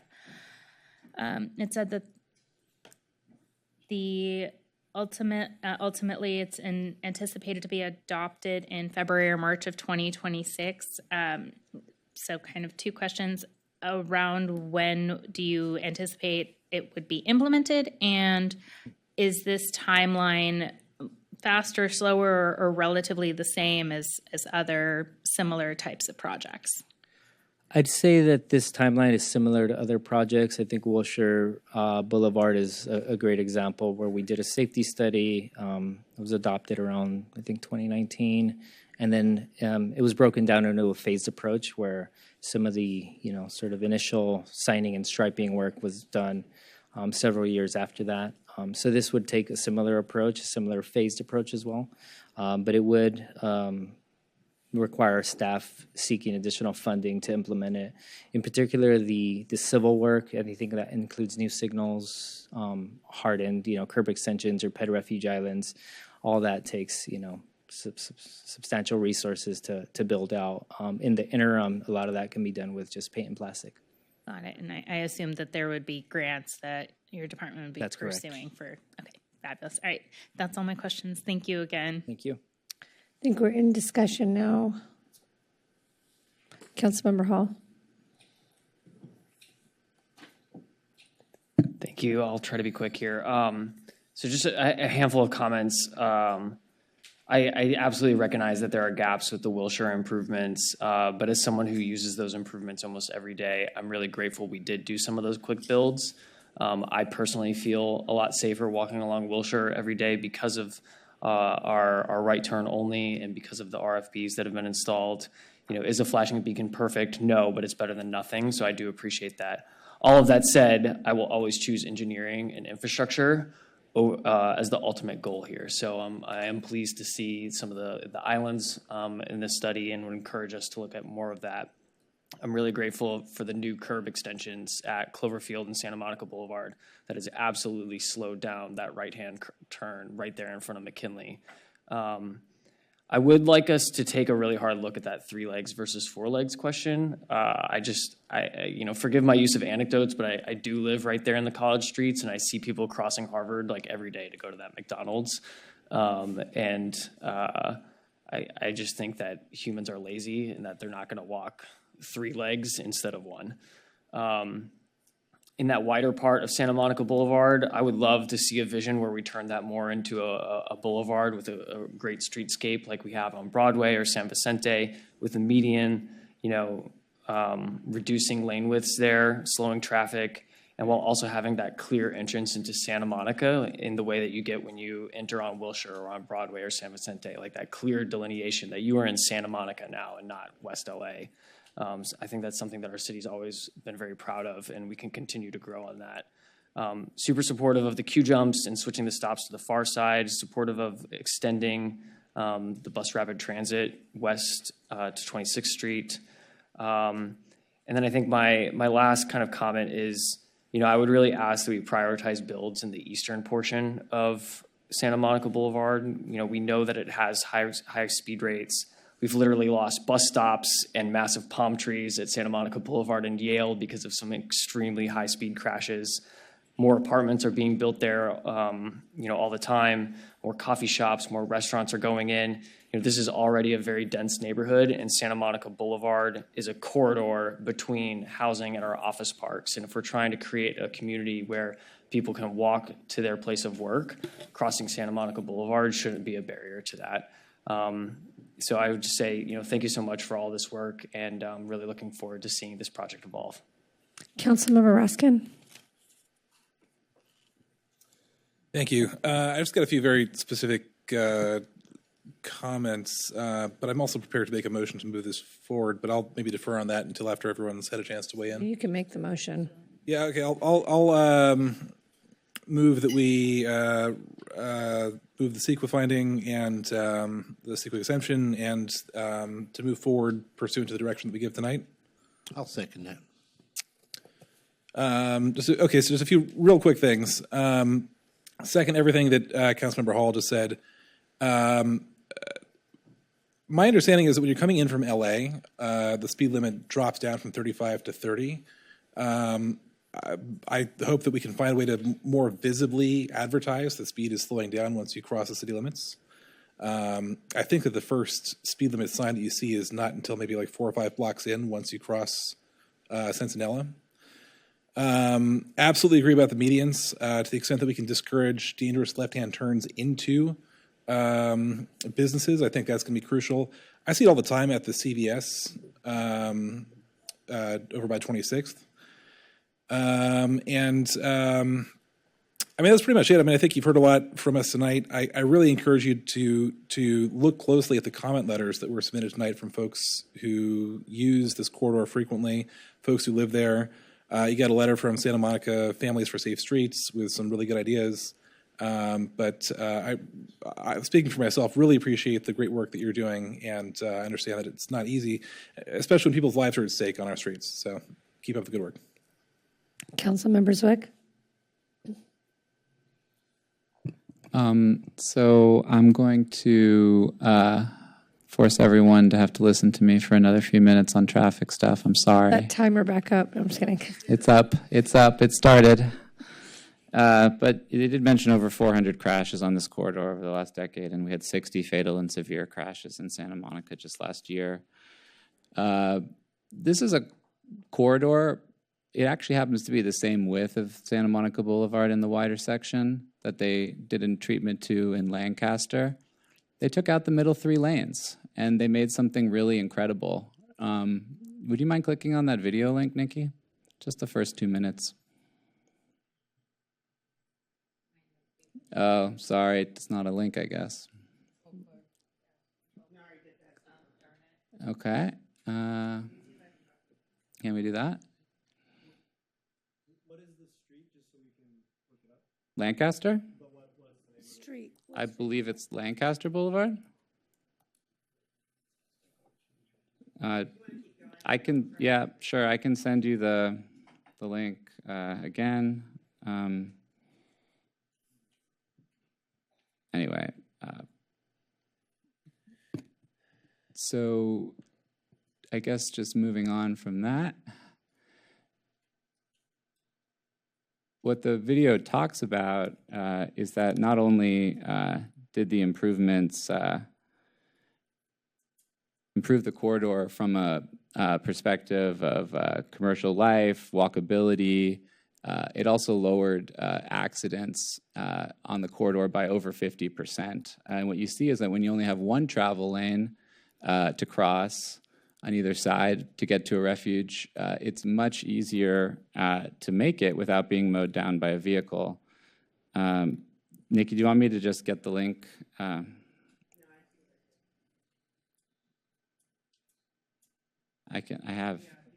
Yeah, I'll just resend it here. I have it here. I'll send it in the same email.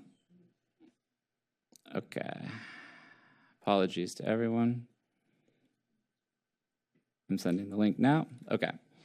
So the point of all of it, while we get that set up, is simply that I'm concerned that we're not looking at the street from a systemic point of view comprehensively enough. We're looking at intersections, we're looking at right turn restrictions, we're looking at crosswalks and RFBs. We're looking at all the things we did on Wilshire. But as we've noted throughout tonight, we have the same number, if not more. Setting aside the uptick last year, we haven't made any progress in terms of downward motion or reduction in our overall crashes and severe injuries since we started to really try to make progress on this with Vision Zero in 2016, which to me would indicate that the interventions we've thus far proposing are not sufficient. I feel like we're kind of cruising on autopilot here, for lack of a better metaphor, recommending that we do the same thing that we've been doing, regardless of whether we're actually having any success in meeting our Vision Zero goals, and that these streets will continue to be unsafe and won't realize their full economic potential until they're actually reimagined in ways that narrow or reduce travel lanes, rededicating space to make them safe and enjoyable places to hang out as opposed to, I sent it in an email? Okay.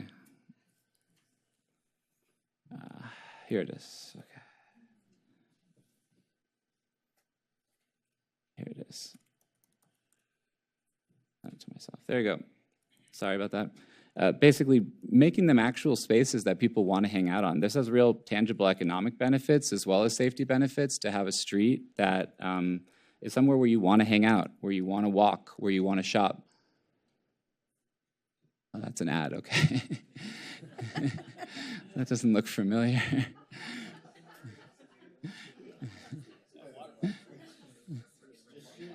the next item. Here we go. Is there any sound that we can get or no? Oh, okay. Well, this won't be as useful, but again, what it speaks to is the fact that not only did they reimagine this 5-lane boulevard, and in this case add parking and reduce lane widths, but they also talked about how it increased economic activity along the corridor by hundreds of millions of dollars, and how it reduced accidents and injuries by over half along the corridor before they did this particular set of improvements. As I mentioned, the street is the same width of Santa Monica Boulevard on the eastern half from 26th Street. And I guess just, while I understand that this is a larger project, these are all unfunded projects we're talking about now. We're drawing things on paper, trying to figure out ways to improve safety on this corridor. And it's a little sad to me that we're being lapped by the city of Lancaster when it comes to reimagining our commercial arterials to make them safer and more commercially vital spaces. If you can, since we don't have the sound, I think we can be done with this. Can you go back to the other thing I sent, Nikki? This just shows the width of the boulevard. If it's hard to see, but the travel lanes below are the same as far as the width of Santa Monica Boulevard on the next page. And if you don't like added parking, there's also the possibility on the next page of center traveling bus lanes with floating islands that also take up approximately 3 travel lanes with 2 bus lanes that move and would sort of have these floating pedestrian islands, bus lane islands that also serve to slow traffic when the stations are placed that way in the street in that manner, while still preserving parking options in the ultimate side of the street as well. So these are just a few ideas as to how we could actually transform the street that I think when we're in this ideating stage, especially as we simultaneously are expecting to receive money to study bus lanes, we should be encouraging that we look at every version of reimagining the street and not just the lowest hanging fruit. I think, again, there's no mystery why these streets are more dangerous, whether it's Wilshire, Nielsen, Santa Monica Boulevard, Lincoln. It's that they have multiple wide lanes that are cruising in the same direction. And people treat them like highways. The entire corridor needs to be engineered to create safer travel speeds, ideally of 25 miles per hour. I can't dictate exactly whether that's narrowing the travel lanes, removing the lanes, hardening the medians, adding speed tables, adding medians or ramblas or bus lanes that functionally reduce lane widths or travel widths, but we need real solutions that actually reduce speeds along the corridor.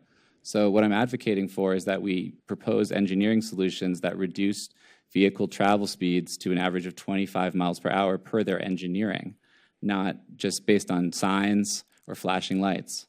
So that would be the direction that I would offer. Thank you. Councilmember Zernitskaya.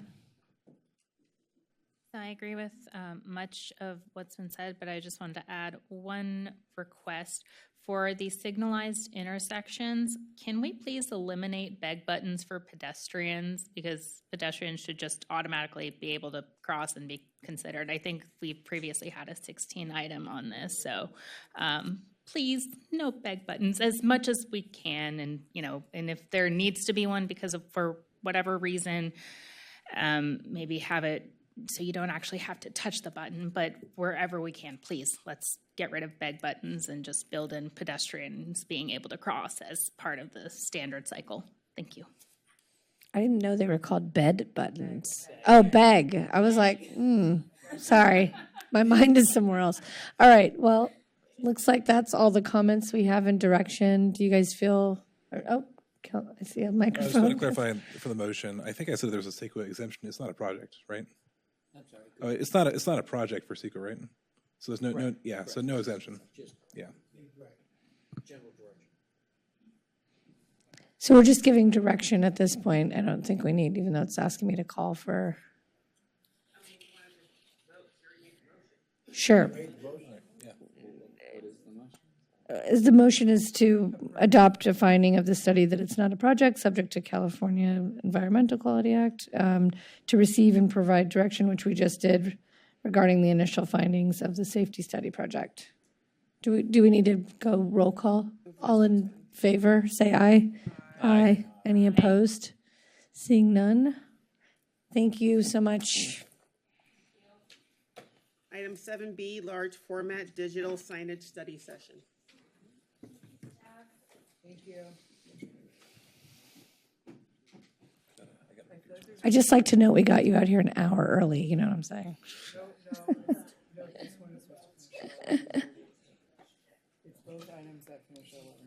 No, it's at 11:45. Oh, you're right. Never mind. Well, at least they can leave. We can do it. It's a short presentation, right? Oh, Councilmember Raskin has to recuse from this item, so he's just going to announce his recusal. For the record, my law firm, Hanson Richard LLP, represents a outdoor advertising company, Outfront Media, which operates two non-digital signs in Santa Monica. Out of an abundance of caution and to avoid any appearance of impropriety, I'm going to recuse from this item. Whatever, Alice. I'm just kidding. We'll try to be quick. Have a little siesta. Hi.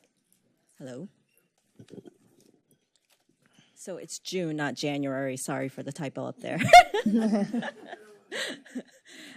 Rachel Kwok, City Planning Division. I'm an environmental planner, and tonight I'm going to be guiding you through this study session on large format offsite digital displays.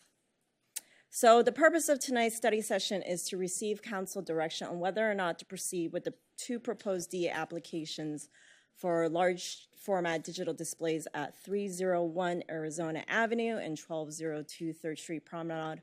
Both of these are proposed on the 3rd Street Promenade in the downtown's district. If council authorizes staff to proceed, we'd also like input from council as to what community benefits should be included in the development agreement. As you all know, development agreements are negotiated contracts, and therefore council has discretion to impose conditions and requirements on these two projects.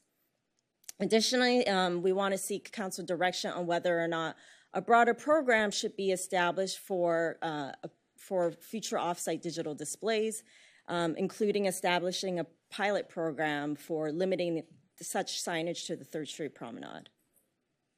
Just to provide some background info, I'm going to try to make this presentation short since you have the staff report in front of you.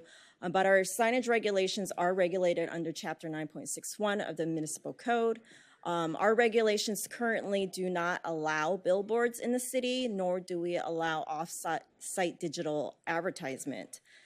So as a result, the city has received 4 DA applications for digital signage. So the first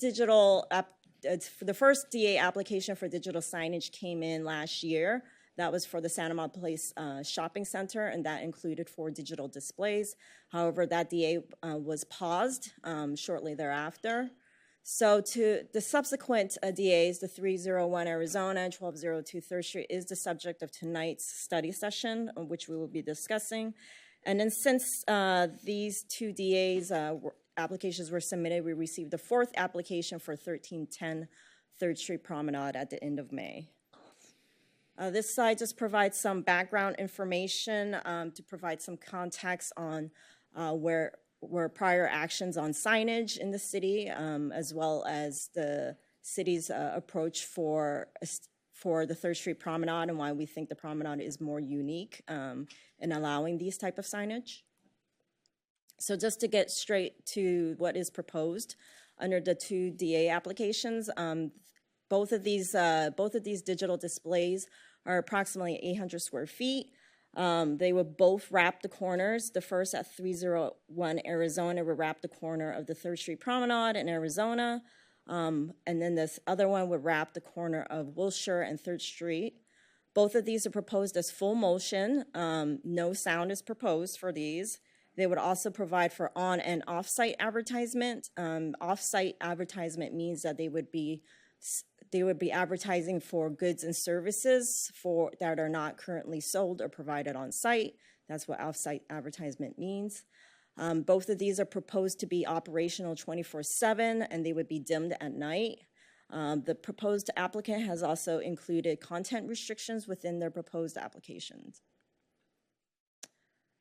Since these are DAs, development agreements, they do include some proposals for community benefits, including financial community benefits. The proposed application includes a one-time contribution per display that would be paid upon the certificate of occupancy of these signage, or they would be paid at the final building permit. They've also proposed a 20% revenue sharing structure, or a minimum annual guarantee, whichever is greater. The minimum annual guarantee is according to this table right here, and they would kind of pay out in accordance to this schedule.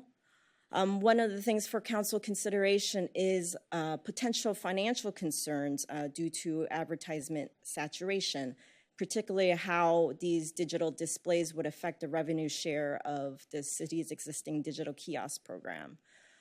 So one of the things that would be done if council authorized staff to proceed with these negotiations is that we would conduct a valuation study as well as a fiscal impact study to inform the DA negotiations. The applicant has also proposed allocated display time for community content.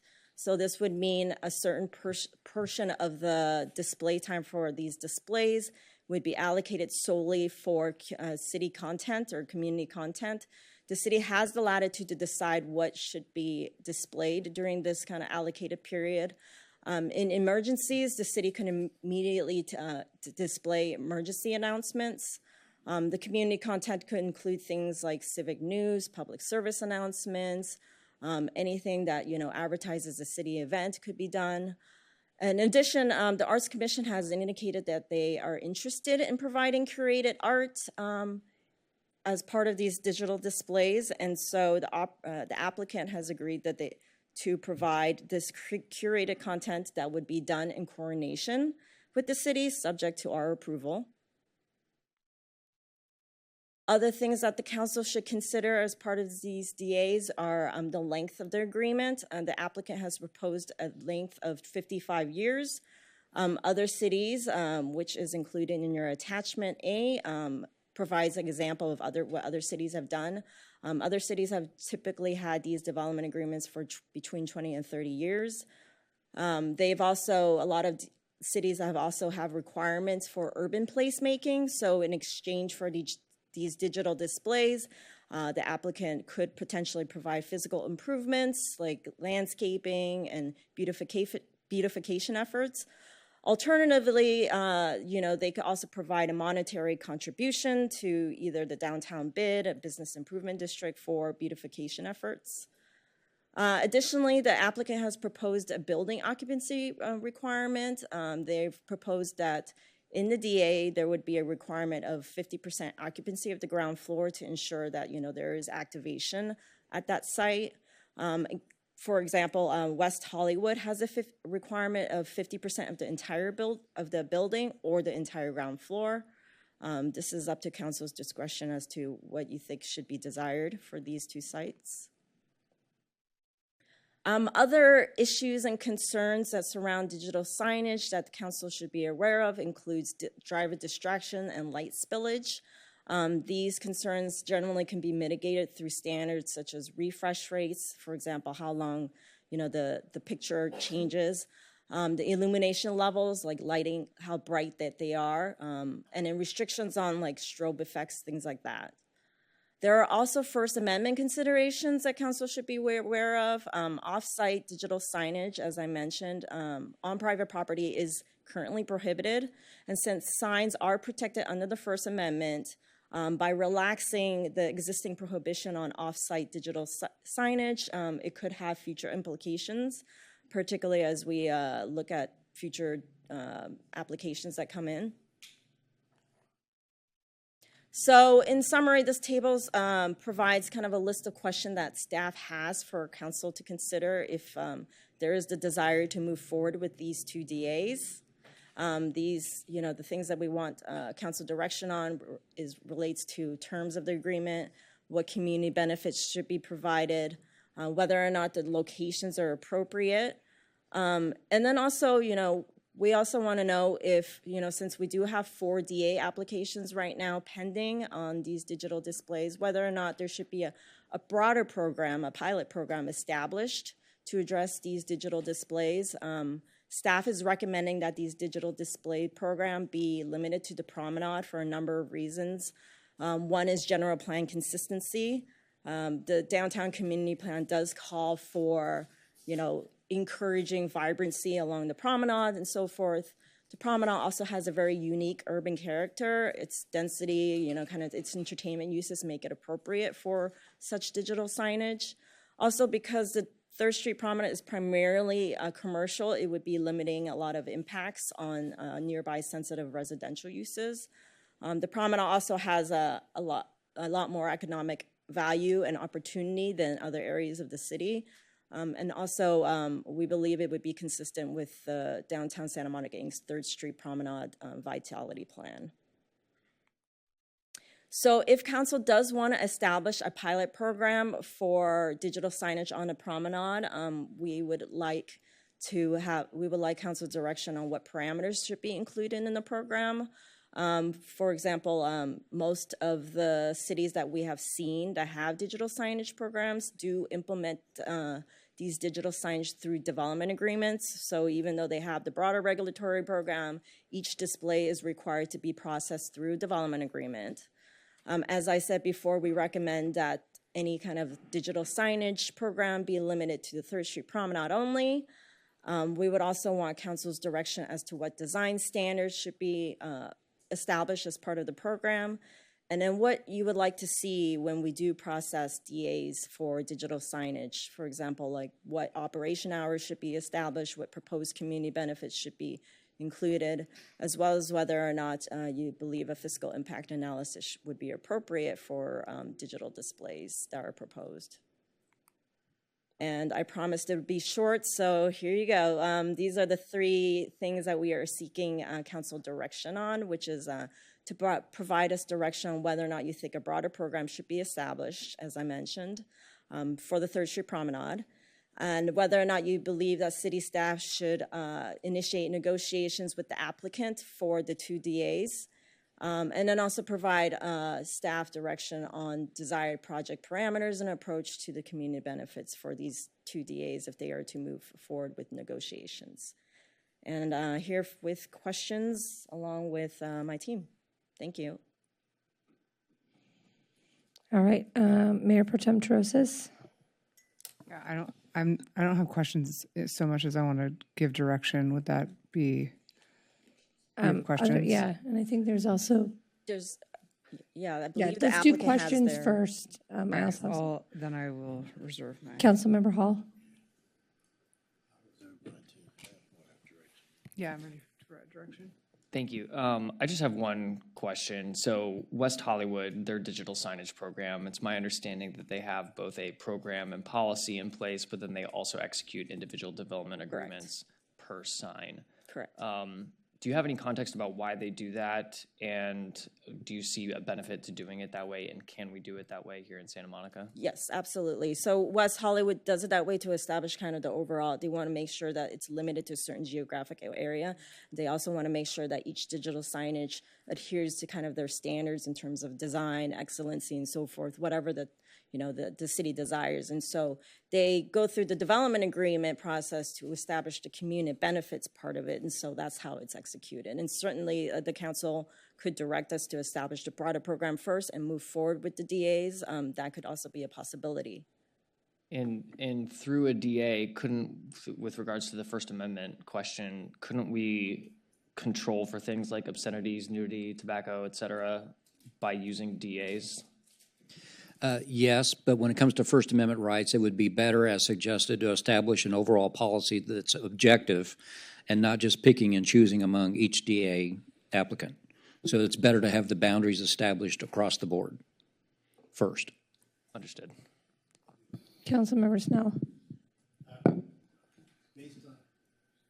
Based on what we just heard from our attorney, how long would it take to establish a program with respect to that, an estimate with respect, should we go in that route?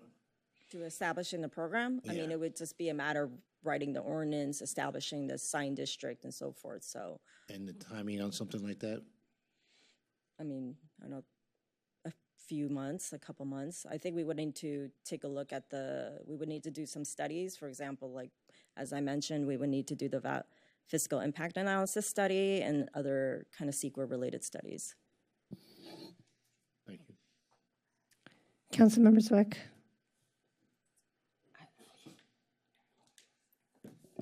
Okay. So my understanding is that with the DAs that are before us, we're going to be engaging in certain studies related to lighting, CEQA, financial analysis, things of that nature. Correct.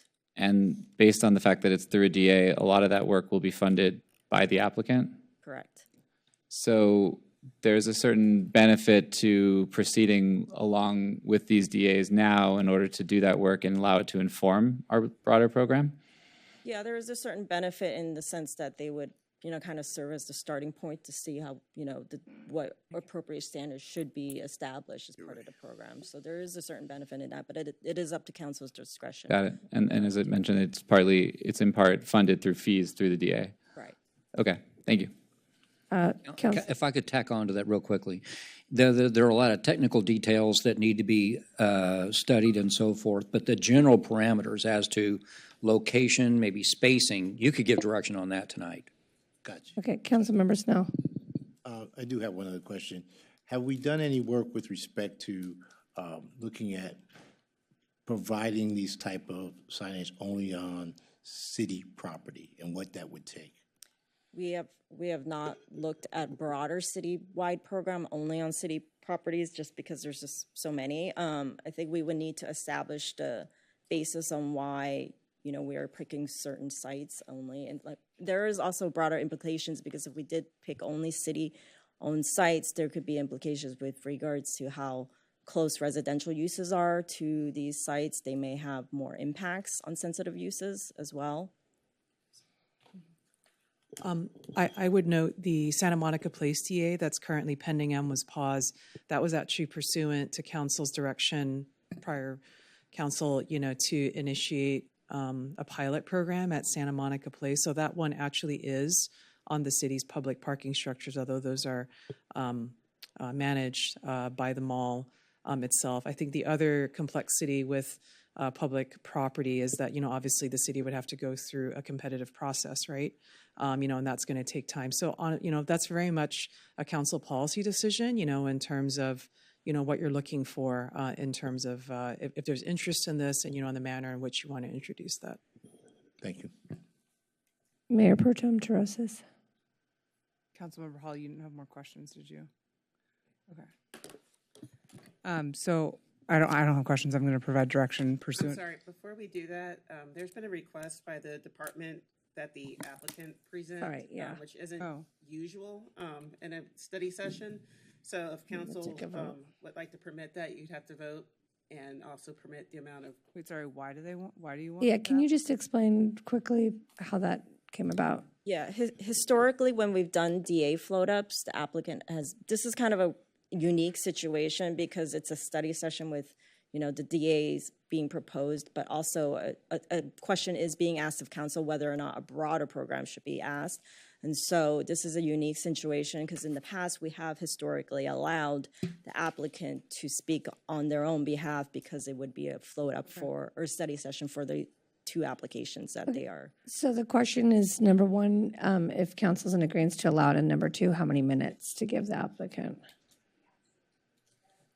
Typically, when it's an administrative process, it would be 10 minutes. For the applicant. No, I'll give them 2 minutes.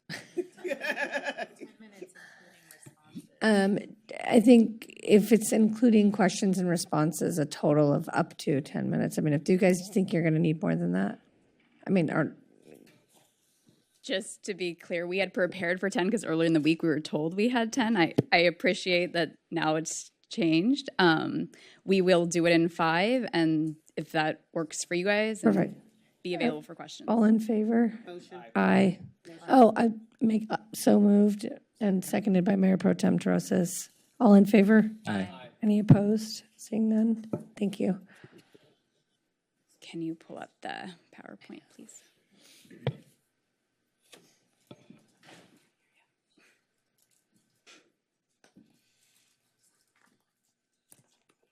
I'm sorry, which one is yours? I don't see. 7B, it's the second one.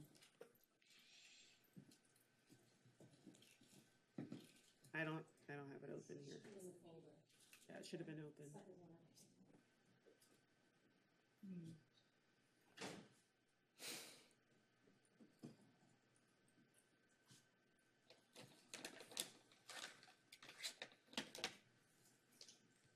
Great. And will you set it for 5? Will it count down for us? Yes. Thank you.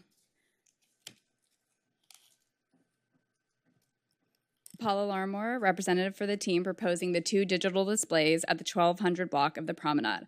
I am thrilled about the opportunity to bring the council a revenue-generating projects that require no city investment or funding. I hope you had a chance to see the many letters from Promenade businesses, property owners, nonprofits, and community members acknowledging their supports for these signs and their many benefits. Their property owner, Daniel Nagari, is unable to attend tonight, but submitted a letter to you and asked that I underscore his enthusiasm to be pairing up with Orange Barrel Media to bring these signs and their associated vitality and vibrancy to the Promenade. I am joined here tonight by Berta Nagari as well as Gabby Garmezi from Orange Barrel Media. The team is also supported by preservation architect Robert Chattel. With that, I'll turn it over to Gabby. First off, we wanted to thank city staff for the diligent staff report and presentation, and thank you, Mayor, Mayor Pro Tem, and council members for your consideration. Orange Barrel Media is a 20-year-old media company.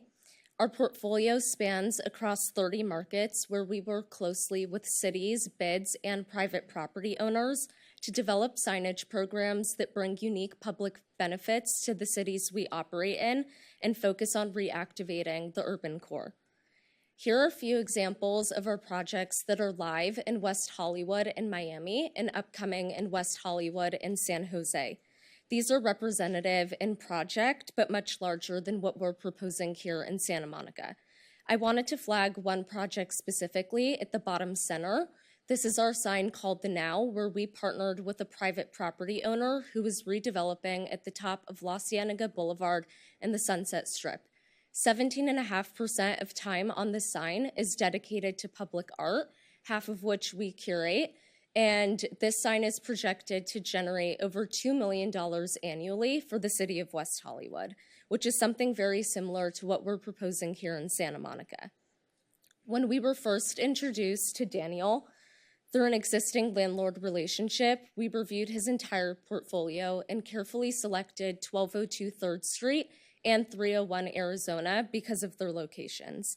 These properties bookend the 1200 block of the Promenade and serve as gateway locations. And I also wanted to point out that the 1200 block has already been identified by council as an area for new creative ideas and vibrancy. One of the first things we did when we got started was taking a look back at the history of the Promenade and the multiple iterations of change that it's gone through. When we were designing the 1202 3rd Street sign, it was important to us to respect the integrity of the landmark building's architecture. Our proposed curved display sits just off of the facade so that if you were standing underneath the sign, you would be able to see all the way to the top of the iconic sign tower that we've illuminated with a light wash, bringing prominence back to it. The second project site is 301 Arizona. And this design ties back to the beach culture of Santa Monica and is evoked through the design of the wave. One thing that we took great care of was studying adjacent uses, and this sign in particular has residential units on the second floor across the street above Victoria's Secret.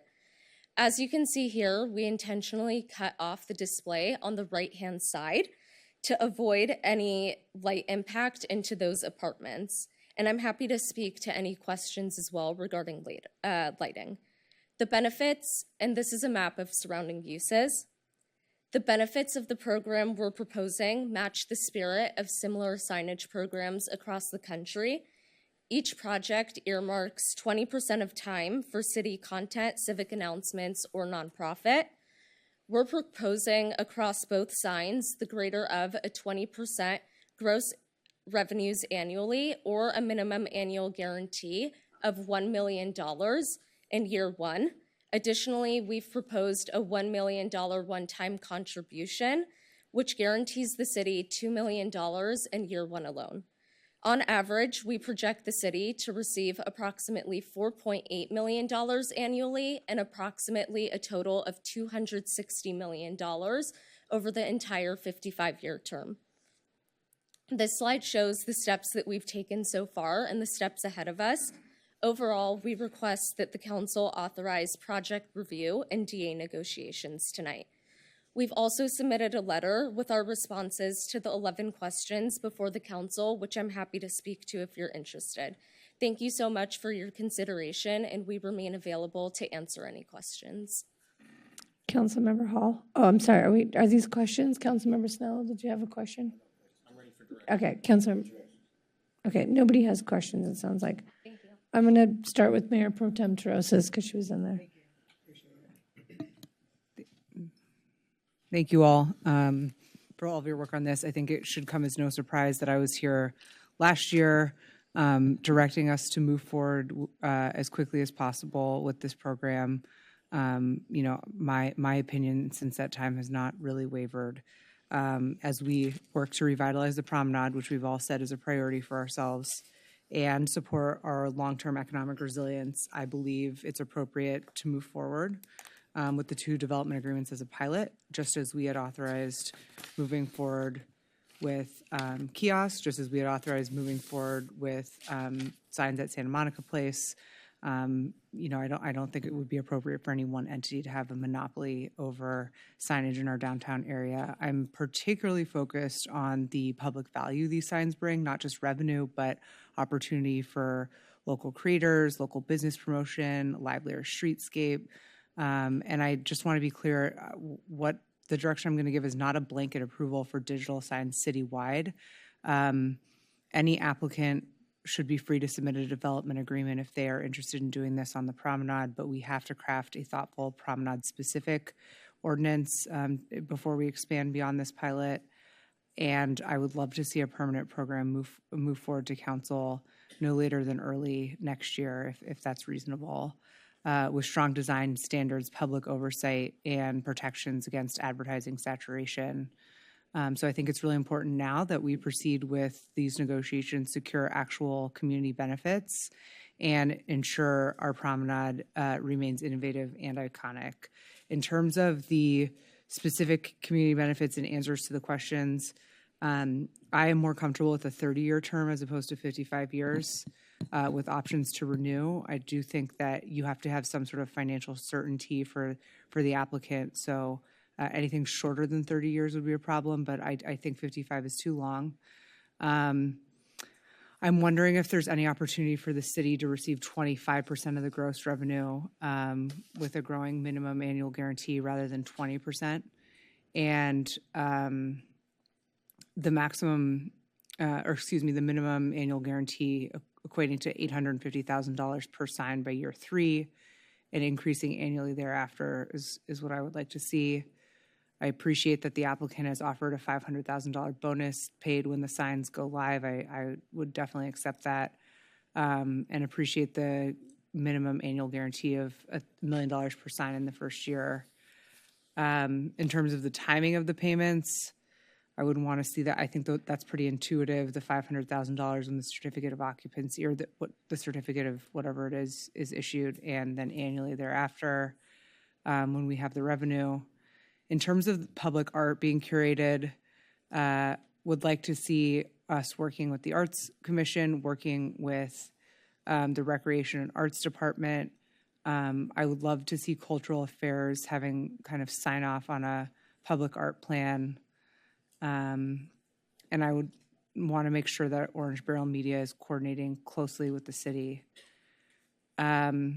We also need to make sure that there's an appropriate amount of ad time for our local businesses, and would want staff to negotiate that.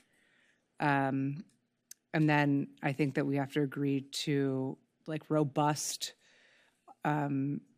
intermittent auditing to ensure that all of the terms that we've set out are actually being adhered to. And we can speak to that more if you'd like us to. Or if you'd like me to. I'm just taking through these questions.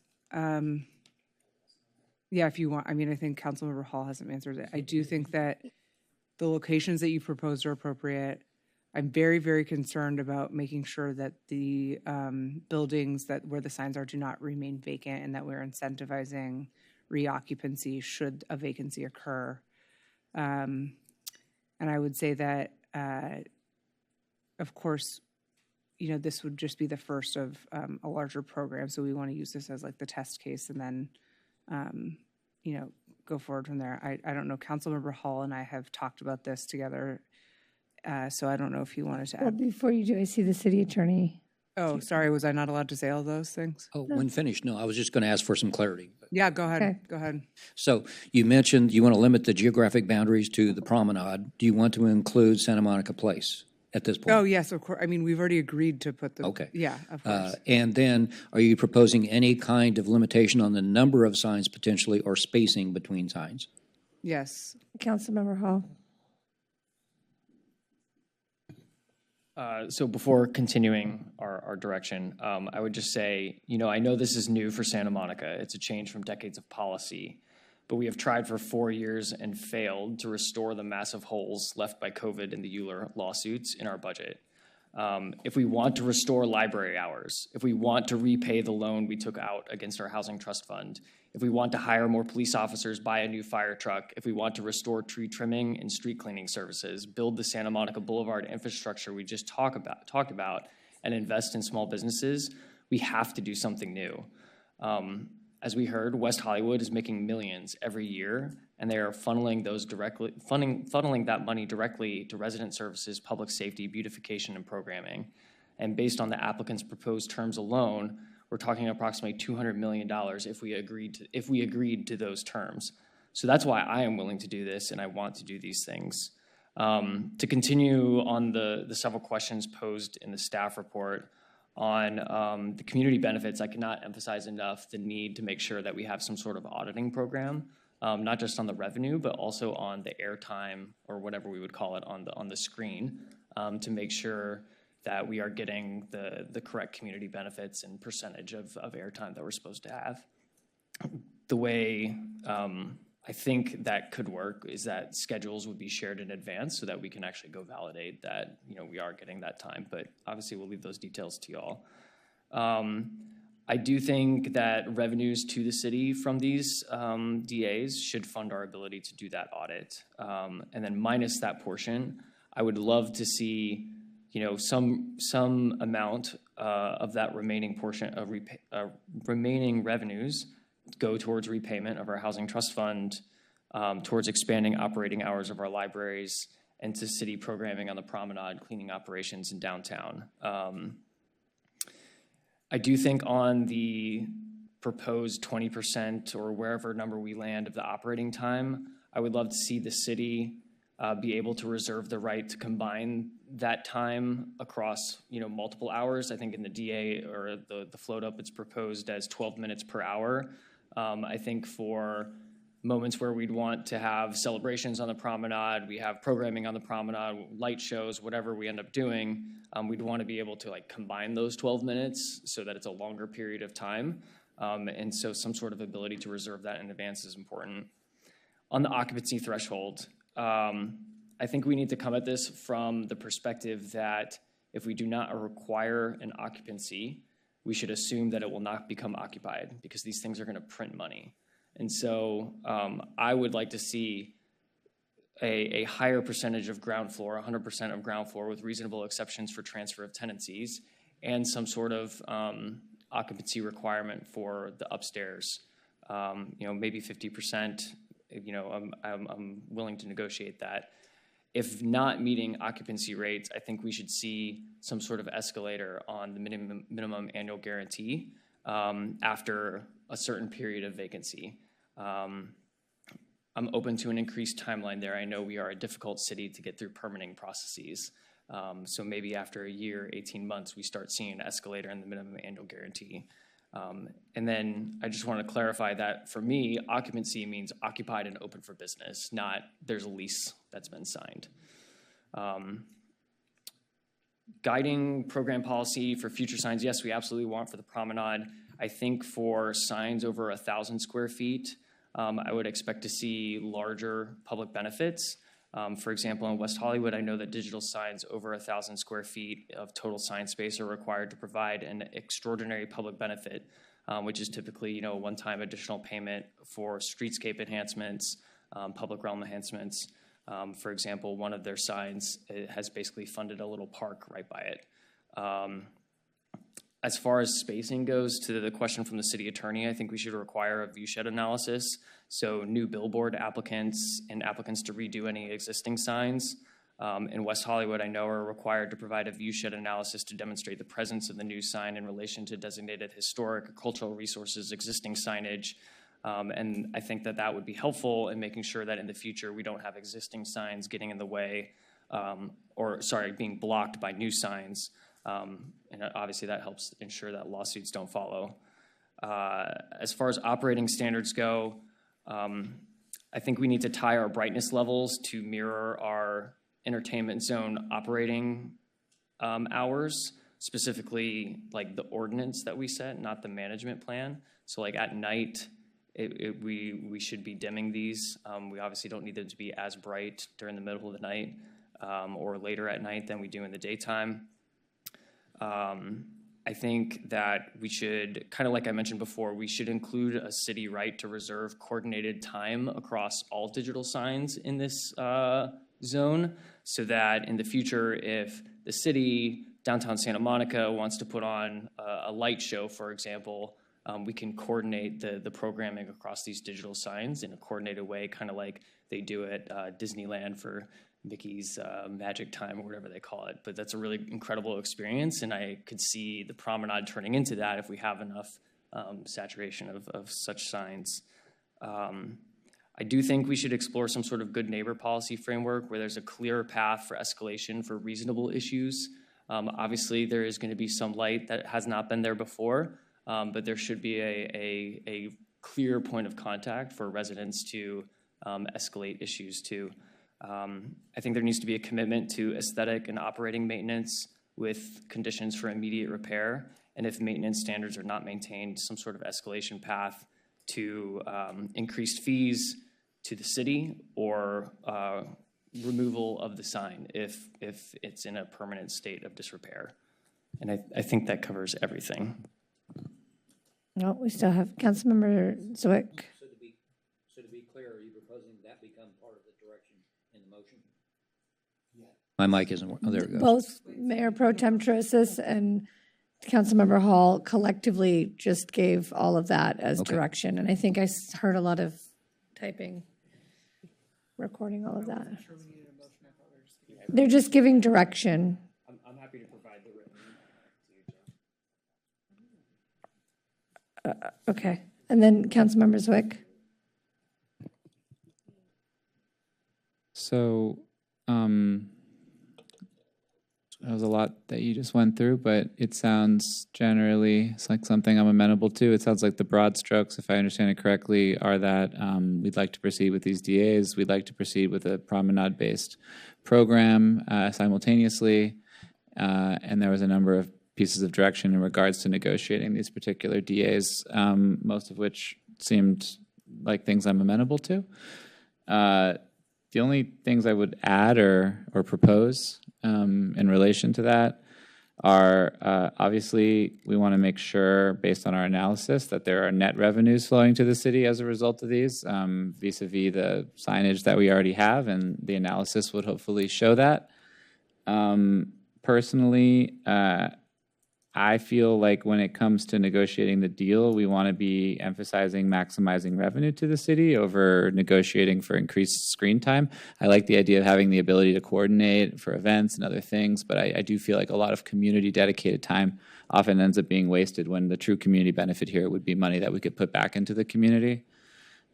When it comes to community benefits, I do think a lot of our downtown businesses that are supporting this are doing it as a leap of faith on the assumption that this money in part is going to be plowed back into real improvements and capital improvements and event programming improvements in the immediate promenade and DTSM. And I think we really want to consider that when we're negotiating our community benefits and when we're talking about how we're going to program this money going forward. I, for one, know that there's a lot of great plans that we've made about Promenade 3.0 and other, and we'd be really excited if some of this revenue could support some of those capital investments to really enhance and refresh the promenade, and really show that these signs are directly contributing to the material improvement and refreshing of that area. Beyond that, there's a lot of questions about, exact deal terms. Obviously, I want the city to negotiate the best position it can while still allowing for the operator to recoup on their initial investment. So it's hard for me to dictate all those terms without the, armed with the relevant financial analysis, but I trust you guys to negotiate a good deal. Okay, sorry, I just wanted to add in before we move on, as we're on the roll of giving this direction, and to tie into something Councilmember Zwick touched on that I wanted to add in. So when we talk about this community benefit, I don't know if you guys are amenable to being very specific that we tie this money into that area more specifically. I mean, we talk about clean and safe. We talk about needing more presence on the promenade to address security and clean and safe with the entertainment zone. Maybe it's putting it into some specific fund that helps with refreshing the fronts of smaller businesses and buildings. I don't know. It could even go towards things like currently there's no water in that, dinosaur pond, and it could go towards putting a planting there or something, but very specifically tying it to benefits in that area, like carving out maybe a percentage of it. I support that. Are you guys amenable to carving out some percentage that goes into?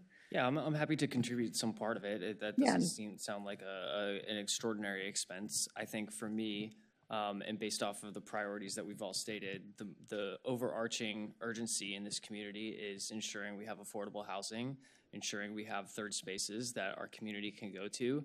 We've heard a lot about how we have borrowed from our housing trust fund, and this is a great way to repay that.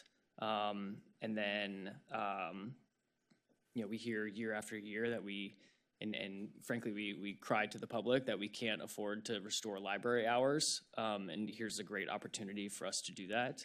And when I think about individuals who might have qualms about, these types of digital signs going in, like, hey, we're doing you a favor. You've been asking for libraries to be open for a long time. Here's a way that we can help fund some of that. Yeah, so, and then I guess what we just saw, often we have measures and advisory measures, and then it goes to fill the potholes within our budget. And so I'm saying more specifically, if we could make sure we carve out, whether it's a percentage or dollar amount, that goes specifically to fund the priorities of our downtown area. And then, of course, the balance of that percentage going to fund all the other things.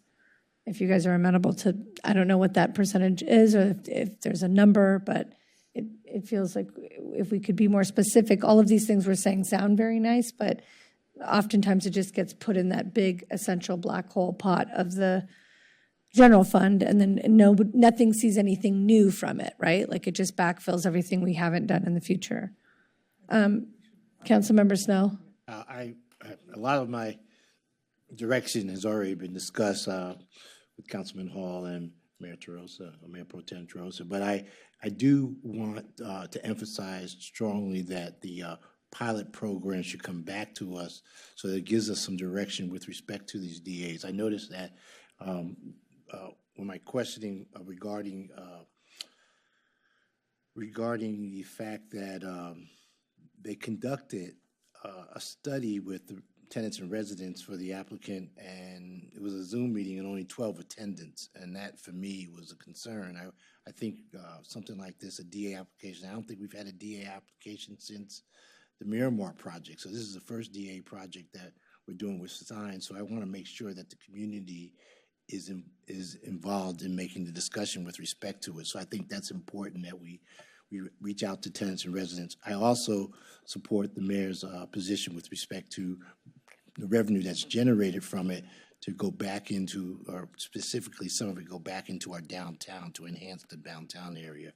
And then finally, Councilman Hall talked about looking into some areas of auditing the revenue and other streams with respect to this project. I'm a strong supporter of that. We should look at, with all these DAs that were coming to us, that we have the opportunity to audit it, the revenue, maybe in a 2-year or 3-year period. And then finally,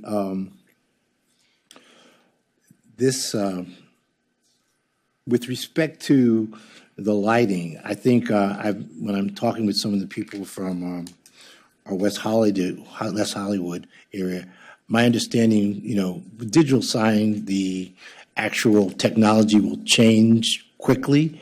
So I want to make sure that from a lighting standpoint, that if we have any concerns with lighting, or residents have any concern with lighting, that we have something that triggers it so we can reduce the lighting very easily without making such a big deal about it.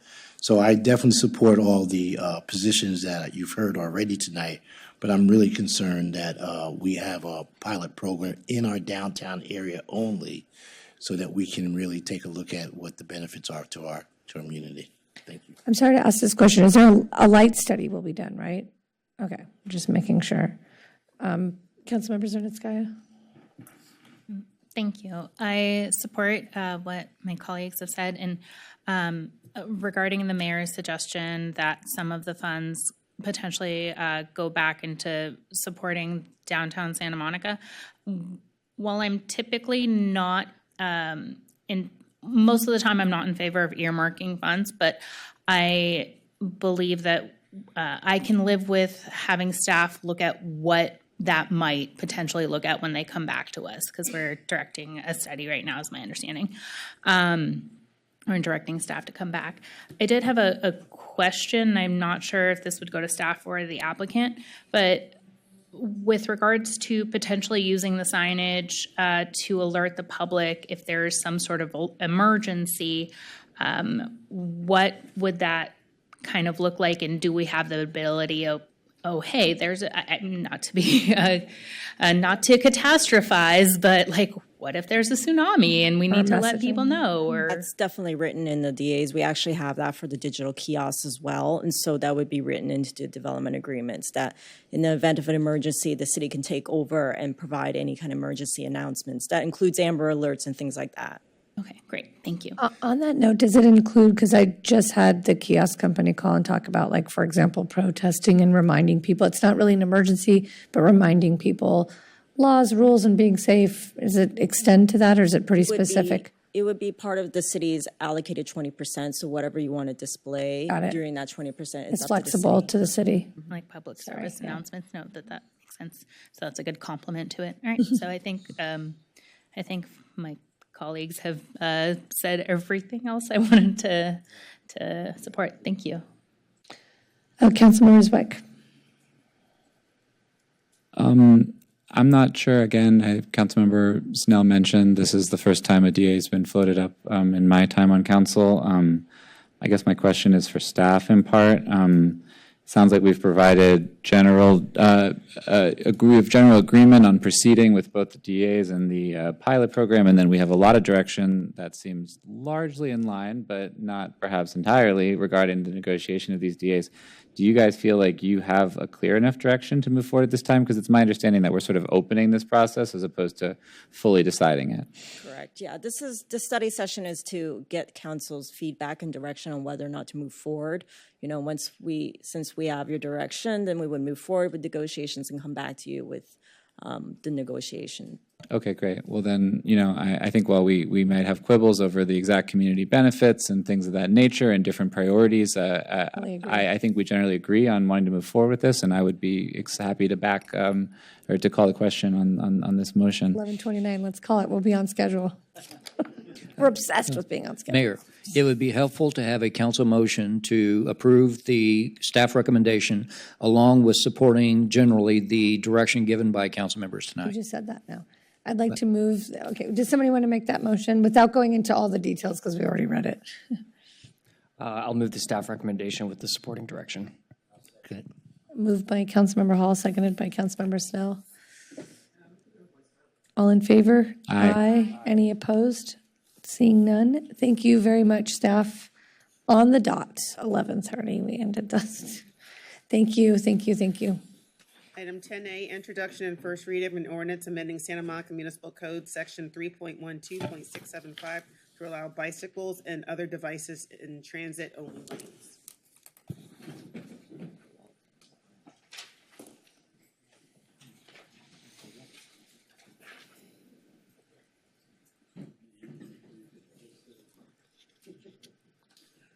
This is a first reading, so.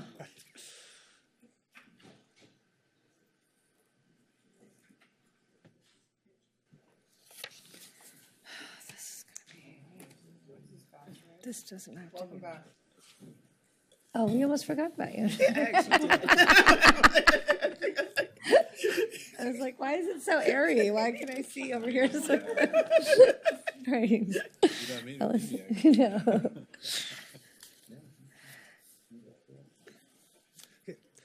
Good evening, Mayor, Mayor Pro Tem, members of council. I'm Trevor Thomas, a senior transportation planner with SAMODOT's Mobility Division. I'm here to deliver staff's recommendation that council amend the Santa Monica Municipal Code in two related ways. First, to allow the DOT director to designate transit-only lanes in the city in which bicyclists and e-scooter users will be allowed to share the lane. And second, to allow the DOT director to administratively designate new or modified transit-only lanes as conditions demand. Addressing the first recommendation, why do we want to allow bikes and e-scooters in some transit-only lanes?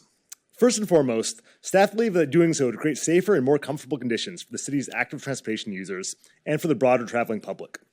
Cyclists and scooter riders are currently presented with three choices of where to ride in the presence of transit-only lanes: within the transit-only lane, on the sidewalk, or in a mixed vehicle lane away from the curb.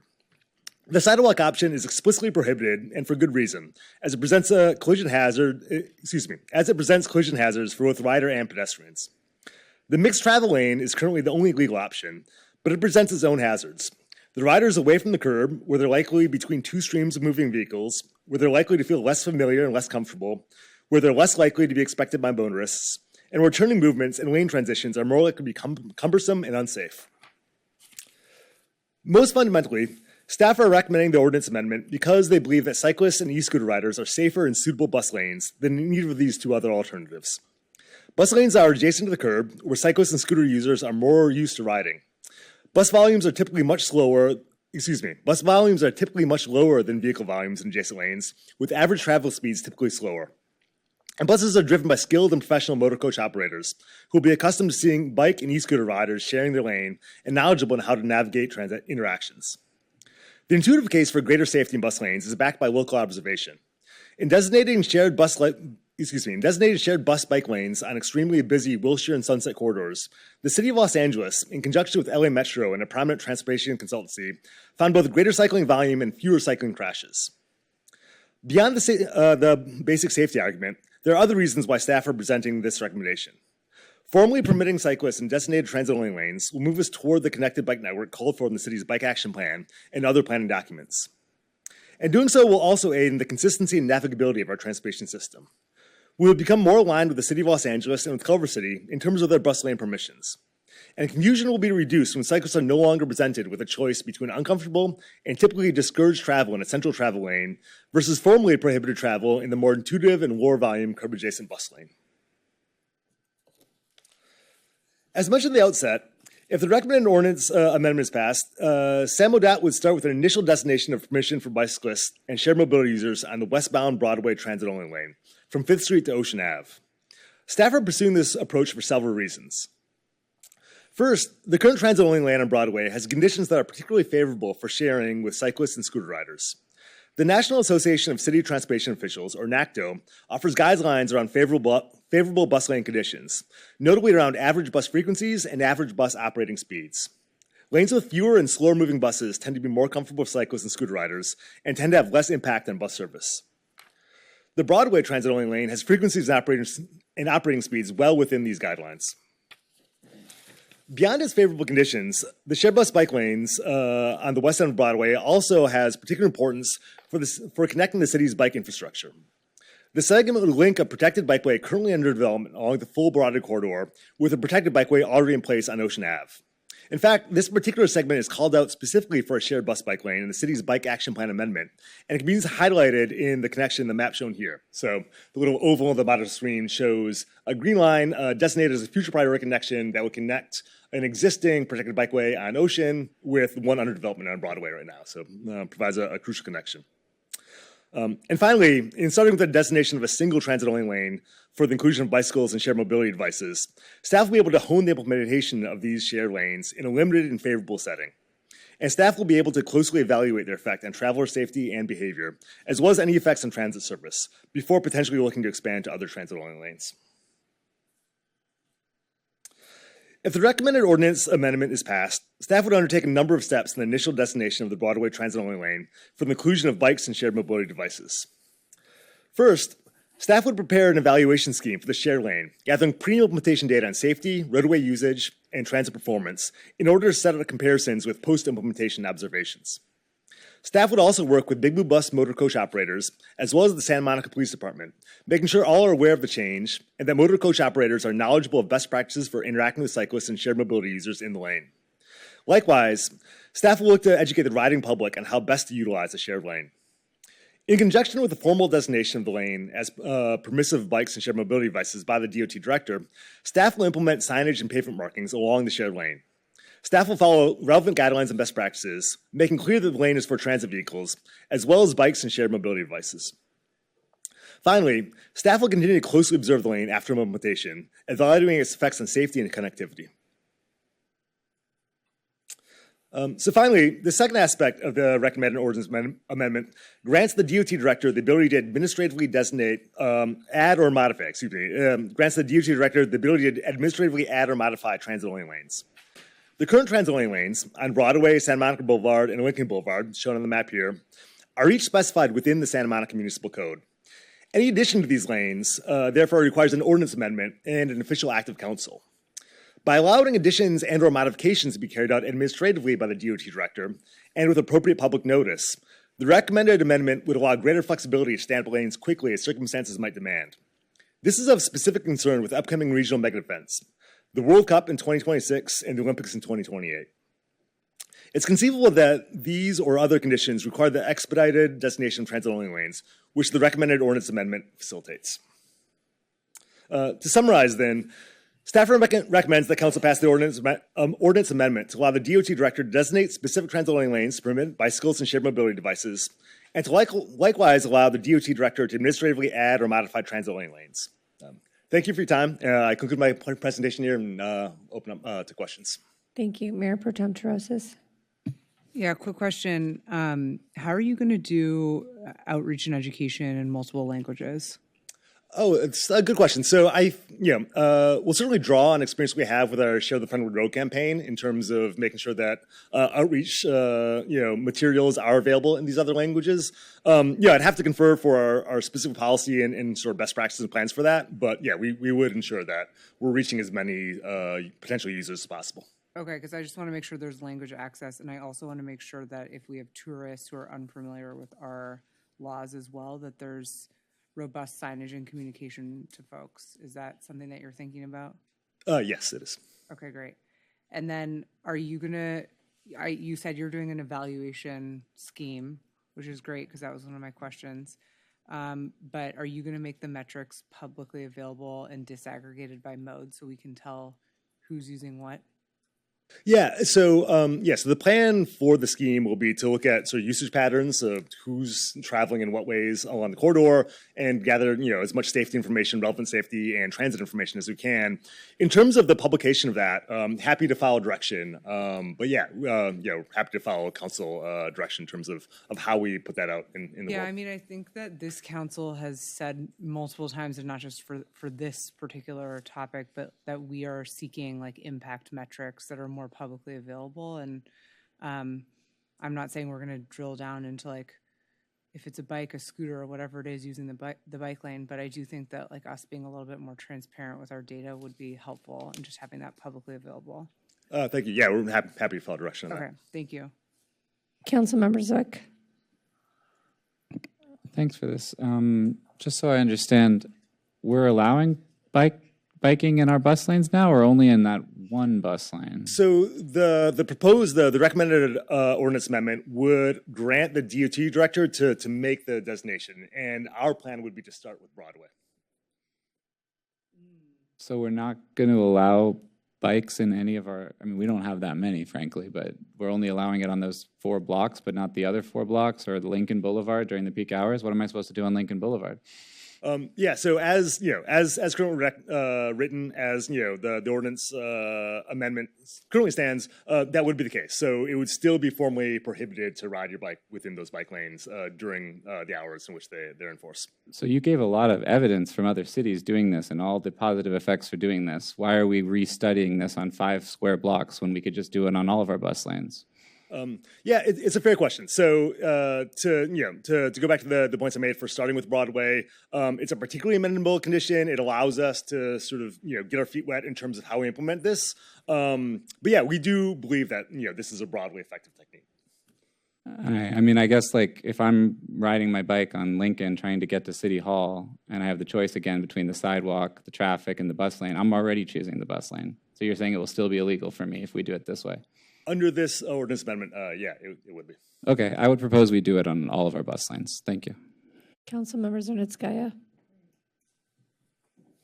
So I agree with Councilmember Zwick's suggestion to just do it on all bus lanes because I feel like the inconsistency I know we're not in comments yet. Yep. Concerns about inconsistency and confusion among road users. I did also have a question about the Department of Transportation Director being able to add transit-only lanes administratively. I do think that it allows us to be more flexible, but I did want to confirm that under the proposed amendments, the Director of Department of Transportation would only be able to add to transit-only lanes, would not be able to remove any designations of transit-only lanes. Is that accurate?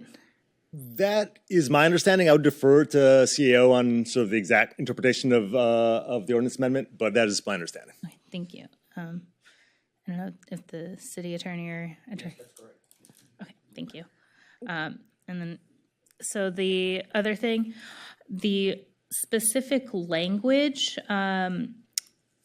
in the proposed ordinance states a person may operate a bicycle or, quote, shared mobility device as defined in section 3.22020 in designated lanes, blah, blah, blah, blah.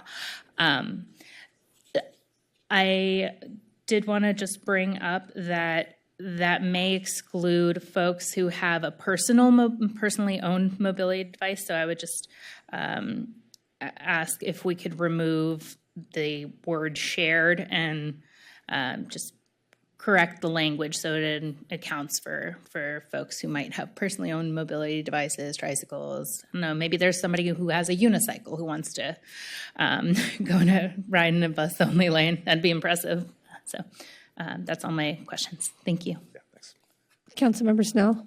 Thank you for this. Yeah, I'm trying to make my questions brief, and I agree with Councilman Zwick. We might as well do it on all and just Broadway. Because my question was why we were doing it on a small area of Broadway. People won't know whether they're doing it legally or illegally. But my question is, what are the specific safety benefits expected from sharing bus lanes and bike lanes, and how will we measure this over time? So the benefits that we expect are putting bicyclists and other shared mobility, other active transportation users in a curb adjacent lane that they're more comfortable with, and so taking them out of mixed travel. So putting them in a lane where they're less likely to deal with other hazards of sort of mixed traffic, fast moving vehicles. That's the primary benefit. As mentioned, there's also implications for turning movements, getting into and out of lanes. We just believe it's like a generally safer, more comfortable environment where the users are just dealing with fewer hazards in the form of other cars. And I'm sorry, can you repeat that? I said, how over time can we measure the benefit? Yeah, thank you. So at a minimum level, we'll be tracking reported crash incidents, so before and after, and looking for changes in crash incidents, broken out by user, by scooter user, by bicyclist, what have you. We can also examine other forms of observation in terms of getting lane-specific counts by users, either in person or using potentially video technology, things like that. But basically looking at sort of estimations of safety distance, whether a crash, some other sort of potentially near collision event. There's various ways of potentially measuring that. But looking at safety events over time, pre and post, looking at volumes of travel pre and post, and just seeing how those change. And then, my question with respect to additional design elements, have we talked about possibly curb separation, colored paint, might be considered to enhance the safety of shared lanes? Have we talked about that at all? So in terms of colored paint, in terms of lane markings, we have looked at sort of neighboring communities. Culver City has some very attractive shared bus bike lanes that could potentially form an example. We haven't sort of coalesced around a specific design, but we're certainly looking at sort of best practices and how to make these most visible, most safe, and most sort of clearly legible. In terms of other physical implementations, I think we're a little bit constrained in terms of the geometry in these shared bus bike lanes. I think one of the reasons why you typically see a shared bus bike lane is because there isn't sufficient geometry to have a side-by-side bus lane and bike lane. And so we're somewhat constrained in terms of physical infrastructure in these lanes. So I think the approach would likely be primarily around road markings and signs on the side of the street. And then my last question, will any new designations or removal require council notification or oversight?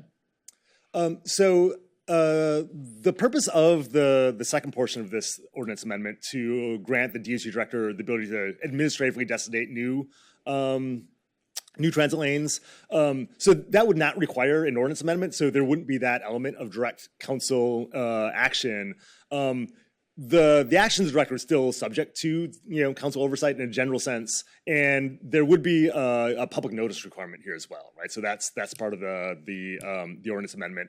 In terms of how that would be executed, we've discussed a website where we post with advance notice where these would be. In terms of specific council feedback, I don't have like a specific answer to that, but it would not. But the goal here is to make it so that it would not have to require an ordinance amendment with this style vote for new additions if they had to happen quickly. Thank you. Councilmember Ruskin. Thank you. Just anecdotally, it seems like bicyclists are already in a lot of our bus lanes, but would it be helpful to have operational flexibility to implement this in certain areas and not in others? And I'm thinking specifically perhaps of like turn pockets where cars might share transit lanes. And I just want to make sure that we're implementing this effectively and want to give you the operational flexibility that you need. Yeah, thank you for that. So getting back to sort of the distinction between a blanket permission of bicyclists in all lanes versus operational flexibility and designated some but not others. So we reference this in the staff report, but there are general guidelines for where these work better or less well that have to do with bus travel speeds, average travel speeds, and bus frequencies. There are so there's one segment of existing bus lane now that exceeds recommended guidelines in terms of bus frequencies that we've been able to calculate, and that would be on eastbound Santa Monica between 4th and 5th. And so to your point, if we were to proceed in, under the current proposed ordinance amendment in which the DOT director would individually designate specific lanes as permissive of bicyclists and shared mobility devices, that's the sort of thing we would look at. We look at, conditions that are more or less amenable. And I think the primary factor we'd probably look at would have to do with the volumes and speeds within those lanes. I was just going to follow up on that, like Lincoln Boulevard. I mean, I understand the annoyance of having, or rather also just not being aware that whether you'd have to work on signage or somehow understand when you can and cannot be in a bus lane. But I'm just thinking of the roadways where buses travel much faster and then it becomes, dangerous and or traffic issue slowing down behind bicyclists. Is that what you were referring to, kind of? Yeah, I think so. Unless you have comments, I'd be prepared to make a motion. But sure, go ahead. I'm going to move that we approve the ordinance as drafted, make the CEQA finding, and I think that's everything. Second. Does that include the amendments that were proposed today? He's saying as drafted. As drafted. By staff. Sorry, can I just clarify? My proposed amendment was to change language so it's not just shared mobility devices and includes personally owned devices as well. Right. Yeah, so if that's friendly. Yeah. If that's friendly. So to be clear, the motion is staff's direction with council members and its Gaia's addition on shared mobile language, but giving staff the flexibility to decide the location, right? Right. And that's what I seconded. Councilmember Zwick? Again, I don't really understand. I mean, I don't see how we could legalize this in some bus lanes and not others, and clearly communicate that to the public. Nor do I understand what would be safer for me while riding on these streets than to ride in the bus lanes, regardless of the frequency of the buses as they are currently. What should I do on Santa Monica Boulevard? What should I do on Lincoln Boulevard? You outlined pretty clearly that the sidewalk and the travel lanes are less safe. Los Angeles saw dramatic decreases in crashes when they allowed bikers in the bus lanes. I would I would make a motion for a substitute motion to legalize bicycles to operate in our very limited bus lanes in the city. I'd second that. Question for Councilmember Zwick and Councilmember Snell. Does your substitute motion also include the language amendment? Sorry. Happy to do that as well. Right, thank you. Okay, we see how it is. You're double dipping over there. Can I Whatever. just speak briefly of the substitute motion? Folks, I think that we're all on the same page in terms of what we're trying to accomplish. Right. But I would really urge us to give staff some operational flexibility here.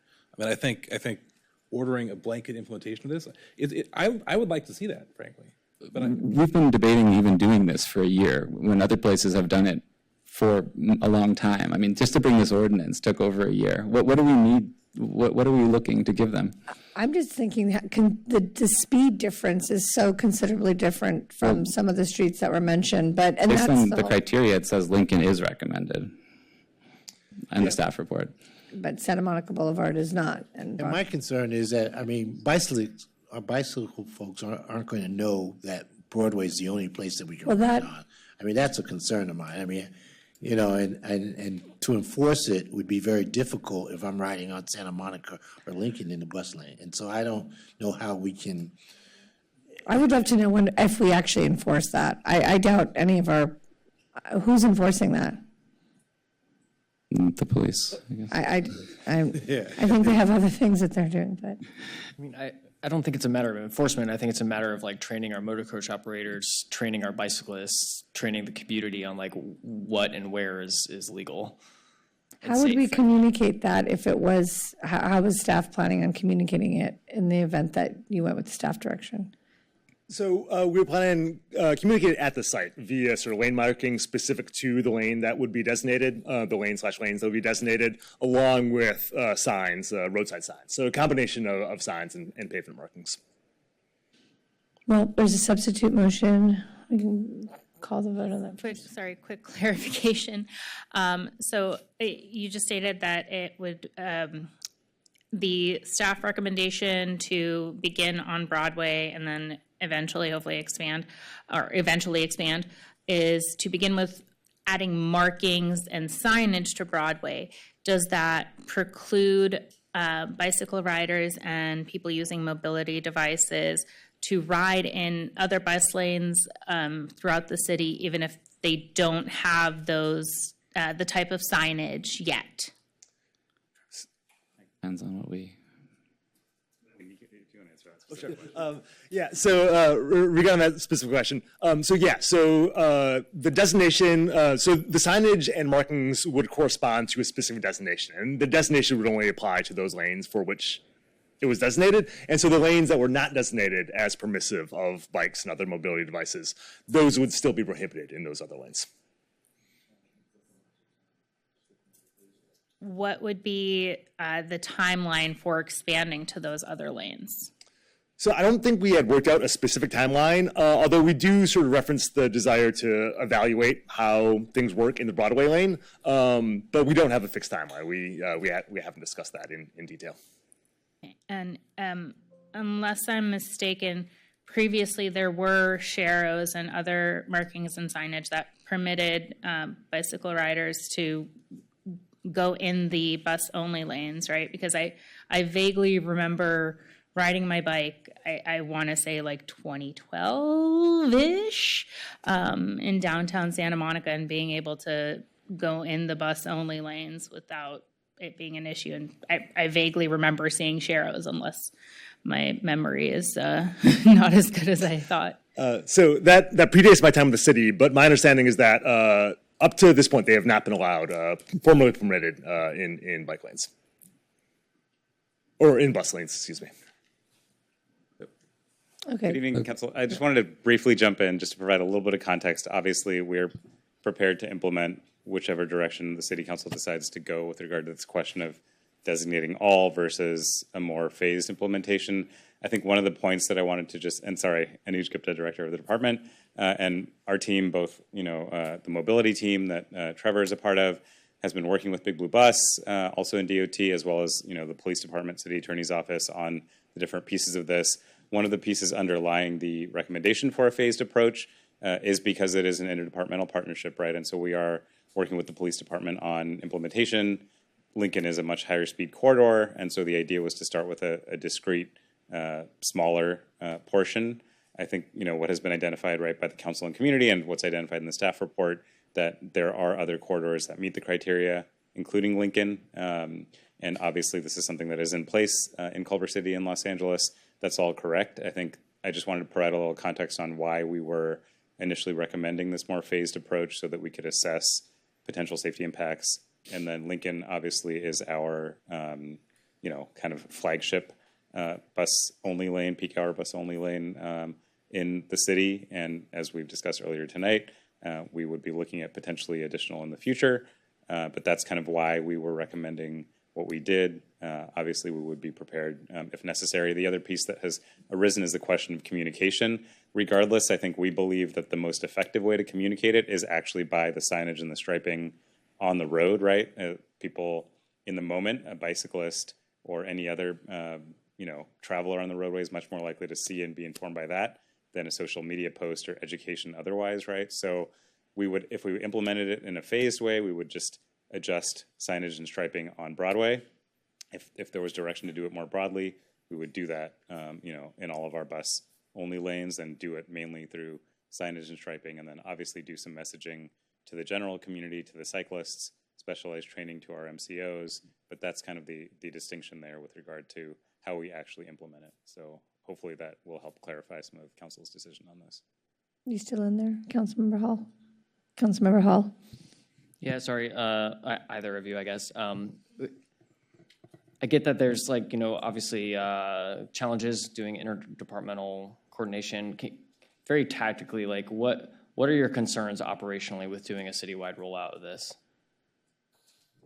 So I'll speak briefly to that, and then we do have the police department here in case they wanted to weigh in. I mean, I think, we, from our point of view, everything that we do from a transportation safety point of view, we take very seriously the need to do that in lockstep with the police department to make sure that they feel, comfortable and bought into the changes that we're making. And so I think that's a part of it.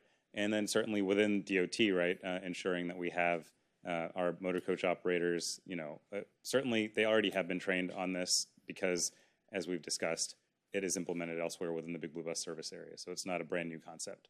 But the fact that it would be on higher volume Santa Monica Big Blue Bus routes, Broadway, Lincoln, is something that would result in kind of more attention and more frequency of these interactions in those lanes. So it would be a way of also assessing, right, level of comfort, level of incidents that occur, whether it causes any travel time delays for the bus. And I think those issues would be the same, right, whether we're implementing it on one or on more. We would have to monitor those either way. It's just the thought behind a phased approach was do it on Broadway.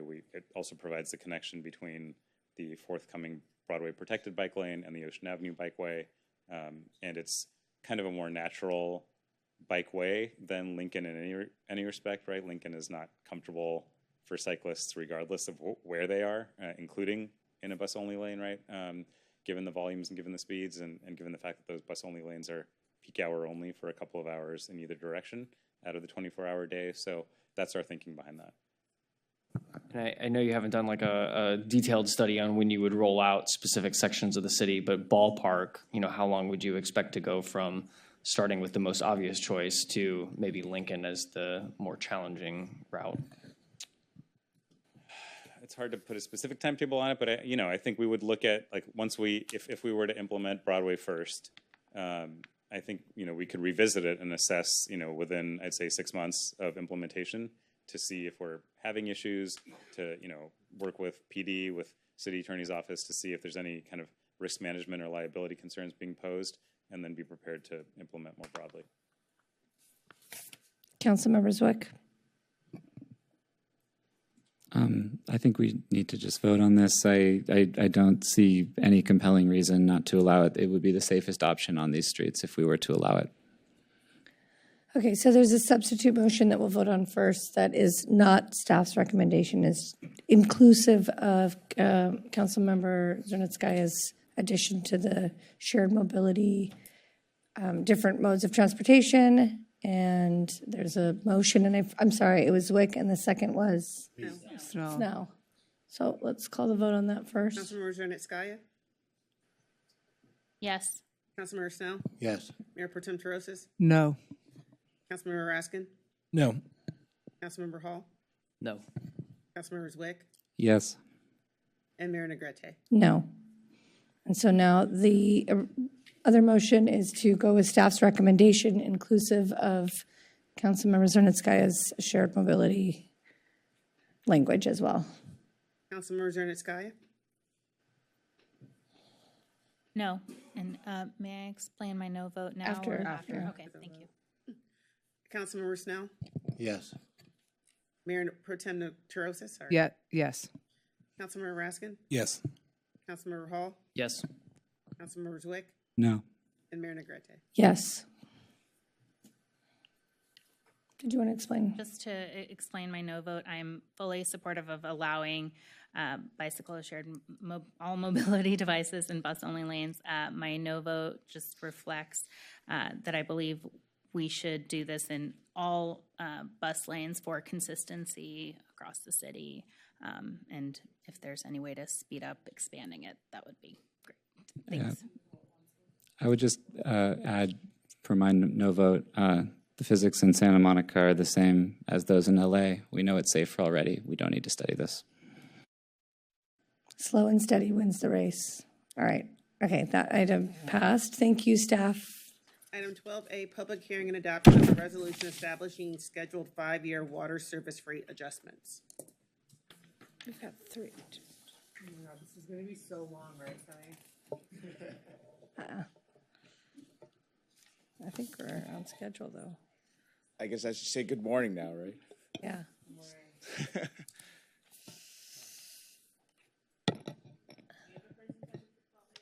I do. Well, I could do without one if you like. Thank you. So good morning, Council, Mayor Pro Tem, City Council. I'm Sonny Wang, the Water Resources Manager for the city. I'm here to present item 12A, the public hearing for the water rate adjustment. I just want to quickly review the schedule. This process started back in September. We had our council study session March 25th, where a lot of this information was presented to City Council and direction provided by City Council to move forward with finalizing the rates. The Prop 218 notice was prepared and mailed out the week of April 11th. Residents began receiving those notices April 21st. And here tonight on the public hearing to adopt the rates on June 10th. In between that process, we outreached to all the neighborhood groups in the city. We also held general public meetings in May for the community. We also held meetings with key business partners in the city, including Downtown Santa Monica and Chamber of Commerce. If adopted tonight, the new rates will be in effect July 1st, and customers will begin seeing the new rates on their September bill, since that accounts for July and August usage. So on the water side, just a quick reminder, the proposed rate increase is to maintain funding for routine CIP projects, to keep pace with inflation, to maintain day-to-day operations, have a funding strategy in place to rehabilitate our 4 water reservoirs, and replace our water operations center water quality lab, The proposed 5-year rate increase is 20%, 16%, 9, 9, and 6% over the next 5 years. I'll take you to the recommended action since a lot of the details was presented already on March 25th. So I won't repeat that again for you all tonight. So the recommended actions are to hold a public hearing for the proposed 5-year rate adjustments, which we're doing tonight, to adopt the finding of CEQA categorical exemption, to review public comments, receive and review public comments, and then to consider all protests against the proposed water rate adjustments, and then to adopt the resolution for the 5-year schedule of water rate adjustments that are going to affect July 1st, 2025. And I believe the last count I had on protests was about 86. Oh, That is correct. That is correct. okay. On here it says 67 out of, so 86 out of 18,000 eligible households, yeah? Yeah, the threshold would be 9,181 to overturn the proposed rate increase. Are these just single-family homes or? All account holders and property owners in Okay. the city. Commercial and no? Yes. Okay. Yeah, 'Cause it's commercial, households. multifamilies.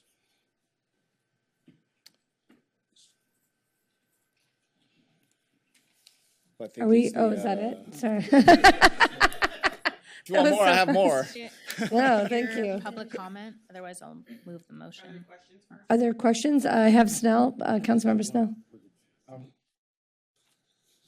How will this average increase impact renters in multifamily housing? The cost will be.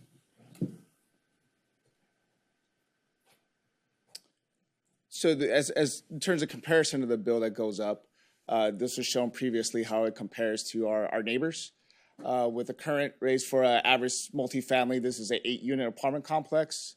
This will be increased to about 500 for every 2 months. As far as how that's distributed to each individual renter with the multifamily, that really depends on the property owner, if it's rent controlled or not.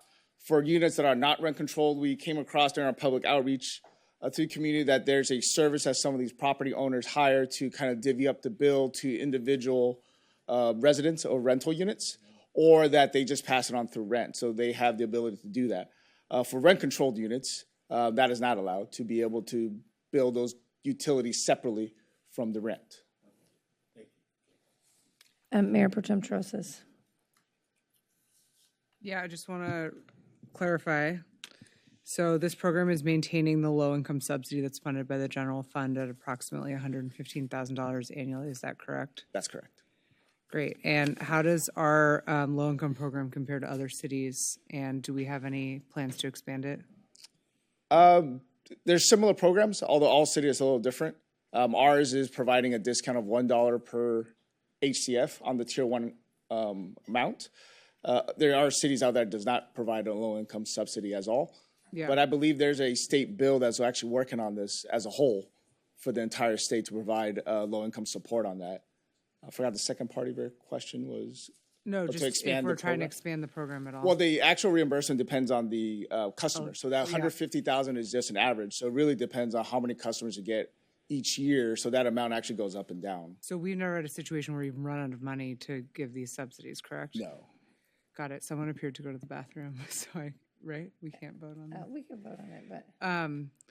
And then I would just say, I think this is like a self-fulfilling question, but we've all been briefed on this.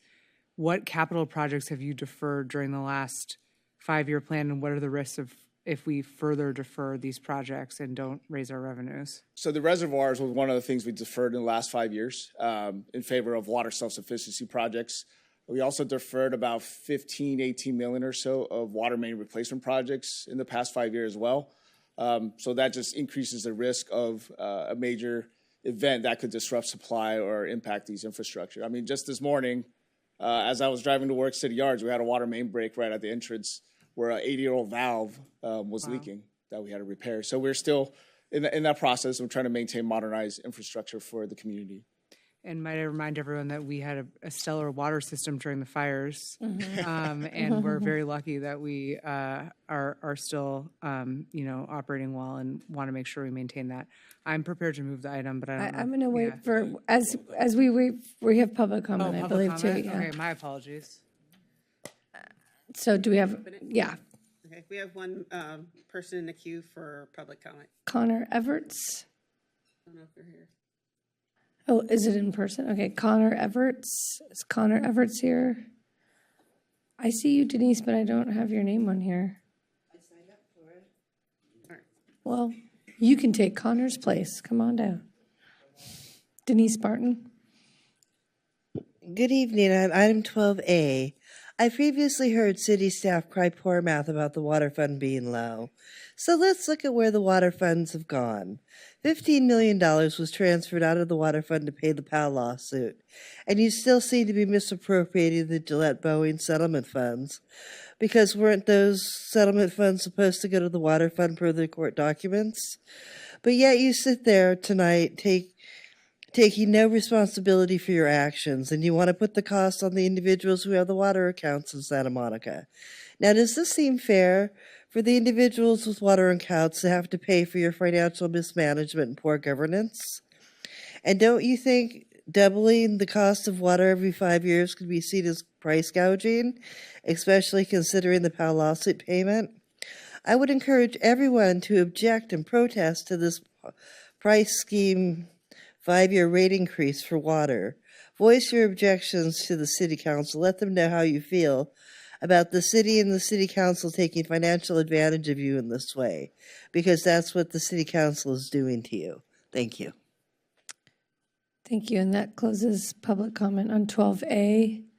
I'll just say as we wait for a council member, I'll report this officially next meeting, but on my most recent trip learning more about the water system, which I'm so sorry, I'll officially report it next time. I so impressed and never thought that I wanted to know so much about water in our system. But not only am I impressed by the infrastructure and the part that Santa Monica played to become an independent city with it, but even prior to that, part of the field trip that I like to do with kids is they visit SWIP. And I just have to say, between getting to know from the water treatment plants during the fires and even beforehand, and knowing all of the public works staff that lay pipe in the road and seeing them do the work during the day, going to the SWIP, all the folks that work in your department are of the utmost, highest quality and caliber of people. And it was just a really informative experience. And I think we're super fortunate to have your team. And I know that this money on paper might look like a large increase, but if you even understood a fraction of what we're doing here in Santa Monica and the potential to capture revenue and opportunity in the future, I think everybody would understand it. And we have 86 protests out of 18,000 eligible households, so maybe that speaks for it. So thank you. And now we have a full council. We can vote. Let's do it. Let's call the vote. So remember, let's make a motion. Mayor Pro Tem Terosis is... I move to adopt the finding of secret categorical exemption. Sorry, I should turn on my mic. Or did you already move this, Ellis? No. Oh, okay, so sorry, it's late, early. Adopt the finding of secret categorical exemption and having considered the protest, adopt the resolution establishing the 5-year schedule of water rate adjustments to go into effect July 1st. Second. Okay, moved by Mayor Pro Tem Terosis, seconded by Councilmember Zernitskaya. Councilmember Zwick? Yes. Councilmember Hall? Yes. Councilmember Raskin? Yes. Mayor Pro Tem Terosis? Yes. Councilmember Snell? Yes. Councilmember Zernitskaya? Yes. Mayor Negrete? Yes. And just to clarify, was that direction for A and B that we just No, did? we have to do B. Okay, let's Yeah. do it. I'll be quicker. Great. Okay. I deleted one slide off of that already. Okay. Item 12B, public hearing and adoption of a resolution establishing scheduled 5-year wastewater rate adjustments.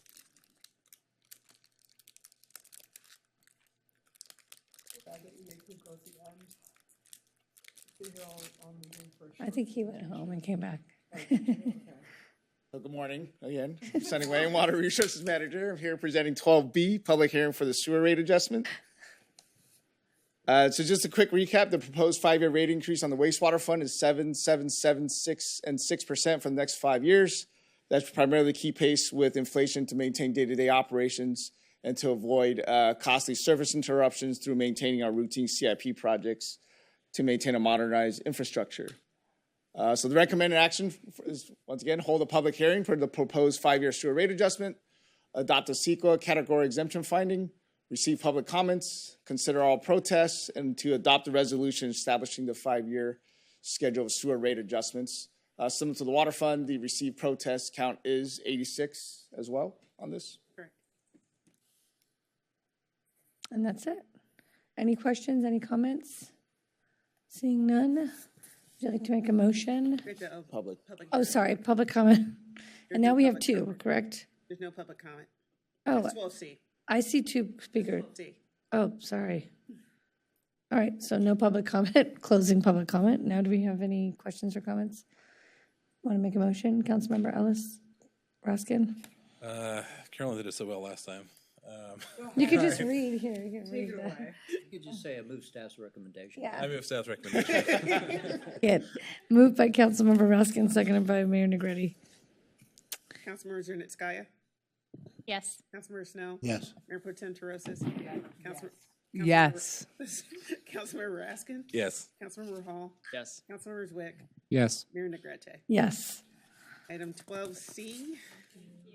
Thank you. Sonny, do you live far away? No, he's, yeah. I could ride my bike. Yeah. Okay,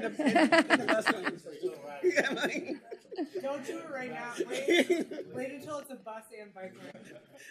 Item 12C, public hearing and adoption of an emergency interim zoning ordinance to permit the establishment of accessory dwelling units as part of projects utilizing Senate Bill 1123 on vacant parcels zoned for single unit residential. Oh my God, Jane had to say this whole time too.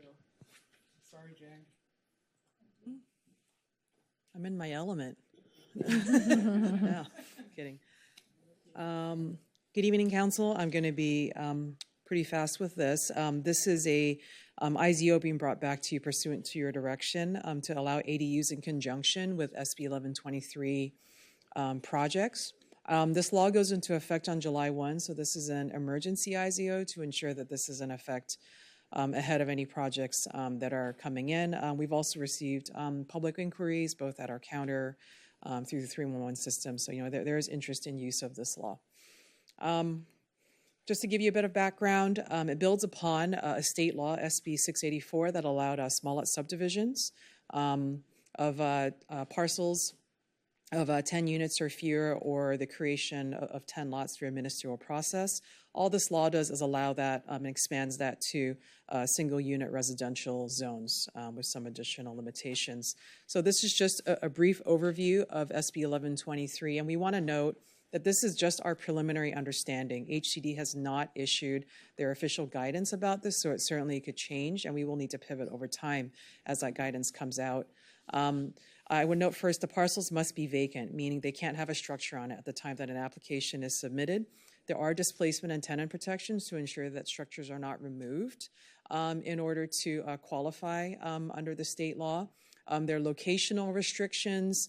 There's a minimum parcel size of 1,200 square feet for those newly created lots. And the subdivision types do allow not only the creation of those what we call fee simple lots, which are creation of land that you can sell, but also common interest developments like condos. That's an important thing to understand.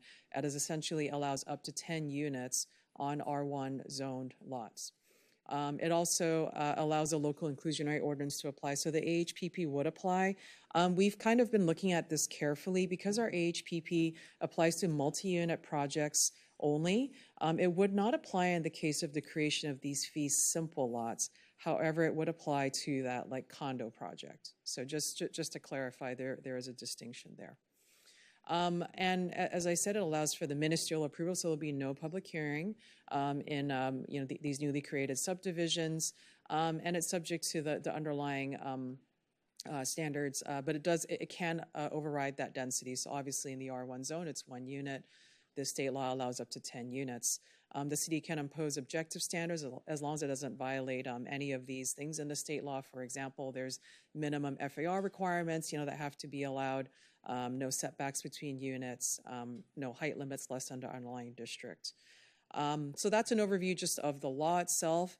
In implementing council's direction, it did raise a question for us because of SB 684, where you might have these kinds of projects in multi-unit zones. So we just wanted to raise the policy question to council since you gave direction to allow the ADUs in conjunction with these projects in single unit zoning districts. It's a question to council, do you also want to allow ADUs in conjunction with projects in multi-unit zoning districts? And that's the full full spectrum of what's allowed for multi-unit projects in those districts. So that's a policy question to the council. And then just ending here with the recommended action, the CEQA action, and the adoption of the ordinance. Happy to answer your questions. All right, anybody have any questions? I don't see anyone for questions, comments. Sorry, I keep doing that. So do we need to go to public comment first? If There's no you don't have any questions. Then yeah, we'll move to public comment. And we have 2 speakers registered, Joseph Cohen May and Eli Gill. Are they both here in person? I don't know. Joseph Cohen May and Eli Gill. I don't think Eli is because he was here earlier and I don't see him. Okay. Yeah. All right, then that's it. Okay, so that closes public comment. Now we can have discussion. Mayor Pro Tem Terosas. Yeah, I would be amenable to allowing the ADUs in all zones, to your question on the previous slide. Yeah, in all zoning districts. Because I think the whole point of this is that we're trying to create more units of housing. And in terms of the direction, I'm ready to give it. I Okay. don't have any questions. Councilmember Ruskin. I do actually have 2 questions, and they're somewhat rhetorical, but so just to be clear, state law already permits the ministerial subdivision up to 10 lots in any zone. That's right. Yep. But following up on your answer about the HPP, so hypothetically, if you were to do one of these subdivisions, I guess it doesn't really matter what zone you're in.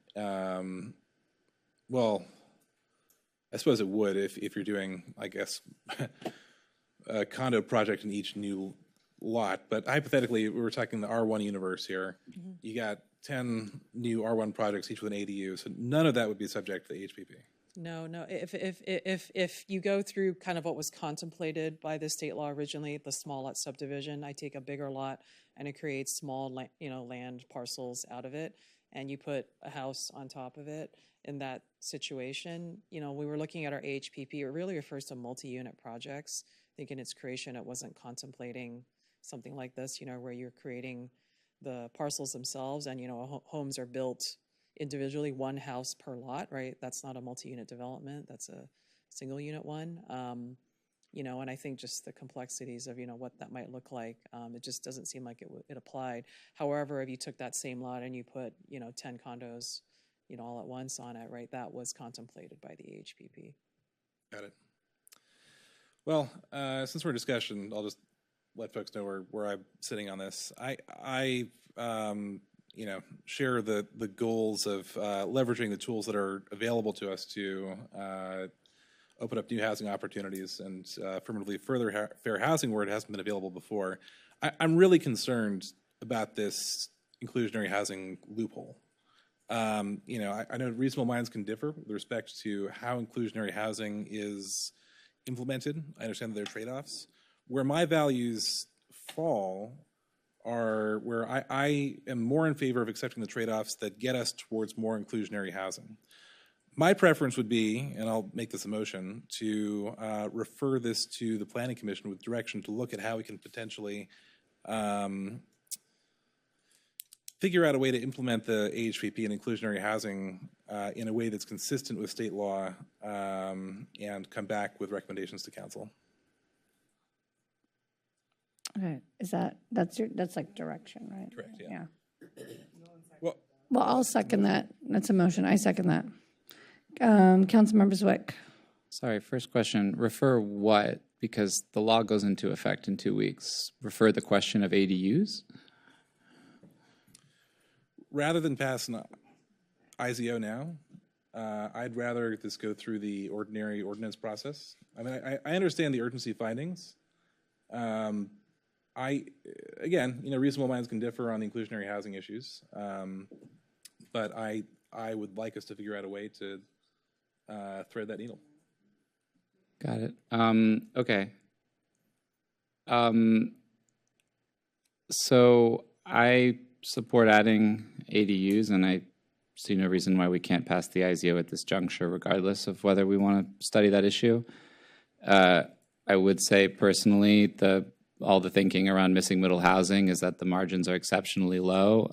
The alternative, especially in our R1 zone, if we're looking at a tear down property that otherwise would be disposed of, it would be torn down and turned into a 4,000 to 7,000 square foot mansion. So anything we do here to make it easier to build multiple units on that lot would be making cheaper missing middle options available. And the general thinking is that you need at least 7 units to support an inclusionary, and even that would be quite difficult in Santa Monica. I know that the idea is that it allows up to 10 units, but with a minimum lot size of 1,200 square feet, the average lot in Santa Monica at 7,500 square feet would probably only support around 5 units once you allow for setbacks. So I don't see why or how, if we were to somehow, I don't think we can impose inclusionary based on the findings that Jing made from at least the fee simple model that she was proposing. But even if we could, I don't know why we would, because it would just simply, again, make these projects infeasible and further privilege the mansionization of our R1 housing stock.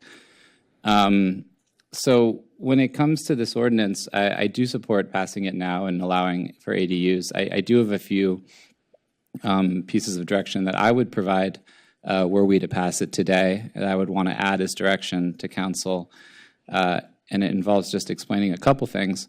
So the idea with this ordinance is that these new homes would be allowed to have no interior setbacks so that they could be right next to each other along a lot the way townhomes typically are. If we were to allow ADUs, I would propose that we ask for the city attorney and planning staff to come back when they renew this IZO to impose similar standards on the accompanying ADUs, whereby we couldn't impose setbacks or stepbacks between the newly divided parcels in the same way that we would not be allowed to do that between the units created, the townhome units themselves. The second thing I would provide as direction is that when it comes to the underlying development standards, it will really make or break whether or not these homes are even feasible or not. When you're talking about a lot that's 1,200 square feet, unless you're allowing up to 3 stories and a certain minimum FAR, you're not going to actually get a real townhome from a lot that size based, again, on the setback requirements. And otherwise, you'll have like a 600 square foot footprint, and you'll need 3 stories in order to have a family-sized townhome.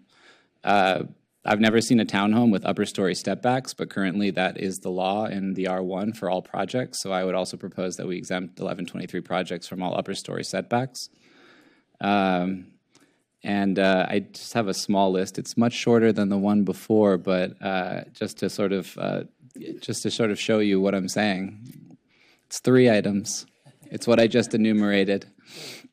As I mentioned, not imposing inner setbacks among the ADUs so that they too can adjoin each other like the townhome units would under this model. Removing the upper story step backs so that the townhomes don't have to get smaller at each floor.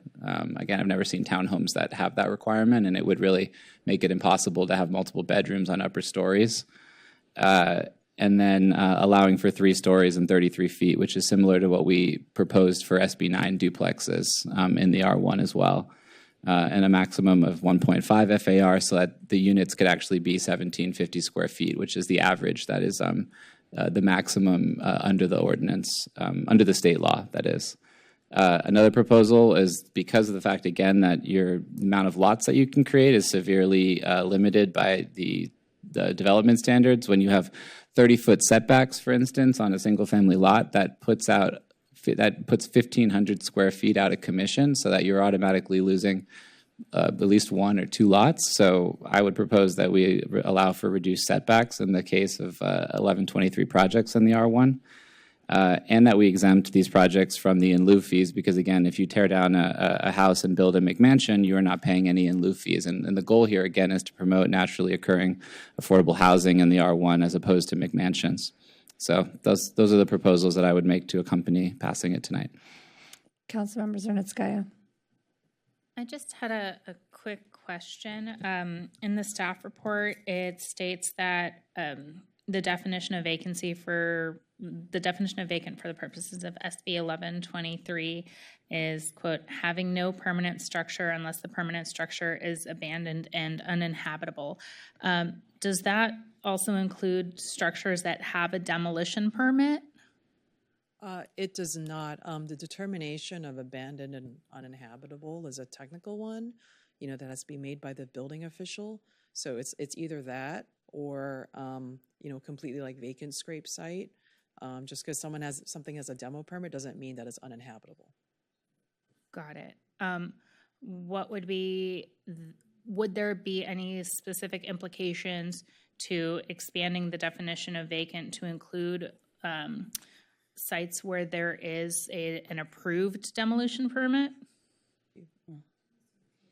Yeah. I mean, I think one thing that, and I'll allow the city attorney to expand, is that the state law itself is very clear, that the site has to be vacant or the structure is abandoned or uninhabitable. I think the expansion, of it might have some risk, in terms of running afoul of that state law. Oh, go ahead, yeah. Oh, her mic is not working. Yeah. Okay. So I think as the planning manager was explaining earlier, we don't have any judicial guidance on this or any guidance from HCD. We spoke to HCD months ago about whether or not they would issue guidance, and they did not anticipate issuing it before July 1. So we kind of are at a position where we're not sure how it would be interpreted. That would probably be kind of an expansion on what 1123 looks like. So it's not clear what HCD or a court would say about that if the city were to start doing that, because the vacant lot definition is very specific in the law. And this is only specific to 1123. It's not for any other thing that would require... No. Right. This is just implementation of the law that requires the city to approve the projects that meet the requirements of 1123. Okay, understood. Thank you. I'd like to move the item with Councilmember Zwick's recommendations, please. Yeah, there was I seconded Councilmember Roskin's first motion. So the substitute motion is Councilmember Zwick's alternative motion with the 3 items presented, and it's... I'll second it. Well, I think... To be clear, is that to move the staff's recommendation plus that direction? Yes. Okay. This is just direction to come back at a later meeting, but the staff recommendation, and it sounded like the consensus was to allow it in all zones. Is that correct? Okay. Yeah, and seconded by Councilmember Zernitskaya. Okay, it was that's the substitute. She made the motion. Substitute motion. Yeah. Sorry, she made the substitute motion. I'm so confused now. Seconded by you Dan. made a motion. I stated it, but she made it. Okay, so Councilmember Zernitskaya made the motion that Councilmember Zwick presented, and then Councilmember Hall seconded it. So that's the substitute, which would go first. But Councilmember Raskin. Yeah, I do want to speak to the substitute motion, but first I have some questions with respect to the items that we just saw on the screen. So my understanding is that if you've got one of these projects that is, a ministerial subdivision and you're building out, like a main house and 1 ADU, that's going to be subject to the building code's standards for R1 construction, essentially. And so even if you have that built in close proximity with no setbacks to something else, all of that is going to be, I think, subject to the R1 building code standards. But if you were to have like a multi-unit development that essentially fits the same form, that would be subject to like the R3 or R4 standards, like higher standards for fire safety with walls, maybe sprinklers, other things. Maybe you can speak to that. Yeah, that's right. From a building code perspective, yeah, I mean that'll obviously whatever the building code requires will control. What's being proposed here by Councilmember Zwick is establishing objective standards for SB 1123 projects. So, regardless of whether it's that sort of like, one house on a lot model or the condo model, this maximum FAR and height would control in both cases. Does that make sense? Yeah, I think I might have read this too quickly. So for the first item, it was simply to allow for the same way that the units don't have to have interior setbacks among the newly created parcels. The same would apply to the ADUs, which currently would have 4 feet on either side of every interior parcel. I don't know, do you have any concerns about that from a building code perspective? No, I mean, except as required in the building code. So we actually already do this for SB 9 projects with the ADUs in conjunction, because, you know, in those cases, there's 0 lot line, and it made sense in that case that the ADUs also had the same 0 lot line. They're just sharing, you know, you're already creating a duplex. This is kind of a very similar concept to that. Got it. Yeah, I mean, I to be honest, I can't support this motion. I mean, I think we've got a real problem with meeting the types of affordable housing we need in our community. I really get the point about meeting the missing middle.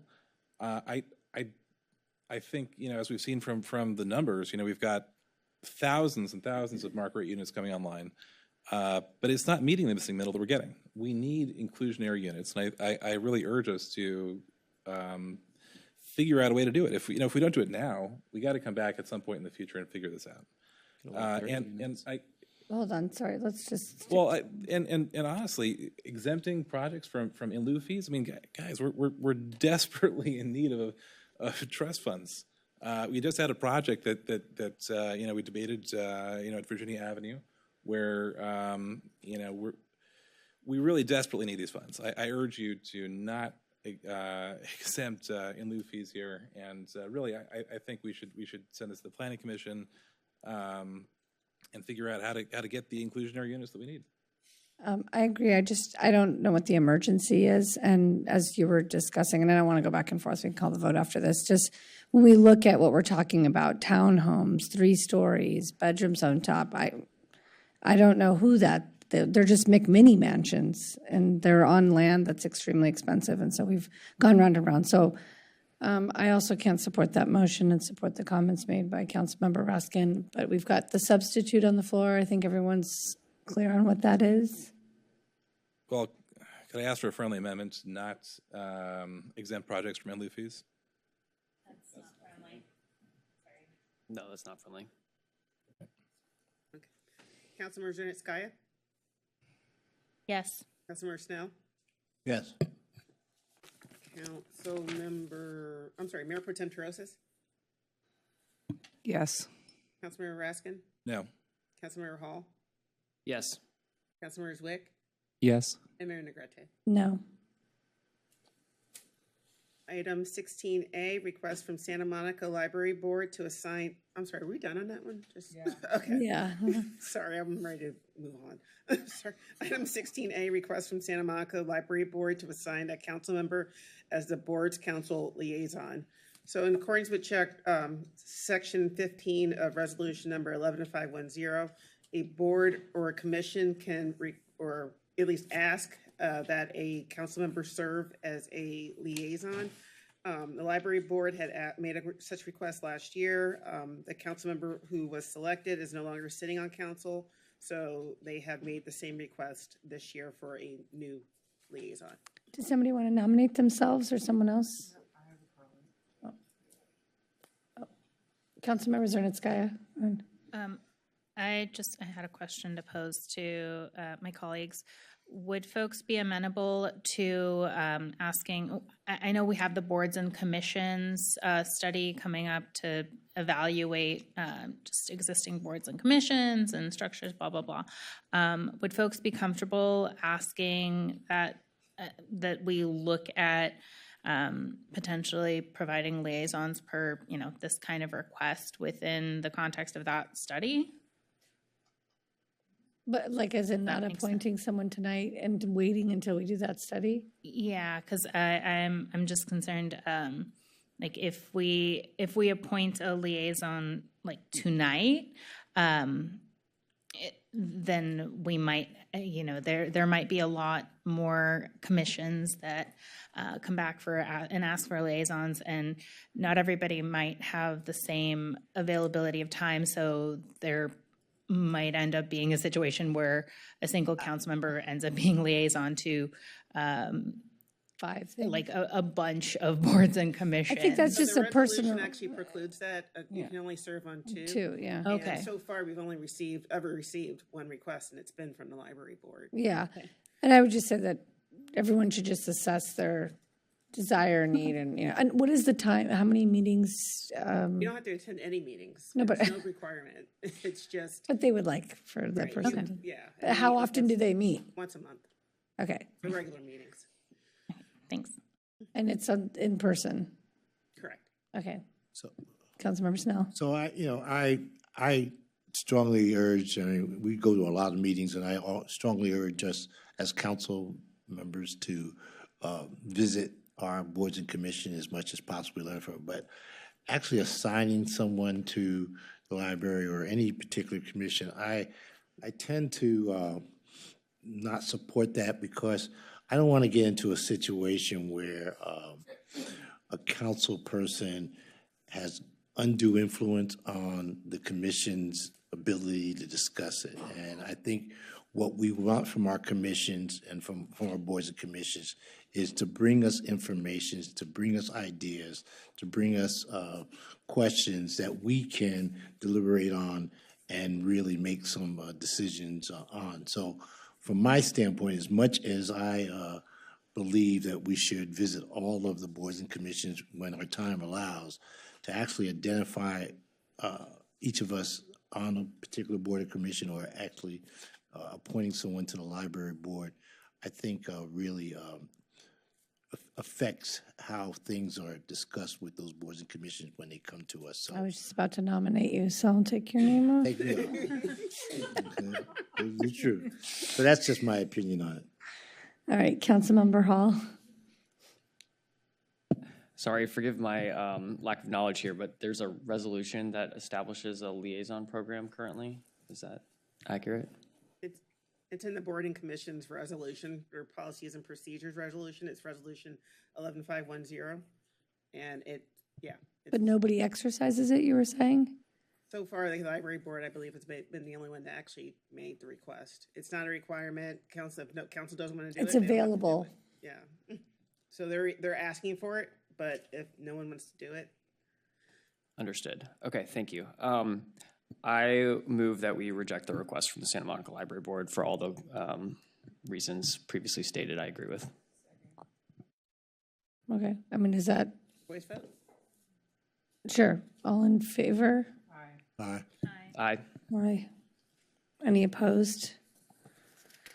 Item 16B, request for pilot program allowing market rate housing projects. Request of Councilmember Zwick, Mayor Pro Tem Terosis, and Mayor Negrete. Well, no, I'm removing my name from it. You'll have to remove it officially after I read it to the record. Okay, sorry. This is how it's presented. Mayor Negrete, that the city council direct the city manager to return with a pilot program allowing market rate housing projects more flexibility, and how they provide affordable housing units off-site as a means to incentivize housing production for approved projects that are unable to proceed due to economic uncertainty. The pilot program should include provisions to ensure that the off-site affordable housing units are constructed, and also allow housing projects to be eligible for density bonus, incentives, concessions, and modifications under state density bonus law. And before the makers introduce this, I'm removing my name because the language I was put on without the language being fully formed. And so we can have the discussion now, but I'm removing my name from it because I wasn't, still not clear to me until we have the discussion. Would one of you like to introduce it? Councilmember Zwick? Okay. I mean, it's been introduced, you don't have to reread that, but. Yeah, I won't reread it, but I will just quickly frame it because it's not entirely clear necessarily from the language of the 16 item, but basically the thinking behind this is to address two problems that we're facing at once. Councilmember Raskin mentioned that we are building a lot of housing right now, but the truth is we're not building any. We're just entitling housing, and then we're not building it because the costs are too high. In 2024, we pulled permits to build 19 units of housing in projects that are 10 units or more. In 2025, we've pulled zero permits to build housing at all. The costs are astronomical right now when it comes to the cost of borrowing, construction costs, and then, of course, the cost that we impose through a number of factors, including impact fees, inclusionary fees, GS fees, et cetera. And as a result, we're not getting any of the 3,000 plus market rate units that have been entitled, nor are we getting the 450 some odd inclusionary units that have been entitled through that process as well. At the same time, we have really big commitments, as Councilmember Raskin mentioned, to build affordable housing in Santa Monica. A lot of it is on city-owned sites, but if you'll ask any developer, for-profit or nonprofit, there is not enough tax credit subsidies available to come anywhere close to the thousands of units that we've promised to build at Bergamot, 4th and 5th in Arizona, let alone what some people are proposing at the airport sites. There's simply not enough state and federal tax credit money, nor is there enough local subsidy available to get anywhere close to the number of units we've proposed from our inclusionary. For our below market unit production in Santa Monica. And the idea here simply is to look at ways to deal with both these problems at once, come up with an option whereby market rate developers could satisfy their inclusionary requirements through a couple of different ways, either by developing that same number of housing units that they're obligated to build in an offsite manner where their costs would be more efficient on a per unit basis, in which they would contribute both land and gap financing towards the creation of those units, same number of units as they're obligated to do, or through committing substantial in lieu payments towards either the rehabilitation of affordable units, like the ones that were discussed earlier tonight, or potentially providing that crucial gap financing to produce something approximating the very ambitious targets we have for below market units on our city-owned sites. Right now, there's really only one way for developers to satisfy their inclusionary, and it's meaning that these units aren't getting built. In this case, the ideal scenario would be that we come up with a new pathway that allows these market rate units to get built and also allows us to fund the below market units that we desperately need. So that's the thinking here, is to ask staff to come back with a proposal that they are currently working on to get creative here about how we can unlock both the market rate and the crucial below market rate units that we're trying to achieve as a city. So for me, I was focused on when the language was just broadly discussed. It was about preserving our rent-controlled units, as you referenced the Virginia apartments, and I thought that this would be affording the opportunity to, instead of continuously building new, but rather preserving our dilapidated rent-controlled buildings that oftentimes end up being bulldozed down to put new. So it doesn't seem like this is focusing on preserving and rehabilitation, and I thought that's what this was for. It sounds like it gives sort of an option. I just don't see where the incentive would be to put that there, or how that pencils out. But the incentive, but it is an option. It would be one of several options. The incentive is that the cost to substantially rehabilitate a unit or to build a unit off-site or to provide an in lieu payment would be less than the 30-year cost of building that unit without tax credits and renting it submarket on-site. In this case, you actually get more units on-site and you get the same number of affordable units in a different location. and then to add on my personal view without getting into a political debate, because I know we know each other's views, is just to build offsite. If you're building a project, I don't think 10% affordable, 15, 20% is enough in the projects that are coming forward. So this is just not something I feel like I can support, because it's just continuing overproduction, in my opinion, of market rate and pushing out folks in our community, making it unaffordable to be here. Did you count Mayor Pro Tem Trosas? Yeah, I just wanted to explain, first of all, thank you, Councilmember Zwick, for really taking a lot of the hard work on this, but thank you to staff who's been thinking through this as well. We have a crisis in terms of financing for these projects. Affordable housing projects aren't getting tax credits. If they are, it's not making up for the amount that they need on the project. There are gaps on tons of these affordable projects. And I thought that this was an elegant solution, a time-bound elegant solution. Of course, this would not be in perpetuity. Everything would have to be contracted for. And I think the devil's in the details when the ordinance comes back here to help make these projects pencil, period, because I would like to see more units of affordable housing be built. So that is important to me, and I want to get the projects going. Councilmember Snell. And as Mayor Pro Tem Trosis and Councilman Swick said, this is just for us to go back to staff to get a plan with it, but it really, I believe, expedites the ability to build more affordable units because the tax credits and things of those natures have been so long for the type of projects that we made that I think separating it allows for us to see more affordable units being developed in our city in a more timely manner. So that's why I support this item. Councilmember Ruskin. Yeah, thank you to my colleagues who have brought this forward.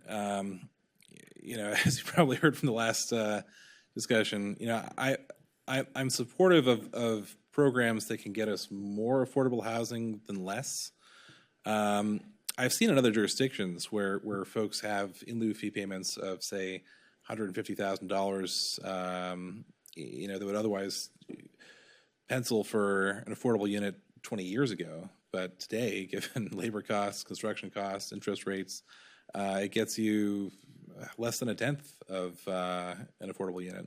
So I don't want us to be in a situation where folks are pooling in lieu payments that only get us fractions of the units we need. But there's a sweet spot. I mean, if projects aren't moving forward because you know, they don't pencil, and this is the way to get more inclusionary units than we would otherwise have, I think we should look at that. Obviously, this requires a pretty complex economic analysis. This is something that was worked up when we did the housing element work 4 or 5, 6 years ago at length with some very expensive studies, as I recall, that looked at this in the universe that existed a few years ago. And obviously, we're in a different framework now. So I that's all a long-winded way of saying that you know, I hope we can bring this back in a way that you know, gets us the bang for the buck. You know, gets us at least the same number of units that we would otherwise have, and also looks at the equity issues that are implicated with putting affordable units in off-site locations. You know, when you have on-site affordable units, state law requires them to have the same access to amenities, same entrances. You know, you can't have like a pour door, for example. So I think we really need to consider those equity issues as we move this forward. But with all that being said, I'm willing to support this item. Councilmember Swick. I would just add quickly to your concerns. I do think the goal is that, you know, the in lieu payment would support, in the case of the building being built directly by the developer, it would definitely demand at the very least equivalency in the number of units built. And in that case, there would be collateral offered, serious collateral offered, including land that would go to the city in the instance that they were not able to. But in the instance of actually potentially an in lieu payment that we could then use on city-owned sites, because the gap financing that would be required on projects on city-owned sites is substantially lower, I would say that if anything, we could probably get more than 1 unit per inclusionary payment based on the gap financing that we're seeing on city-owned sites, the ones that we're planning to build the units. So my hope is that at the very least we would have 1-to-1 equivalency from these payments. When it comes to issues around equity, I mean, I agree. I think we want to have a socially mixed city in every respect, in every part of the city. I think on the same level, though, we desperately need the units no matter how we can get them. And there's good arguments for having mixed income in buildings, and there's good arguments for having 100% affordable projects that have supportive services and other community amenities that these other buildings don't have. And I guess my priority right now is unsticking the pipeline. And I think I didn't mention this, but Councilmember Mayor Pro Tem Perosis did. The idea for the program also is that it would only apply to projects that are currently entitled on a pilot basis, with the goal, again, of unsticking this pipeline of approximately 3,000 to 4,000 entitled units currently that are not getting built, giving them another option to actually get shovels in the ground within a limited time frame. That would only apply to those units. Councilmember Hall. Thank you. I'll be quick. Initially, I had reservations on this item due to concerns about income segregation across different buildings from the same development. My baseline is that I'd rather see mixed income within buildings. But I do think that we argue that this is a small city, small enough for at-large representation, small enough that I have walked every street in this city, border to border, small enough that we each know people in each of our neighborhoods. Each of our neighborhoods has access to high-quality school district. We know that there are differences in our neighborhoods, of course, but compared externally, stats show that our neighborhoods, our city, every neighborhood is considered high or highest economic opportunity compared to the rest of the country. So that's something I want to ensure that folks have the ability to stay here, folks have the ability to move here, workers, young families, and have that ability. 15% inclusionary of 0 market rate units is 0 affordable units. And that's my bottom line, so I'll be supporting the motion.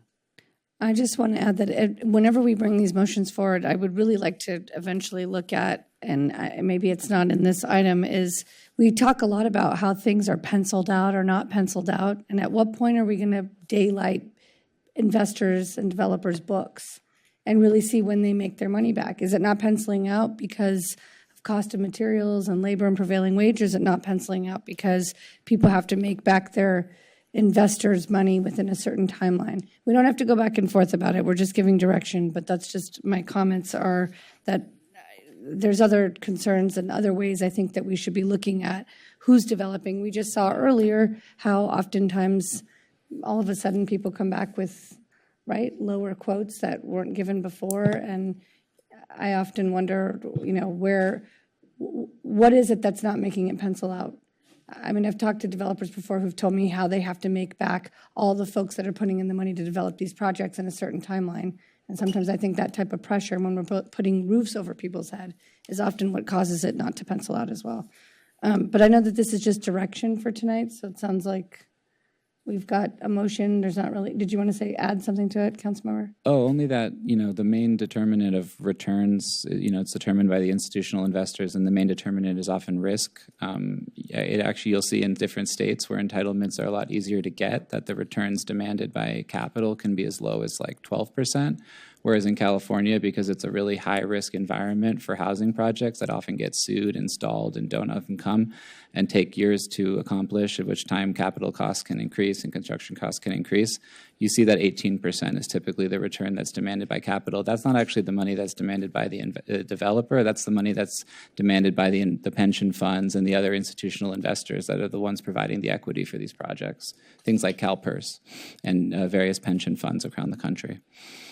Okay. Do we need to make a motion? No, we have a motion. Oh, would you like to make a motion? I'd be happy to make a motion to move the item, and I would just include, just as for clarity's purposes, that I would love to see options for developers to construct this housing their own on land that they provide, options for developers to provide in lieu payments for the substantial rehabilitation of affordable units, and options for developers to provide in lieu payments to support the production of below market housing on city-owned sites. I'll second that. Okay. Councilmember Zwick? Yes. Councilmember Hall? Yes. Councilmember Raskin? Yes. Mayor Pro Tem Terosis? Yes. Councilmember Snell? Yes. Councilmember Zernetskaya? Yes. Mayor Negrete? No. Okay, and so that, we have an adjournment. Are we at that segment of the meeting?